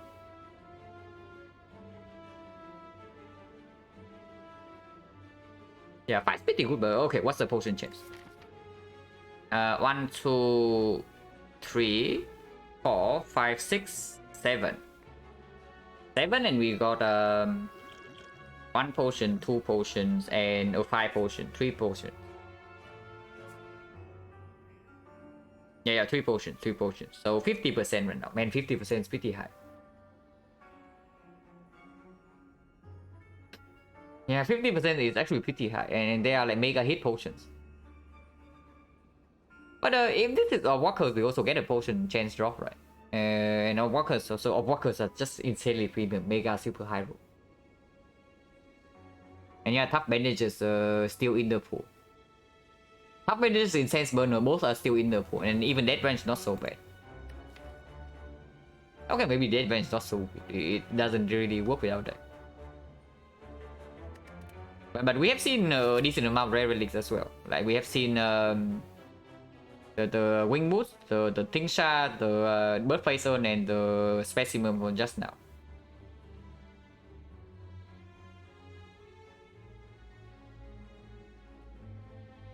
Excluded in my head, first 4 runs was got counted for one episode 13. Yeah, with the first 4 runs, but that doesn't make a lot of sense when the seeds are like modified, and also I choose the option that I do not even think is the best from Neo.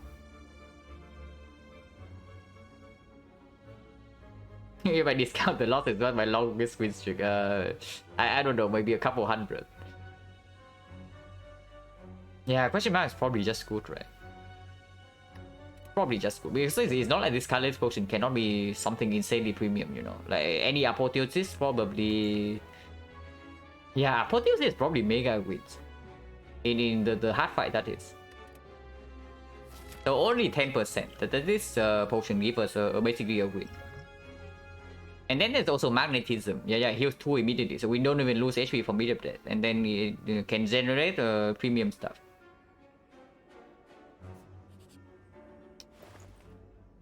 Yeah, okay. Oh, wait. So this shop is like 3% by the way. We just leave the level shop. This question mark cannot be shop. So this is the 3%. Man, speed potion. Are you kidding me? We like doing speed and shield with no potion, and then just like next our way through the hut. 7 dexterity should be able to do that. Potion bell. Yeah, potion bell. 7 dexterity should do it, right? But like surely it's good enough.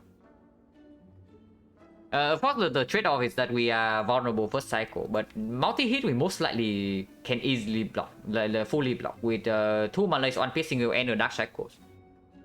So we only need to care about the single attack, which is 50. But 50 with 7 dexterity should be somewhat blockable. I hope. Is it really 3% or does it go to 6? Actually, I do not know. But in my mind, it's like 3%. But I don't know for sure.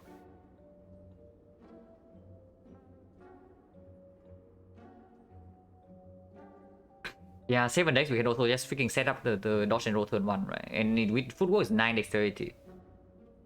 That's pretty easily blocked with the burst as well.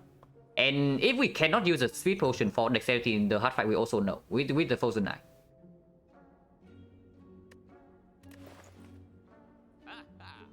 Oh yeah, we probably take the speed potion and then have a dead act for shot, but that's fine. Because I do not think we need to potion in the Act 3 boss Gauntlet at all. Maybe that can be wrong sometimes, but hopefully I'm not wrong. Because I think second fight, whatever it is, if it's Awakened one, is ultra mega free with the 2 malaise. And even time meter, at most we take like some slight damage in the first few turns, and then afterwards we have malaise for like most half of the fight.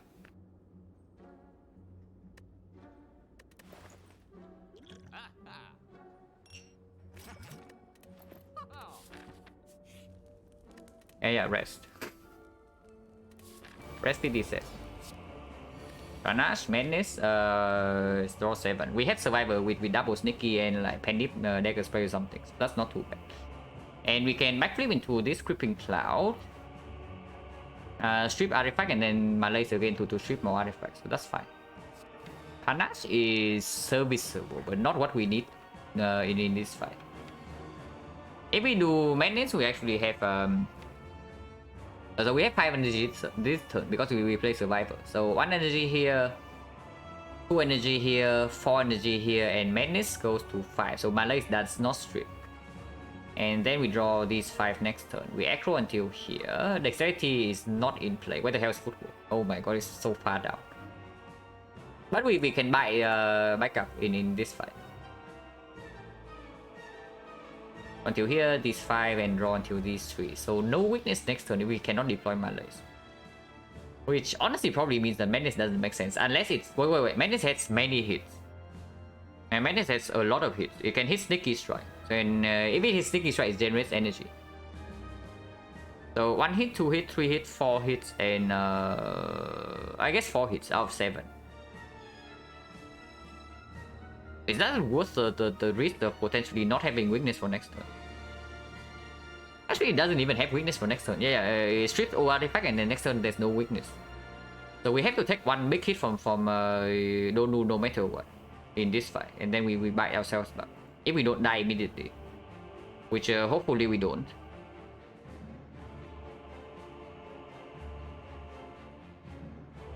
And yeah, draw until here. Next turn draw this. Draw until this. We play backflip. We play defend. We block for 13. We take 17 next turn. And then the turn after we have wait, Immortal draw 1 extra. So we actually get to the bite here. And next turn is these 5. And then backflip until here. Acro until here, and then we can burst 1, 2, We can even burst terror to maybe generate some card draw.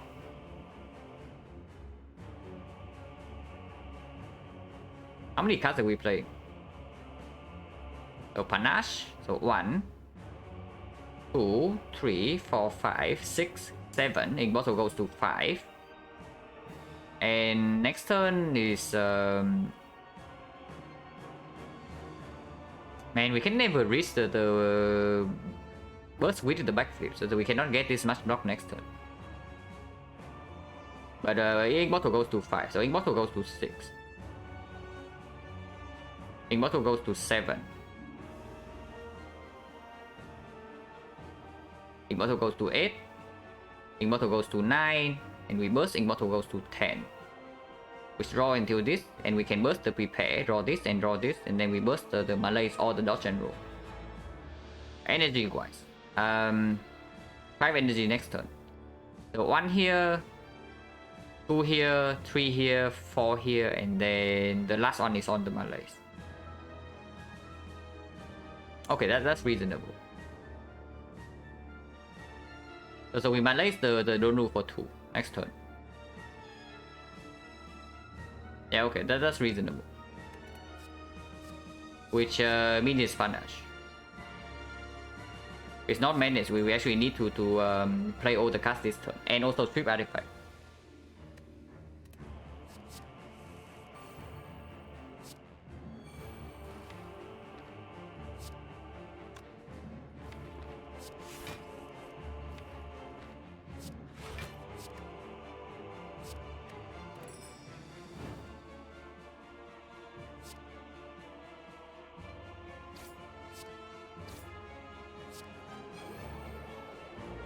And yeah, we take 8 this turn, or we can take 0. But if we take 0 this turn, we are... I guess we are bursting malaise next turn. So it's still malaise for 1 and get weakness. So malaising here has no real downside. Of course, the problem is that afterwards we have no malaise for the rest of this fight. But the biggest... The toughest portion of this fight is just the front load portion, right? The first few turns. After we survive these few turns, we are in good shape. Licha's deck is correct here, but yeah, sure. The weakness here goes to 18. We strip artifact and then we save a little bit of HP. Okay, let's calculate. Okay, next time we know exactly what happens, yeah? So we only block for 8. And then we burst malaise. So 15 it goes to 14. 14 goes to 10. We actually take 12 damage next turn. But wait. We need to play terror. Okay. Oh, okay. That changes everything. We actually need to play terror first. In order to draw the bottle, right? We play 1 card. So 1, 2, 3, 4, 5. Yeah, we actually need to play terror in order to draw Golden Immortal. So we actually need to strip artifact here. Otherwise terror does not come down Donu. And then Donu need to die. Terror is burst? No, I play terror first and then I play the burst. I play the terror first and then I play the burst. So that I can burst the prepare. And then I burst the malaise. Because you see, right, I do not get to the malaise before I play the prepare. But I can only get to the prepare when the ink bottle is activated. And ink bottle only activates after I play the burst. So in order to reach the burst malaise, I actually need to play terror first. So we probably do that. And the turn after we draw until 1, 2, 3, 4, 5. So we have weakness, and then we also have piercing will to block a little bit, and then we reach the footwork. And afterwards we buy ourselves back up. Okay, that should be fine. So this goes here and we take 8.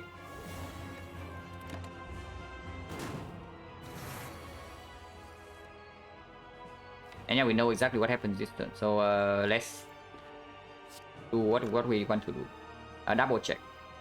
Draw 5. 5 cards. So we draw with this thing. Draw with this thing. We never played this.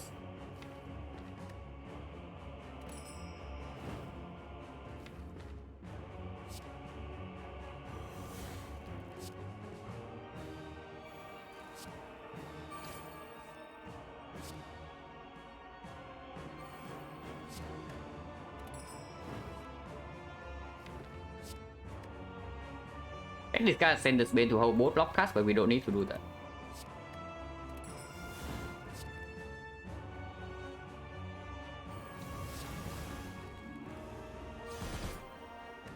And yeah, that's the line. We finish watching this one with the post die against getting late. Yeah. Have a good run, bro. But yeah, we take another 10. But after this fight's under control, we can just buy ourselves back up here. And we have enough max HP to maybe survive these hits.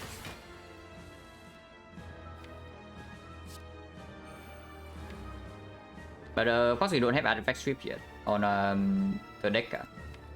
So weakness blocks for 8 this turn, and then Piercing Will blocks for 12. So Piercing Will is just straight up better. Which means that the weakness always happens here to strip. And then we Piercing Will to block.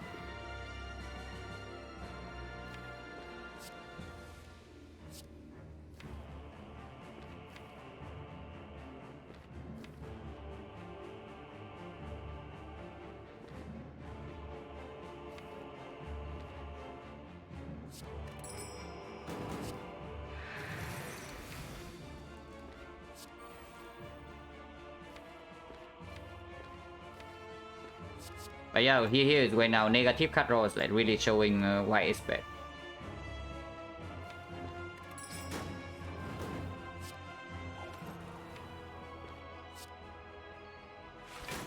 But we finished our setup and we are still relatively healthy. So hopefully we are fine from here. But something else to take note of in this fight is that we no longer have any weakness. The weakness is only neutralized. We have used the Creeping Cloud and both melees. So blocking this is not that easy from here. We still need to kill this quickly.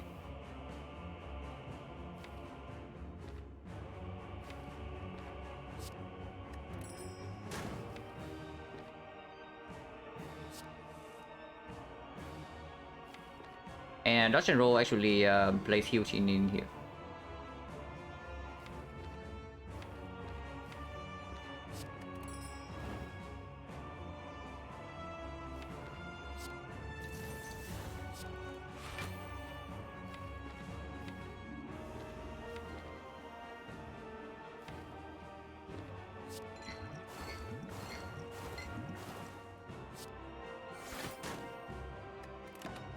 And yeah, keep Adwar energy.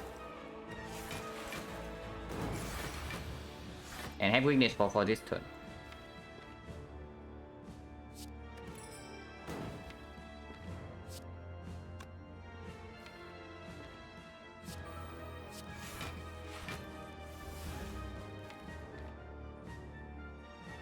It's already full block.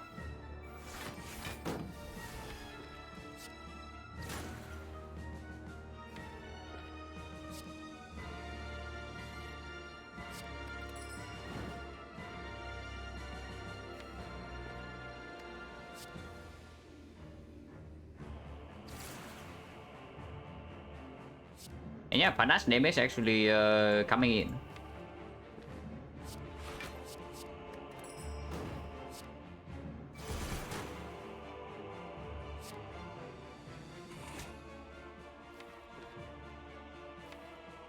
Keep the dash neutralize, I guess. We're advancing more to a little bit.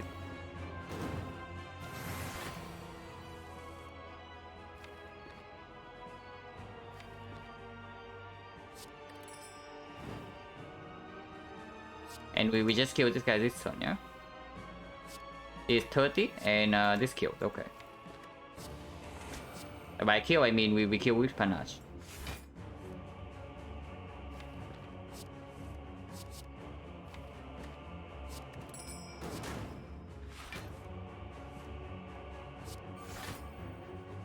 And yeah, get to retain neutralize for next turn.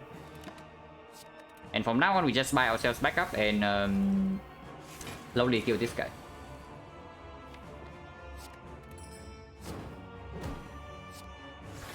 For this turn we still take damage, but afterwards we have like well plan to hold blocks. So should stop taking damage after this turn. Still -8.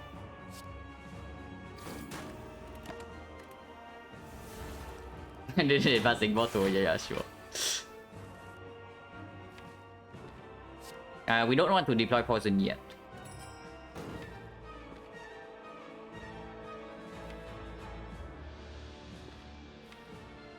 Honestly, I want to draw with Immortal to draw to Survivor next turn. We need to bite 10 times though. Is this too much damage? Probably isn't. Hopefully not.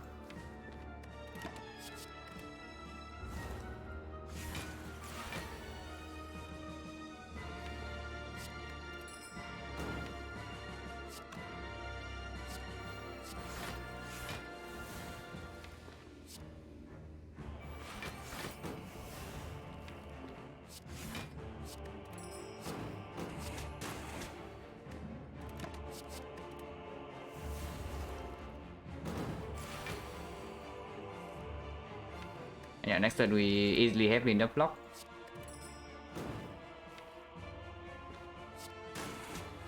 We hold a deflect good instinct here.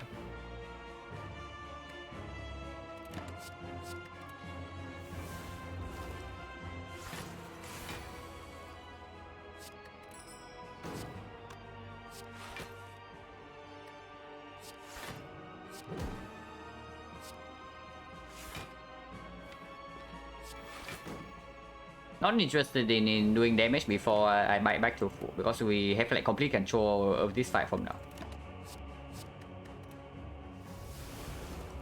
Yeah, looking at this fight, I'm definitely happy that I bought the second Monday. Because otherwise the weak chain in the hard fight is also going to be super weird. And it only performs in this fight by putting weakness in the first 2 turns.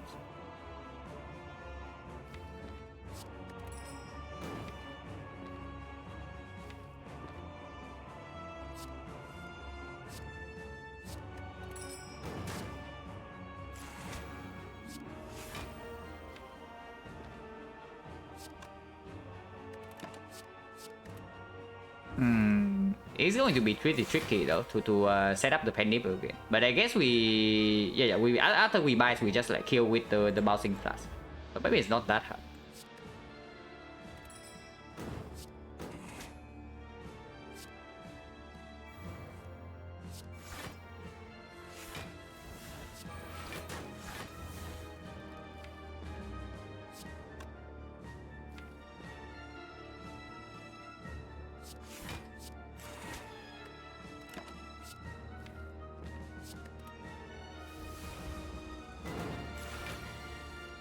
Need to play 8 more attacks though, and then 8's quite a lot.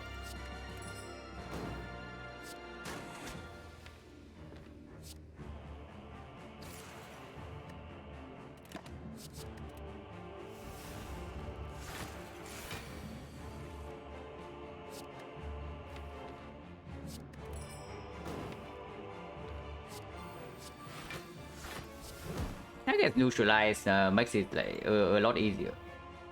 And we only need 2 more bites to heal to full.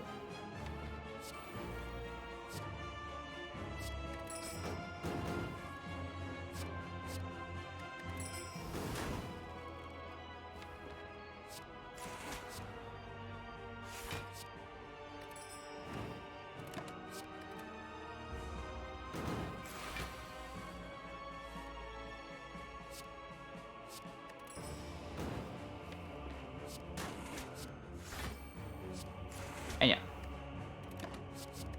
So now we need to worry about the bottle and the flower. Don't we have the fortress next floor? Yeah, but next floor is not the red side yet. We have a second boss. And if the draw on the first cycle is slow, we actually need the HP to take the hit. So we are like not in the clear yet. Yeah, 2 more attacks and then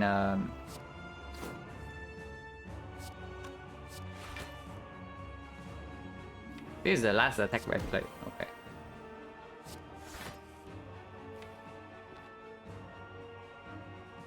Carol poison right now. 24 poison next turn.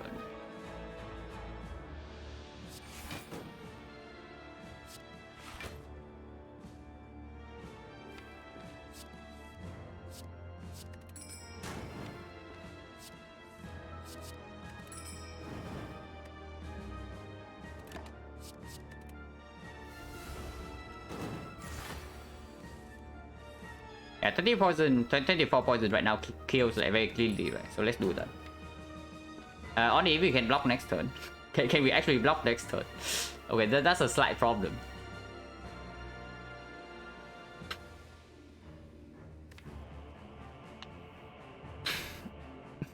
Yeah, we have like no guarantee block in our hand next turn, like whatsoever. And then if we take the damage next turn, then everything is like for naught. Okay, that's definitely a slight problem. Maybe we actually are forced to mess up the pendant. Hopefully not. Immortal draws one card. I mean, looking at this, I probably actually wanted to have the freaking burst in my hand. To maybe burst prepare next turn. To reach like real block card, but I don't know.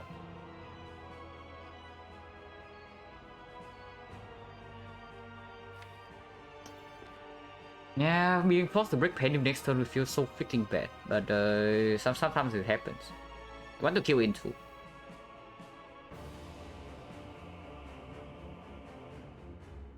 Another one is like 40. This is actually 42, and we only have 16 guaranteed block in hand, which is nowhere near enough.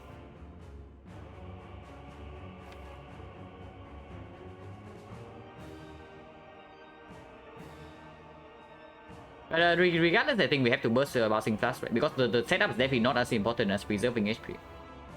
So burst Bouncing Flash opens up a scenario where we actually get to kill this next turn. Burst Bouncing Flash is 24, so we need to deal 19.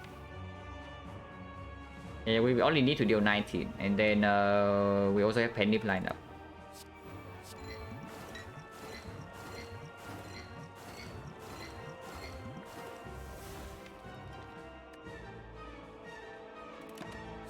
Hopefully you can block.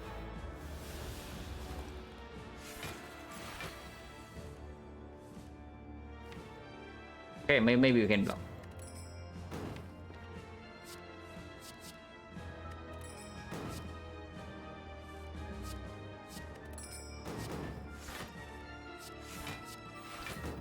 Take 9 though. Man, 9 so much.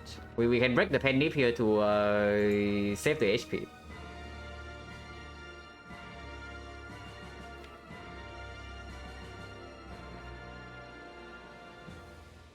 Yeah, if it's the time eater, we need the HP more. And Awaken one, we can... the Awaken one is probably the easier fight of the two.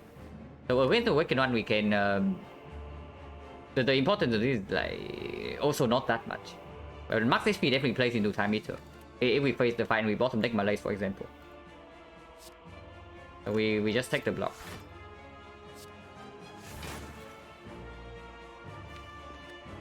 Man, that feels bad. But at least Bottle and the Happy Flowers are on good numbers. We can play 2 attacks here.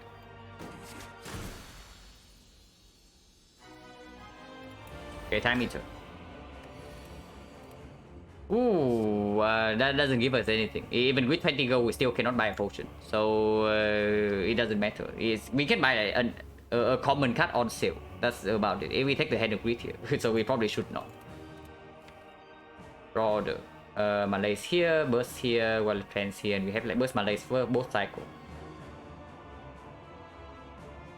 Turn 1 we draw until this. Panache probably okay. I mean, you can definitely take Hand of Greed. If Hand of Greed doesn't block us, then we should always take Hand of Greed here. With Burst Malaise, both cycle, probably there's no risk. Probably there is no risk because as long as we are alive in the next, yeah, as long as we leave this fight alive, we have a full heal with the Fusion Hammer.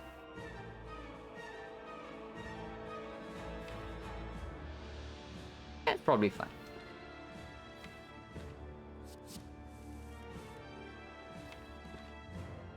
And Terror first cycle is like probably okay as well. No problem.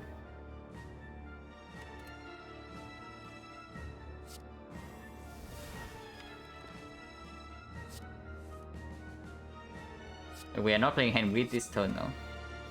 Then we don't kill this. Oh, pretty bad next turn. I guess we single Malaise first cycle. That's also fine.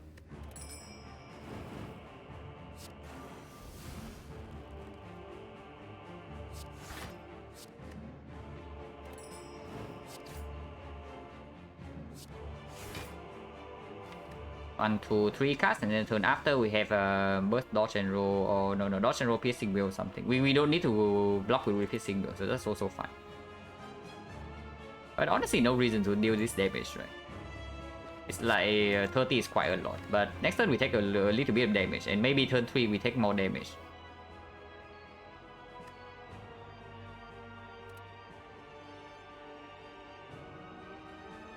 Yeah, no reason to. We can play this fight slow.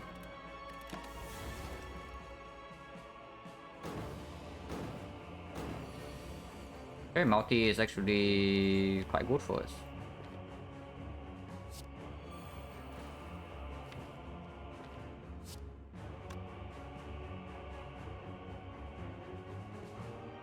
Can take 9 damage here, or we can block for the cost of 1 card. That's probably fine. And yeah, second melee is for second half. Debuff, but we block vulnerable, so we can actually burst bouncing fast in this spot.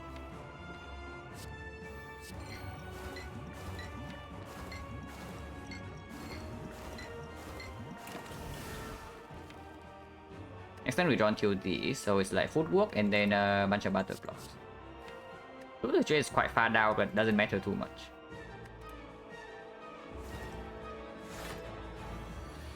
Yeah, only 5 times 3.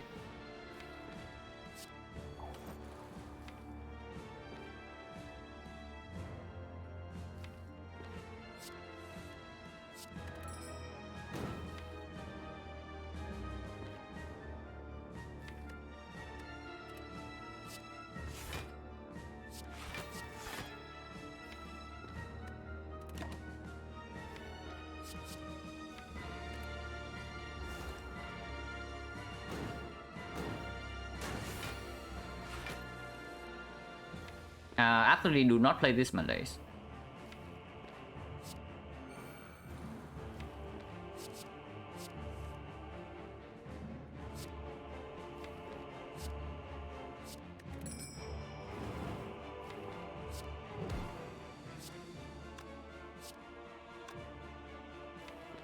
One, two, backflip, eviscerate, okay.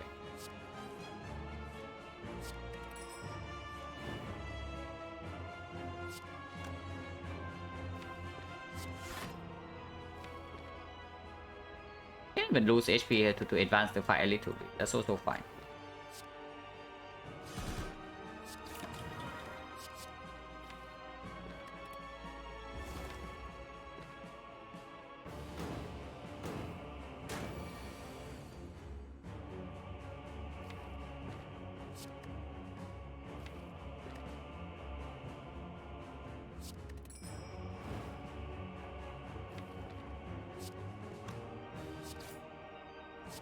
And yeah, split next turn.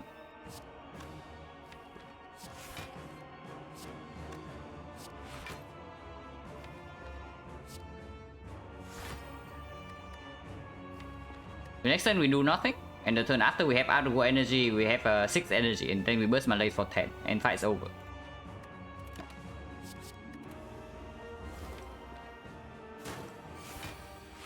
Yeah, do nothing this turn.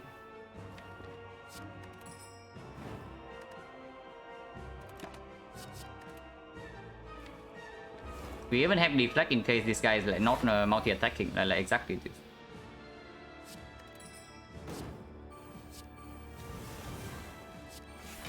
Yeah, full block, and then can even activate right now. We don't have to, because next turn is never this attack, so multi-hit deals 0, and then all is the debuff. So again, we can take out of war here, but completely unnecessary. I guess slowing down this fight is also fine from this spot.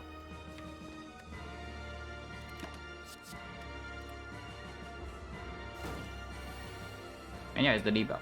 Doesn't matter.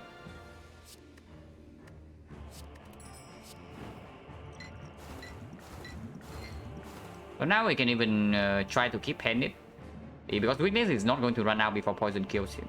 Hopefully. Wait. We want to hand a grid. So we go. We cycle back with the attacks.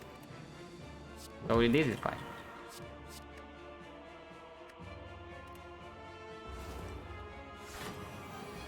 Yeah, now he knows that the multi-hit is useless, so he keeps doing this attack. Very intelligent. So we still actually take damage after 10 malaise. That's just time eater. And then we go even matter. It can buy us a common card on sale. Sometimes. So maybe a backflip. We can buy another backflip, for example.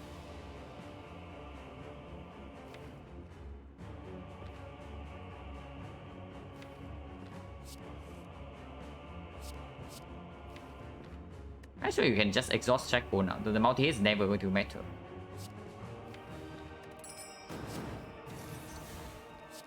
Checkpoint block more for on this turn because of us being vulnerable.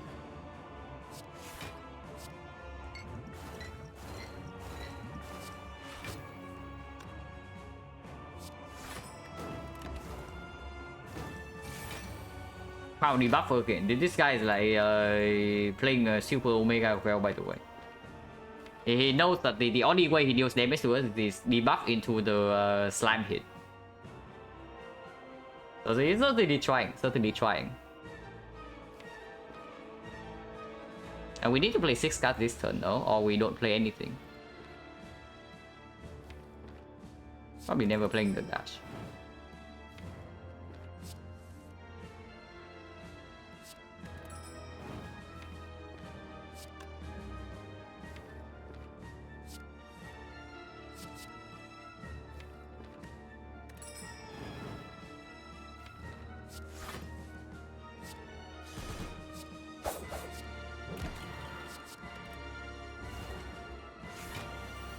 Okay, he tried his best, but he failed at the final line. This was supposed to be the slime attack, then maybe he could deal damage to us. But this hit we don't take.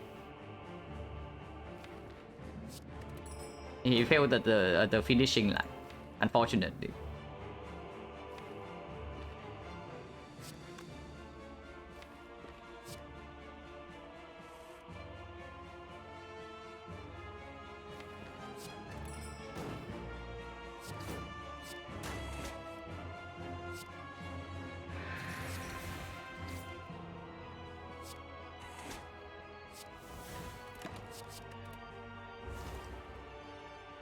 So kill in 2 more attacks and hopefully in 3 turns.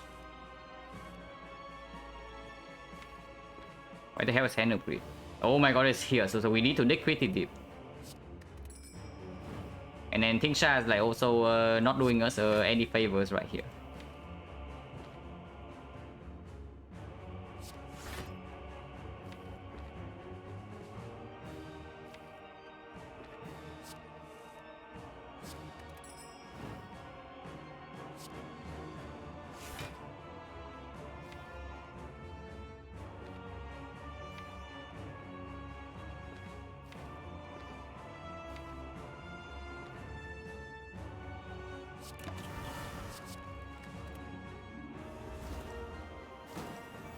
Okay, kill next turn. Oh my god, he's like way too good. If we curse up like this, next turn we get debuff and then he gains a bunch of block. We actually cannot pierce with 2 attacks in order to handle crit. So at the end of the day, we still get outplay. So no go for us if we want to keep the relics. There is no way to get through this block with 2 attacks. Unfortunately. Wait. Maybe Tingsha can do anything. Maybe Tingsha can do something. So if we eviscerate here, and then end turn. Next turn we get to draw 5 until here, and then we burst the prepare. Until here, and then we burst the prepare again, and then Tingsha deals 15 damage. This guy gains only 20 block, and then Hand will kill. Oh, okay. That works. So eviscerate here and do nothing else, yeah?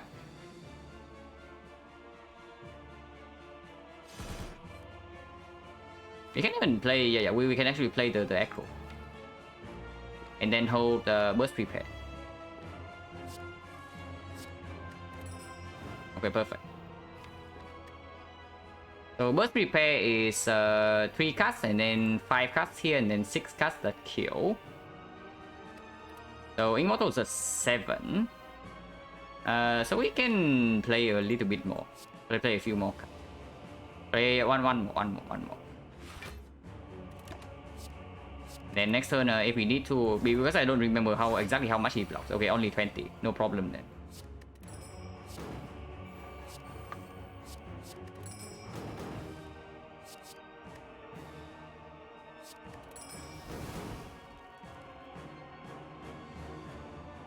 And yeah, single prepared, and then hand read will kill.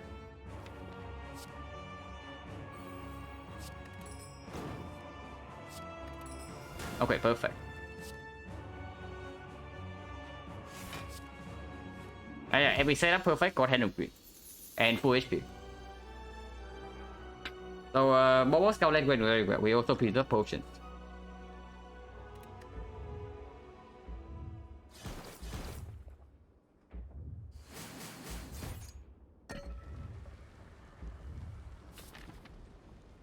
First we wait another floor.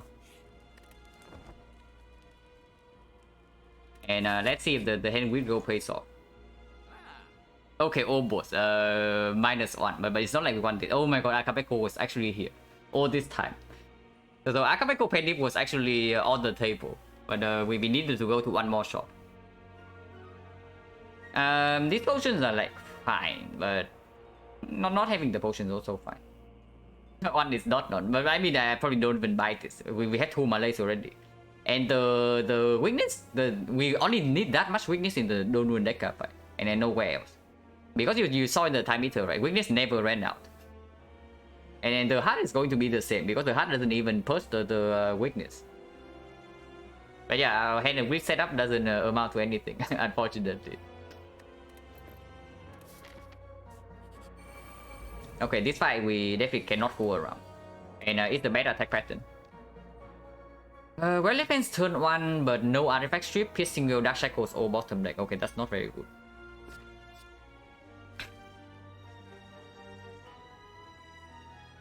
We have 2 strength, so secret weapon can not get anything. Oh my god, this draw is so freaking bad. So we draw 7 until here. We draw 1 more with the well-lit plans. With the Immortal, and then the next turn we draw only 3. Okay, are you serious? We are getting like Omega Wrecked here or what? Oh wow, card draws are bottom deck, and then also the mitigation also bottom deck.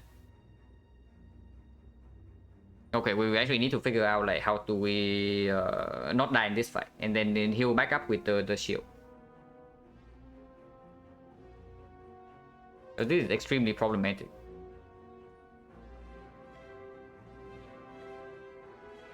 We don't even have front load artifact strip, right? So it has 2 layers, and then 2 layers is not good.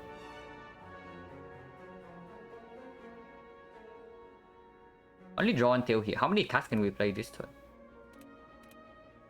Secret weapon is 1, and then man, no, our attacks even draw as well. Yeah, I'm thinking of a way to actually get to here somehow.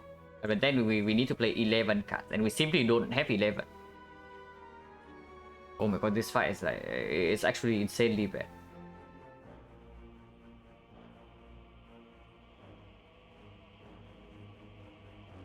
We don't even have a Centennial puzzle or something. Okay, can we kill the shield somehow? We had 2 strength and a pendant. Yeah, that's 65 coming, like no kidding. 65 coming and we can block for like 20. So we take like 45 damage or what? Or are we using speed potion in this fight? It might be speed potion in this fight, looking at what's happening here, but I don't know. We'll see first. Because honestly, healing back up from only 10 HP is extremely difficult. The shield also has a limited amount of HP. I mean, I guess it's not that difficult, but it means that we actually need to guarantee that we full block every turn.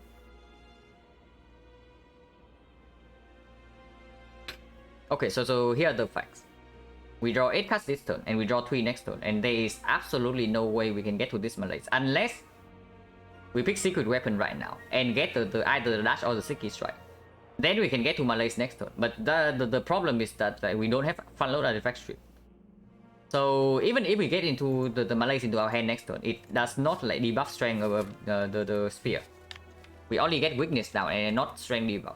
So we are still facing 7 times 4. So next turn we are facing 21 and then 49. 49 plus 4 from burns is 53. 53 and we can block for... We block for like 11 this turn, yeah? We block for 11 this turn, so we take 1. And then next turn we block for 20. Actually, no. Wait. We play Elephant this turn. We play Survivor. And then next turn we have only 4 energy. Okay, 4 energy only. So we cannot even play double defense dash. We can only single defense dash. Unless we don't break the other wall this turn.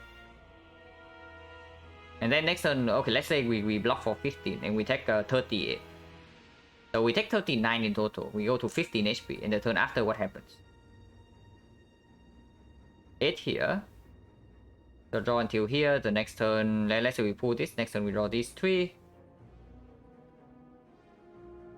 And next turn we draw these 3. And the turn after we draw 6 cards. And then we discard 1. Football is still not online. And then weakness, we get weakness now on the shield. And then we can... And this is so freaking messy. Because we only have 15 HP at that point. It's probably speed potion. But let's try again. So turn 3, what can happen? Turn 3 is like burn strike. And then 38. And we know that we draw these 6. We discard 1. We play the prepare, we draw until here. We play the creeping cloud. We play the acro, we draw until here. Discard the bite. Wait, no. Yeah, here until turn 2. Turn 3 is this, we discard the bite. We play the prepare, we need to discard 2 cards. And that is bite and maybe dark shackles. And then we play the acro, we draw until here. Discard this card. And then we play burst on the deflect and then burst on the good instinct without dexterity. Okay, that doesn't cut it. That does not cut it. We actually have to potion here. We simply die on turn 3 if we don't potion right now, and the burn strike happens on turn 3. 15 HP is not enough, and that is like very annoying. That this deck actually is forced to speed potion, but I guess that's what Frozen Eye is for, right? It informs us when we are like completely screwed, so we have to use a freaking resource. So I guess we don't have 7 decks in the hard fight. We block vulnerable instead. Oh, that's pretty bad, but hopefully 4 dexterity is enough with this many piercing wheels.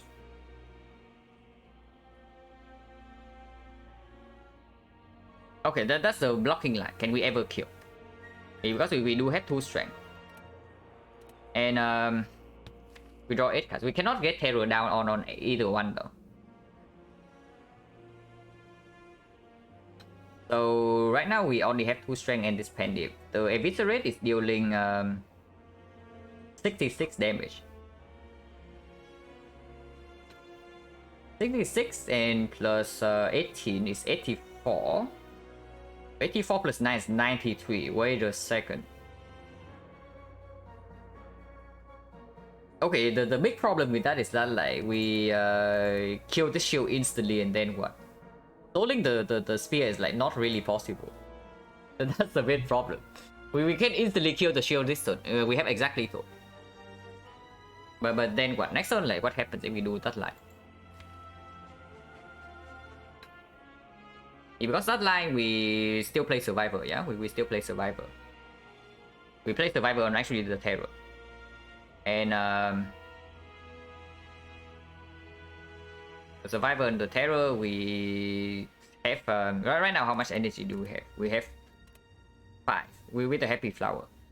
So with the survivor we have 6. So 1 energy here, 2 energy eviscerate is 3 energy in total. 4 energy, 5 energy, 6 energy. So that's basically everything. And then we can hold 2 defense. And the turn after we draw until these 3. And we play double defense dash. Choose the trade. Don't even need to play to the trade first. But double defense dash, we block for 20 and we face 44. So we take 24. We take 24 next turn, and we take 1 this turn. So in total, we take 25. But the shield, the spear never gains block. So I am slightly worried that the 2/8 can randomly kill sometimes. But we also have football to heal for 2. And then we only need to buy it like 10 times. And yeah, in that case, we also preserve the potion. That probably has to be the line, right? We have double melee, so we actually do not take damage from the spear. Burn shuffle are like a little bit annoying, but like who cares, right? When we don't even need to block. I'm just scared the thing shall accidentally kill the spear before I heal back up to full. That's the only thing I'm like worried about right now. But before that, we can double check whether the damage actually in. So secret weapon to pull Eviscerate. And Eviscerate is dealing wait, no, it's only 9 times 2. It's not 11. Eviscerate is minus. We cannot even do that. Oh my god. Yeah, it's only 9 times 2. Oh my god, that is so freaking bad. 9 times 3 is 54 only. So 54 plus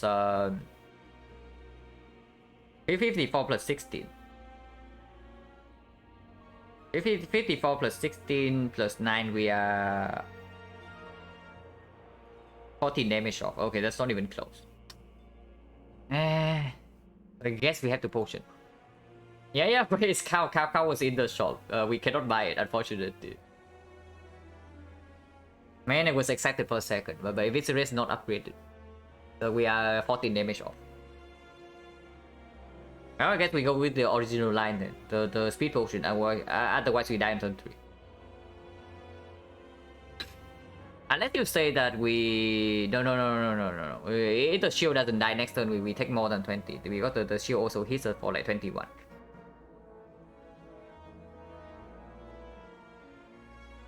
Yeah, like so many things, like so many things have to actually do not line up this turn. You know, we don't draw into a single discard. Or card draw. We also don't draw into Artifact Shield to deploy Terror, and we also do not have full block next turn with like Dark Shackles or something. So many things have to line up here for us to use the potion, but apparently we have to do that, otherwise we die.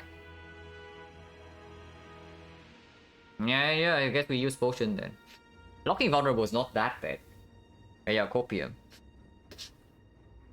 It's very much a copium because if we block the multi-hit either way, then blocking vulnerable only blocks for 22. It's not even 22. It goes from with weakness. It goes from 50 back down to 33. So it only blocks for 17. The vulnerable 5 dexterity blocks for way more than 17. I can tell you that.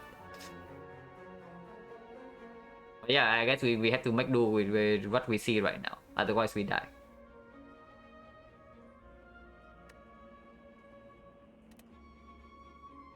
Okay, so if that's the case, like what do we pick in this spot? Because we can still pick something, and maybe it's still the Eviscerate to burst the spear down.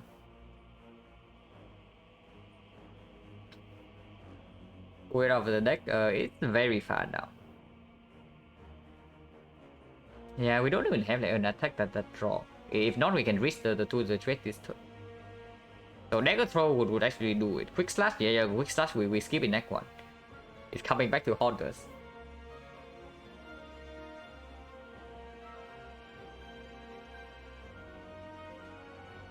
So probably has to be Eviscerate because I also don't want to draw this afterwards, you know. Unless you say that we should take Swift Strike. Swift Strike, we float energy like crazy, and then what? Also doesn't make sense. Yeah, it's just Eviscerate, and then we Speed Potion.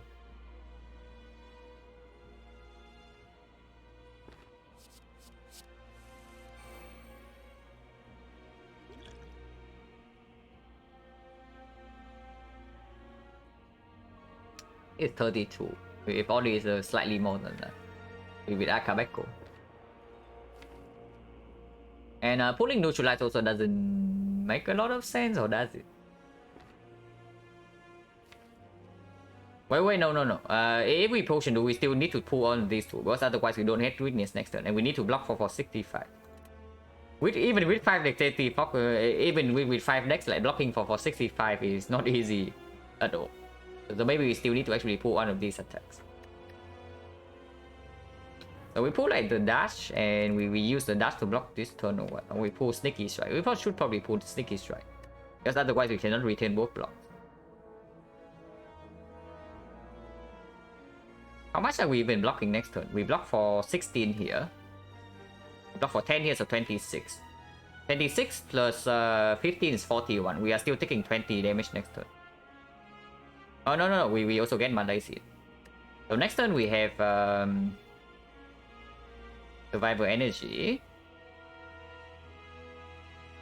We have Survivor Energy, and we can do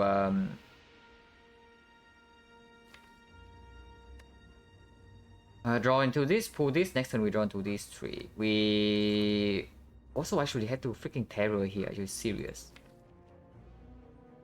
We had to waste terror if we want to keep weakness next turn. So how important is that? I mean, I guess terror is not that important. Yeah, terror is probably not that important. Okay, let's put the Sticky Strike.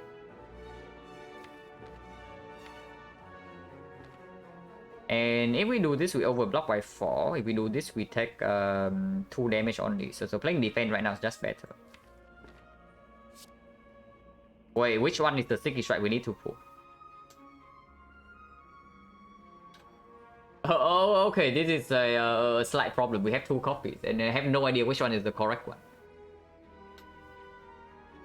Well, we can solve this problem by picking the dash. If we pick the dash, we always get the into the Malays next turn. Otherwise, we do a 50-50.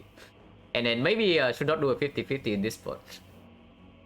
But getting the dash right here actually means that we get 1 less block next turn. So we lose 10 block. Yeah, that's pretty funny. But Frozen Knight doesn't tell us everything, unfortunately. Malays blocks for like 12 next turn. And otherwise we are only losing 8. Yeah, I guess we do that. We get the dash, and then we take the damage.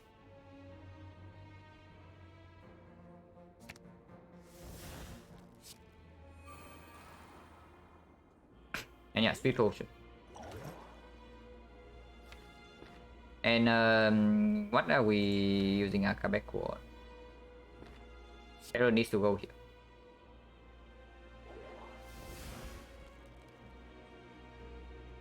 I guess in that case we can double defend this turn and then block a little bit more.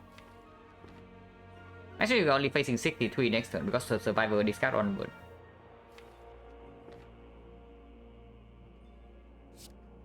So yeah, Dagger Spray into to buy it, right? Because this guy still needs to die at some point, and the HP of this guy does not matter that much, because once in a while he just gains 30 block or 99 block, which blocks the damage from Tingsha, and then I can freely bite against that kind of block as well. So as long as this guy does not go down to like maybe 10 HP or something, the Tingsha will not kill him.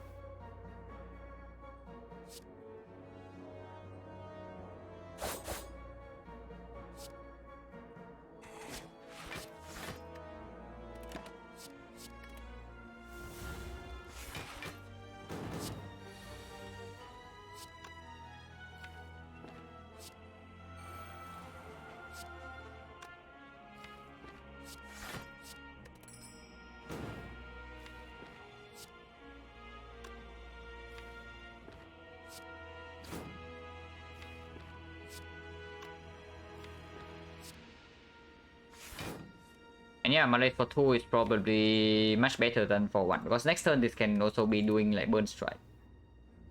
And the bite in my hands also may be better for as a discard target next turn.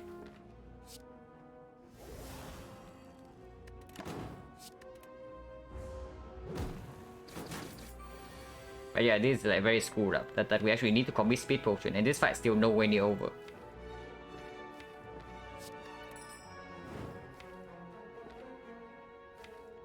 We don't need to shackle this guy ever, so we can use Dark Shackles to turn.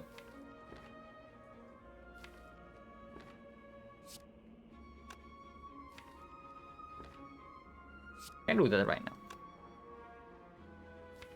And Creeping Club probably wants to replay, but maybe it does not. Probably wants to, because Malay's one wants to go here.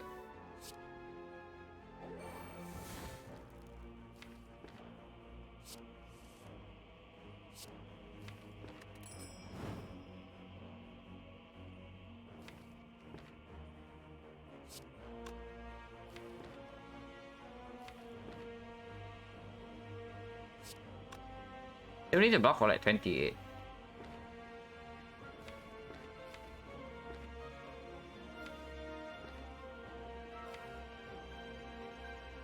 Doesn't really work. Do we want to take another 5 or what? Because otherwise the next hand is also messy. I kind of want to hold burst Malays, but right now we cannot do that. Otherwise we take damage. I mean, I guess we don't need to burst Malay. Burst Cloud. The poison only applies here once, so it doesn't. It only deals 10 damage. This guy is not dying to the thing shire. So probably Burst Cloud is fine.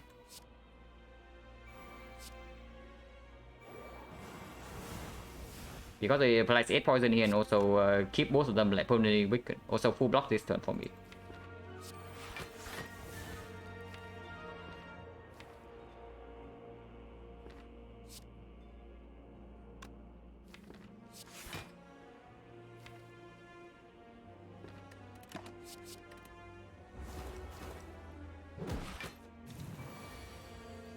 Yeah, burn strike, and then the next turn is the thing.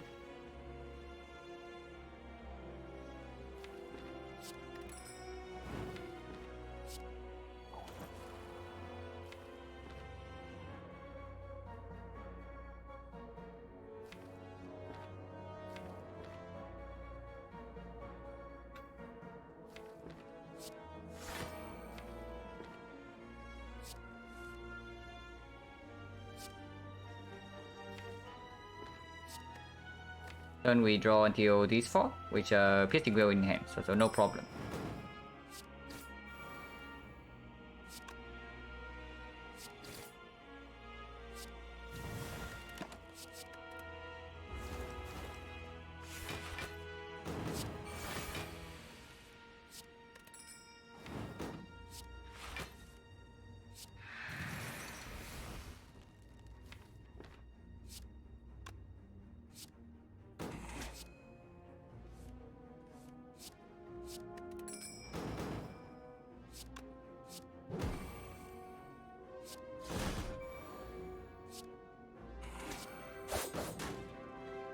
Yeah, now we buy ourselves up from this guy. 7 attacks. Hopefully he doesn't die to nonsense before that.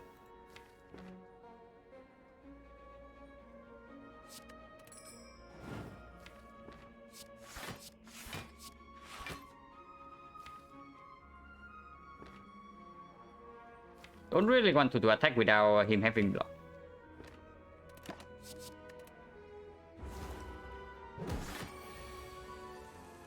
And Witness also ran out though, so I have to be slightly concerned. Only slightly.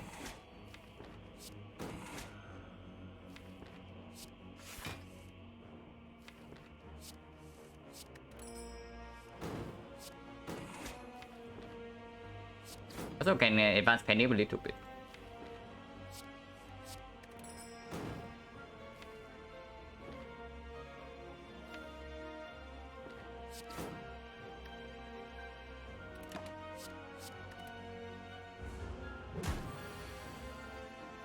Yeah, next turn is the big hit.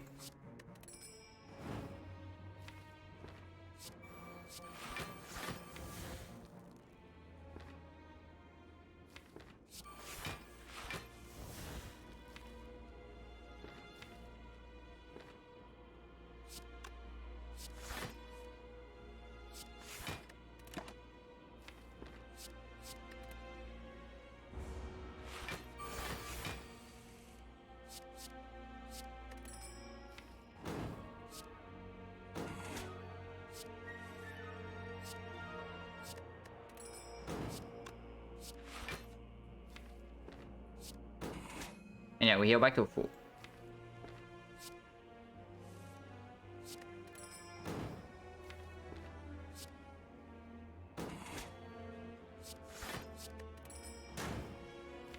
And now we try to kill in 3 turns, which should be also easy. Must have been a long run. Yeah, it's probably pretty long. 4 hours and a half. Both the Frozen Eye and the fact that our deck is like not overwhelmingly strong. It means that the run's definitely taking a long time. Why you ever worry at full health? Yeah, cool.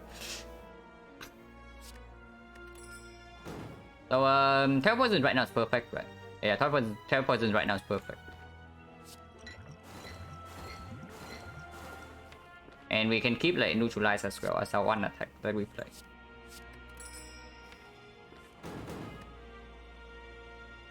Advancing also.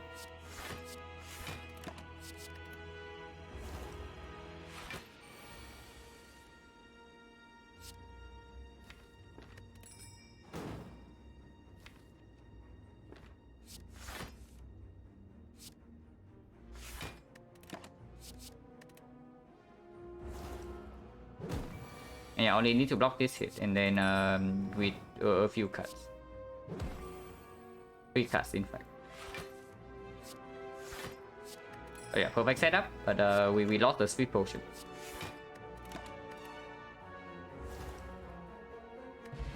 Yeah, White Beast statue, exactly what we need. And then no potion. But okay, how good is this burst?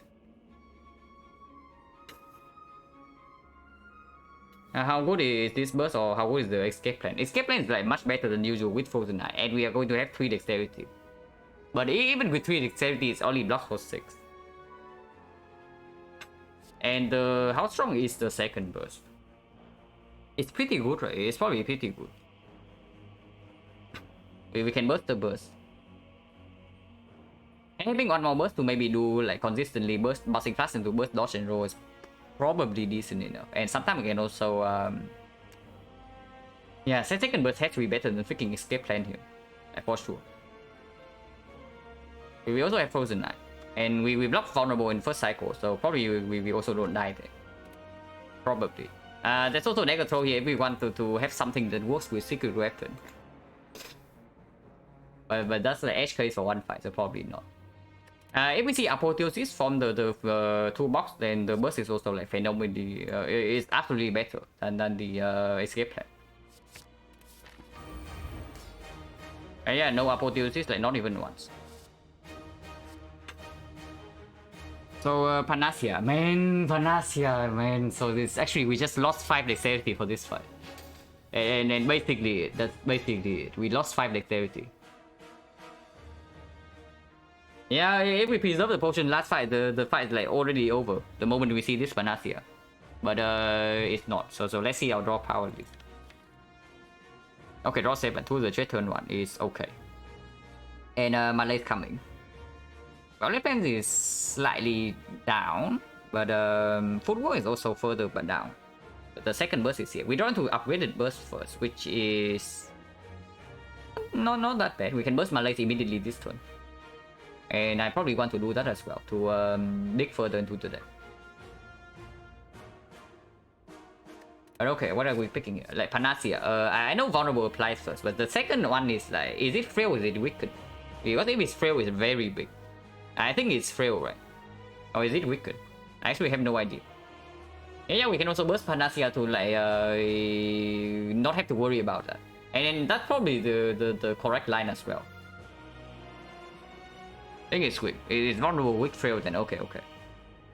Then yeah, burst Panacea, like definitely the stonks of like burst Panacea goes up. For sure. Now we draw into this 7, we can backflip draw until here, and then prepare draw until the Malays because of Irving Bottle. And then we can burst Panacea, burst Malays. With 2 of the trade online, and leave this in the deck for maybe Artifact, maybe Poison later. That's absolutely fine. Yeah, that's absolutely fine. Energy check. We have 6 energy. So 1 energy here. burst, we play so we backflip first. If we don't play more blocks, we're actually taking some bit of death damage. First, we can only play 5 cards, and we play like burst Malays. And then burst Panacea, so that is only 5 cards. So we actually take only 2 damage. 4 damage. We can spend 1 energy on backflip to prevent that. So 6 energy. 1 here, 2 here. Maybe we play this, so it's 3. So 3 energy, we have 3 left for the Malay. So we Malay for 6. Of course, the strength now is irrelevant, but the weakness for 6 means the second cycle we don't need to strip too quickly. And then we withdraw until here. Now hang on a second. What if we keep going? We withdraw until here, we keep going, we play the Echo, and then draw until here. And then we play the Prepare. We draw until these 2. And then we can play another Prepare until these 2. And we get Global Plans down on turn 1 with the Terror. That has to be good, right? Yeah, that has to be good.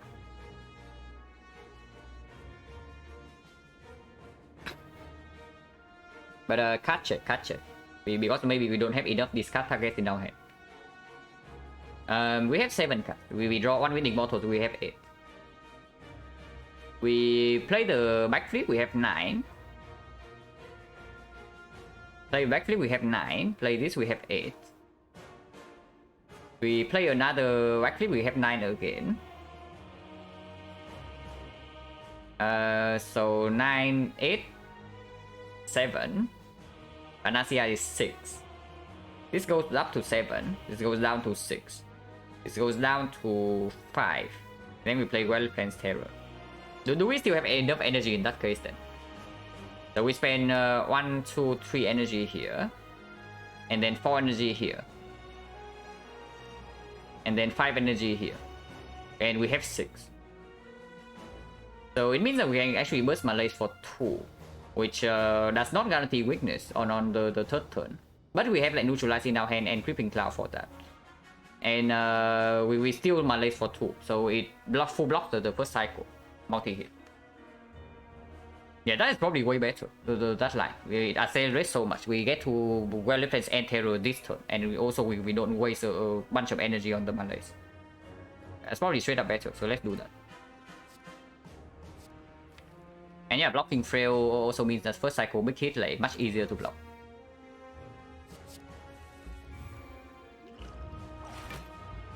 I can't even use this first. Actually, no, it heals first and then we take damage. So that's exactly bad.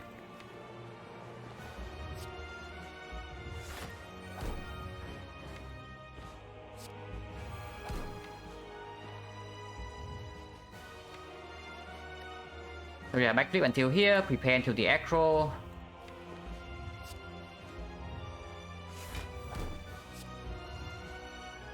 Never spray, never play this turn. In max 4 energy. Wait, no, we simply do not have enough hand space for that. We actually need to play Neutralize in this spot to make hand space. Because otherwise, acro only draws 2 until here, and then prepare also doesn't have hand space. Draw until 3, discard 1, 8. So play until 2, draw until here, and then... I guess playing Neutralize right now is not that bad anyway. It guarantees that first cycle has weakness. It just breaks Other World for next turn, but it's not like we need Other World for next turn, or for anything. Yeah, we simply do not need Other World, so we can just play Neutralize in this spot.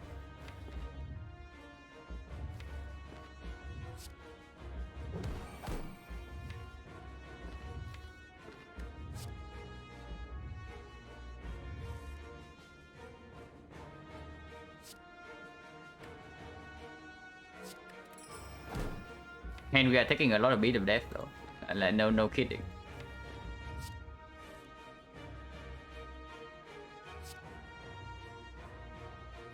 We are probably holding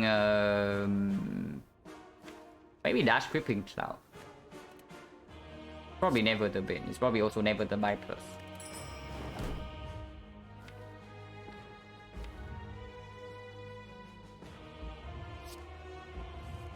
Actually, we hold like echo, right? Yeah, we hold echo.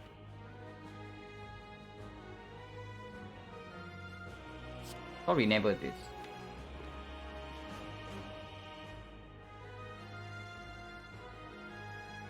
Yeah, hold echo dash then. And how do we apply weakness afterwards? I guess we hold the cloud. We hold cloud and eviscerate, and next time we draw until this. Single hit we can it's a single hit we draw until here. And then we can echo until like block. If not multi hit we take no damage. So it's not the dash here. And yeah, damage incoming. Okay, that was a bad play. We lost 1 HP. And then now pain is coming. We take a billion damage.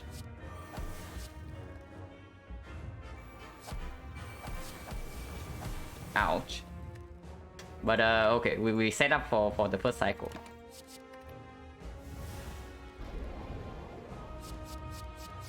Yeah, nice debuff. 32 only.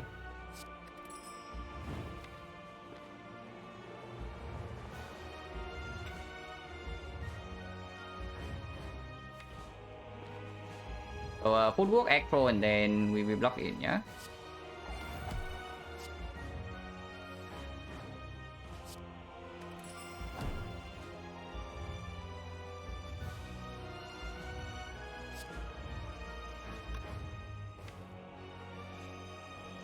Cannot force drawing into the void this turn, but I guess next turn we can do whatever we want. So it doesn't matter too much.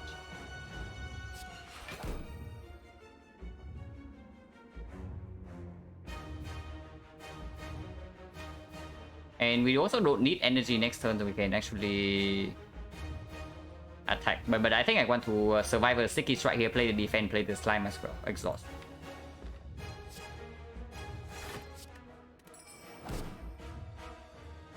Take a little bit more damage here, but that's fine.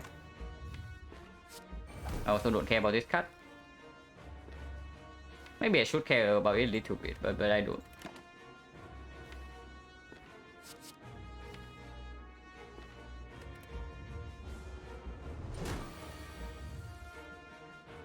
And definitely not time for Malaysia, and also no need to hold it in my hand. Dodge and roll is way better next turn. Man, we cannot reach the bouncing flash. That's like slightly annoying. I cannot reach the bouncing flash to burst it, but I guess it can strip artifact in next cycle.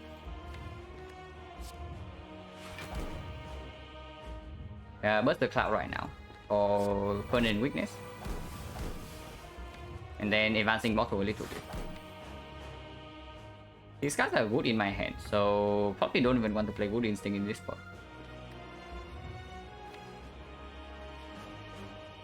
I guess I'm holding maybe Bouncing Fast, Piercing Will. No, I don't even draw into Bouncing Fast. So I hold Piercing Will and I play the Dodge and Roll next turn. And then I hold the Good Instinct, okay.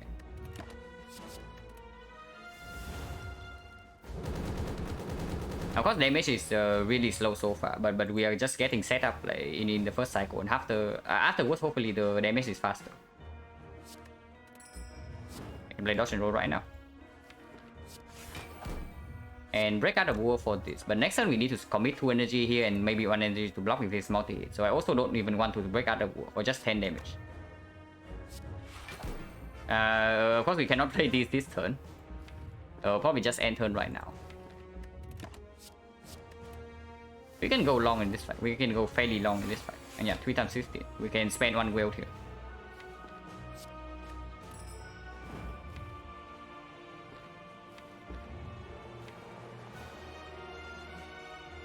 Backflip, reach, prepare, reach here, and then we backflip until here, and then we backflip again until here, and then we prepare, and then we burst the bouncing fast into burst piercing whale.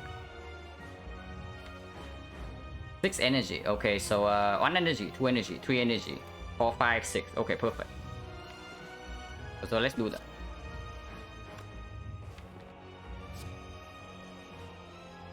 Don't need dash echo.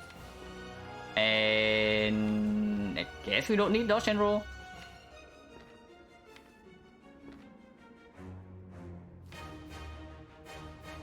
Just also I kind of want to deal a little bit of damage right now.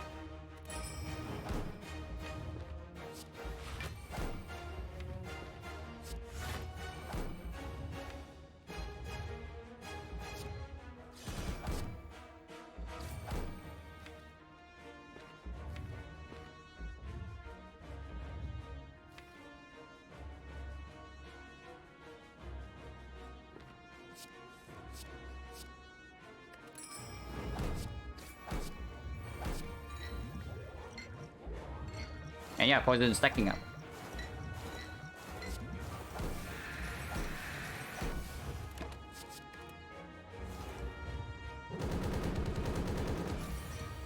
$35 on it.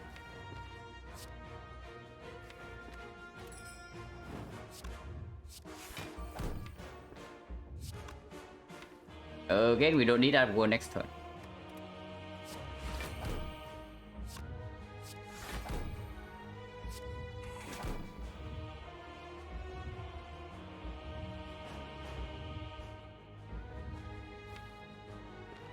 This is the mid neutral. So we can take 1 damage here to deal 10 more. Probably not a fair trade.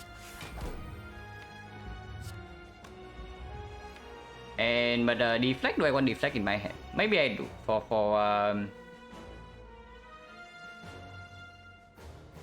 maybe I do if I forcefully want to shuffle next turn, but I don't really want to do that, right? I just accept with this, so I hold the buy in my hand instead to deal some damage here.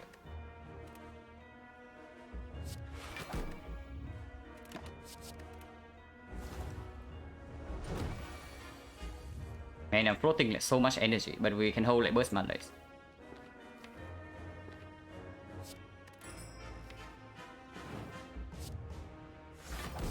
Also, do not break Immortal for the to not draw into aggro next turn.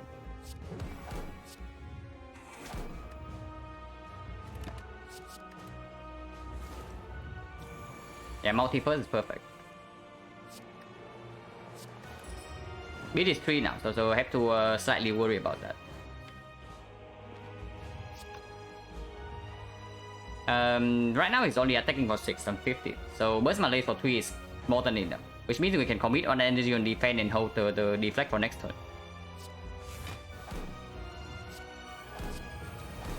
Yeah, 0 times 15. We take no damage from beat. And next turn we draw until this. Still do not need Dark Shackles. We can easily block 20 times 15, I think. Maybe not that easily, but we can hold burst the Dark Shackles, and that completely blocks 20 times 15. So we still have like a lot of time in this fight.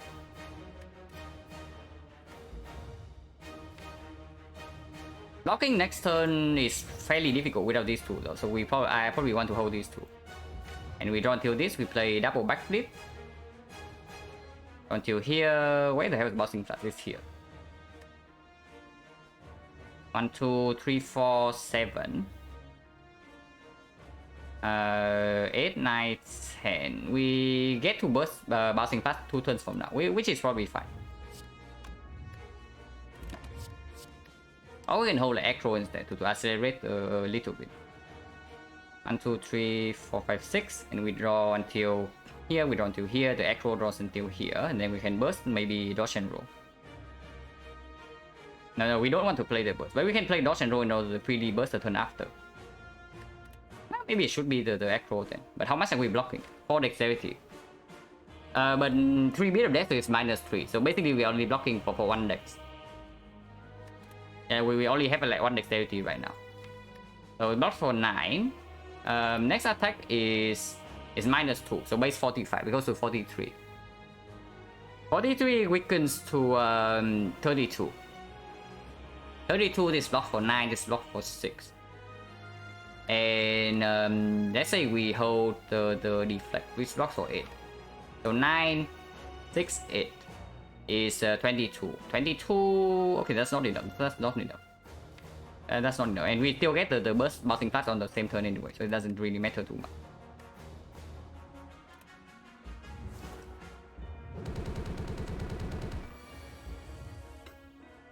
Yeah, that cycle is definitely not held yet. Oh, wait. That's not even true. Because the next multi-attack we actually... we will probably need to shackle the next multi-attack. It's like the 8 times 15, right? 8 times 15, but we push all the strength, so it's only +2. It's only 6 times 15. 4 times 15. Weakens to 3, so 45 damage. We can probably block. It's the wounds though, so we better make sure that we can block fully with without shackles. Regardless, we are never biting here, so I can discard the bite.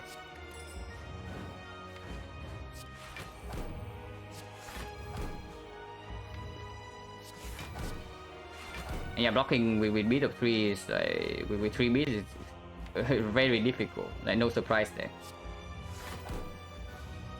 Or we can take a little bit of damage to penny this eviscerate right now. And I think I want 3 HP more than the damage from this. And yeah, hold the burst and then Dark Shackles, yeah?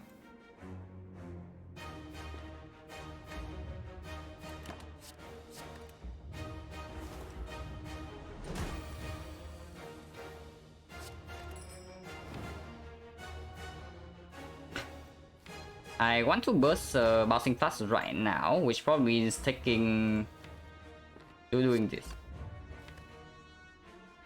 I need to keep drawing though. We definitely need to keep drawing this turn. So 2 energy here. Let's say I use the dash first.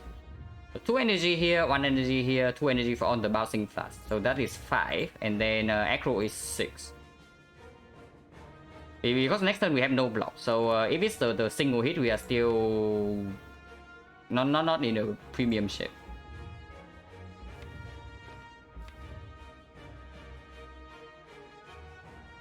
I guess it's probably just dodge and burst, dodge and roll first, then we take some damage, like doesn't matter. I take some 3 bit of death here. 60 bit of death in fact.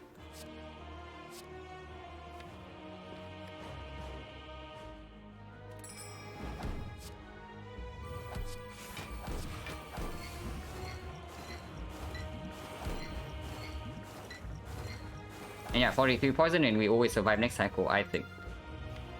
I sure hope so.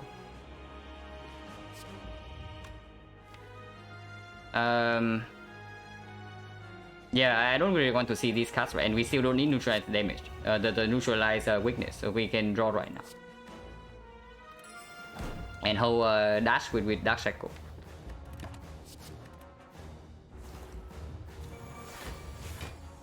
Multi-force, so maybe we can actually block this here. But we don't need to. This guy always dies in like 5 turns.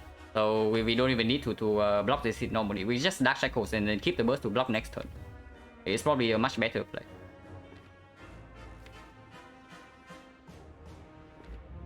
But if we play Dark Shackles right now, we get to commit all our energy into damage, and that's also like not insignificant. That's also not insignificant at all. Actually, I probably do that.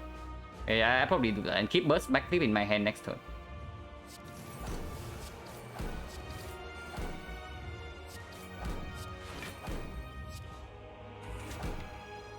Or we can play it right now, which is also completely fine. Yeah, looks like super winning. Looks super winning from here. We need to make sure not to take the multi-hit. That was only it, because it was like painful stuff. This hit is like 1 wound, doesn't matter. Like one wound here, like who cares?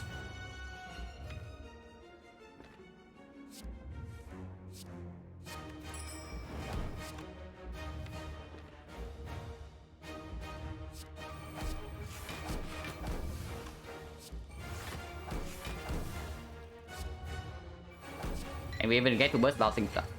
And this dies into it.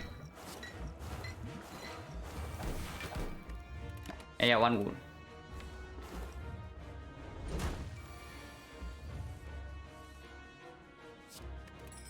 Dies next turn.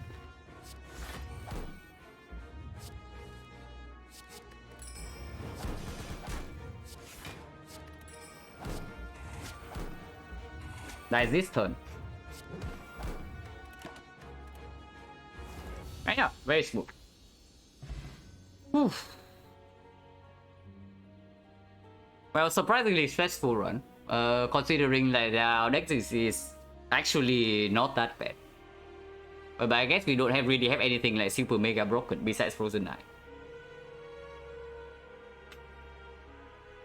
But yeah, 11 strict now. So Silent finally like on par with defect, at least in the strict department.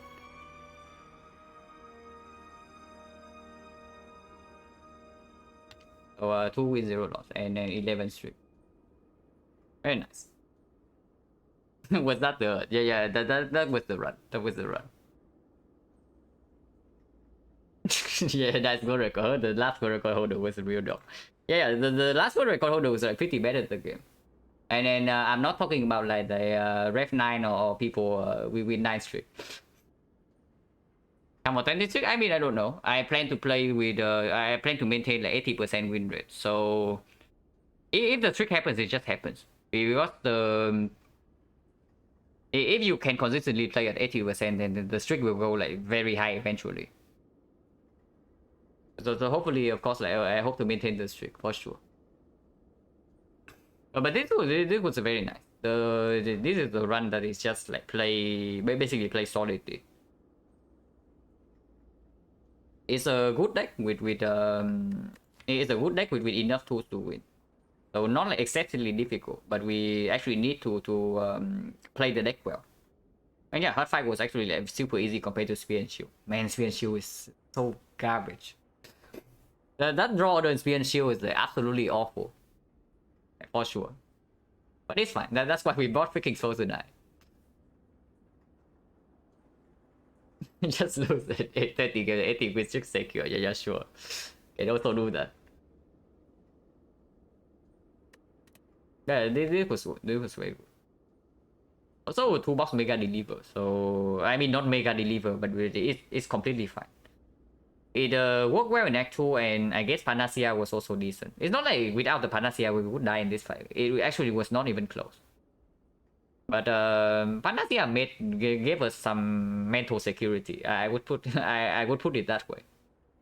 Mental security because we just don't lose HP in the first cycle.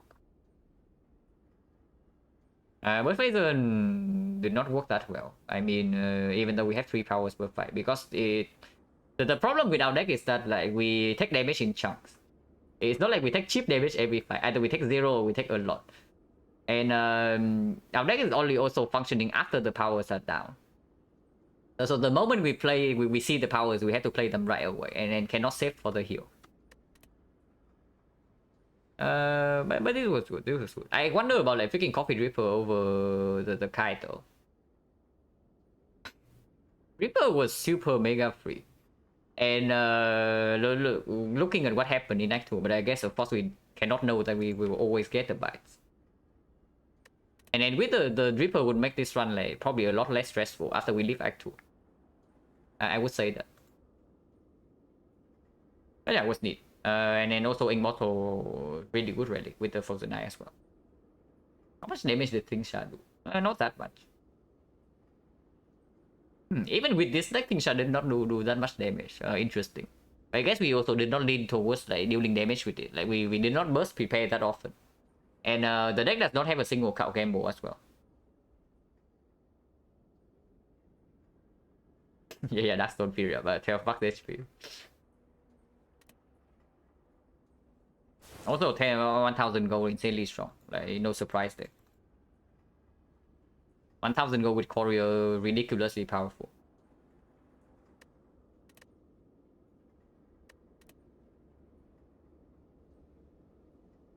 But yeah, probably no quick defect run today because this run is like this one was quite long, and honestly it was not very smooth sailing. So I was like a little bit stressed out. Well, that was missing with membership card, but yeah, like 1000 go into Courier membership card doesn't happen every day. Of course, it would be insane, but it doesn't happen every day. How scary was Act 2? I mean, we were slightly spooked in this fight, right? But then I guess Slavers went super well. Like we did not lose a single point of HP in this fight. Yeah, we took 60 damage, we did not lose a single point of HP. That's pretty funny. And Champ fight as well. Flex Potion safe, and so just solid. I1 was slightly weird, for sure, like before this fight. And also made the Act 2 shop like a lot more set. But we still managed to buy very good things. And yeah, this shop is huge. And no surprise there. Liking buys more than most people continue to look correct. Yeah, buys are just like absolutely excellent. I've said this multiple times before, but the max HP downside only comes in play when you step into this fight. The only fight where it matters, where the max HP matters, is this fight. And here's the thing, right? The circumstances where it matters, it has to be like this. You actually have to lose less HP in the speed and shield fight compared to the max HP you lost. So let's say you lose 18 max HP in the Bice event, but you lose more than 18 damage you take more than 18 damage in this fight. So, and then you go into the hard fight without full HP. And yeah, what happens? You actually have lower HP than compared to the deck with the bites. Because the deck with the bites just heals back to full. Like you see right here, right? We took 20 damage and then we leave the fight at full HP. So the max HP downside basically never matter. Because if the max HP matters, then you have already won the run. Because you do spear and shield without taking 18 damage. So yeah, your deck is like ridiculously consistent or fast or like strong. Which puts it to which like changes it to like the second point. The main reason people are like afraid of taking bites is that they say that it's -1 card remove or maybe -2, and that one I agree. -2 card remove, the -2 card remove is probably bad enough that I don't take the bites in the spot. Because that also means that when you only have 3 strikes, right, you're actually fairly close to getting rid of all of them. In the middle of Act 2 as well. And then when you get rid of all the strikes, the deck is actually a lot more consistent. So you can definitely heavily lean towards the consistency direction. And then you don't need the sustain. Because yeah, your deck is consistent enough. But when you have 4 or 5 strikes, your deck is like pretty garbage. I'm pretty sure your deck is in a pretty garbage spot when you see the bites. So if your deck is already garbage, like are you really still trying to foster the consistency method by removing all strikes? When your time is almost up. Yeah, probably never happening, right? So you just take the bites when you have 4 strikes or 5 strikes. Like max HP loss never matters. If the max HP loss matters, you have already won the run. That's basically it. So the bites are just good. Bites are just good. And yeah, this one was nice. This one was nice. I'm pretty happy with how I play it. They're not really get complacent at any point, and I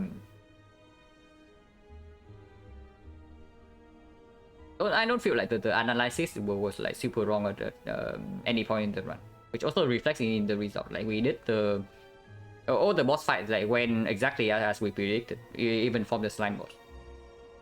The only fight that was a little bit out of expectation was this one, because the draw order was completely garbage and we are forced to speedrun on turn 1. Every other fight went according to plan, and then that always feels good. But yeah, no defect run today. So let's see if there's anybody streaming.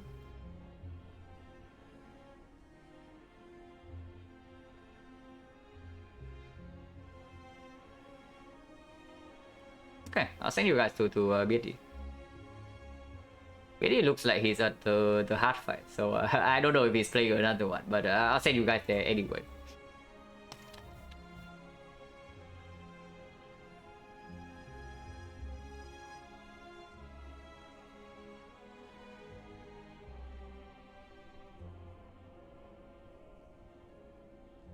But yeah, I've said it before, right? In the first time I did in the first 50, the first time I got 10 streak, is that I eventually won the 15 streak. So that whenever I open the game result screen, I just see a scroll bar like full of wins. That's basically what I want. So hopefully we can get there. Like 4 more to go. But yeah, as always, like thank you everybody for hanging around, and thank you for the GGs or the support. I absolutely appreciate it. And yeah, I'll see you guys later. Hopefully for Tail Streak next week.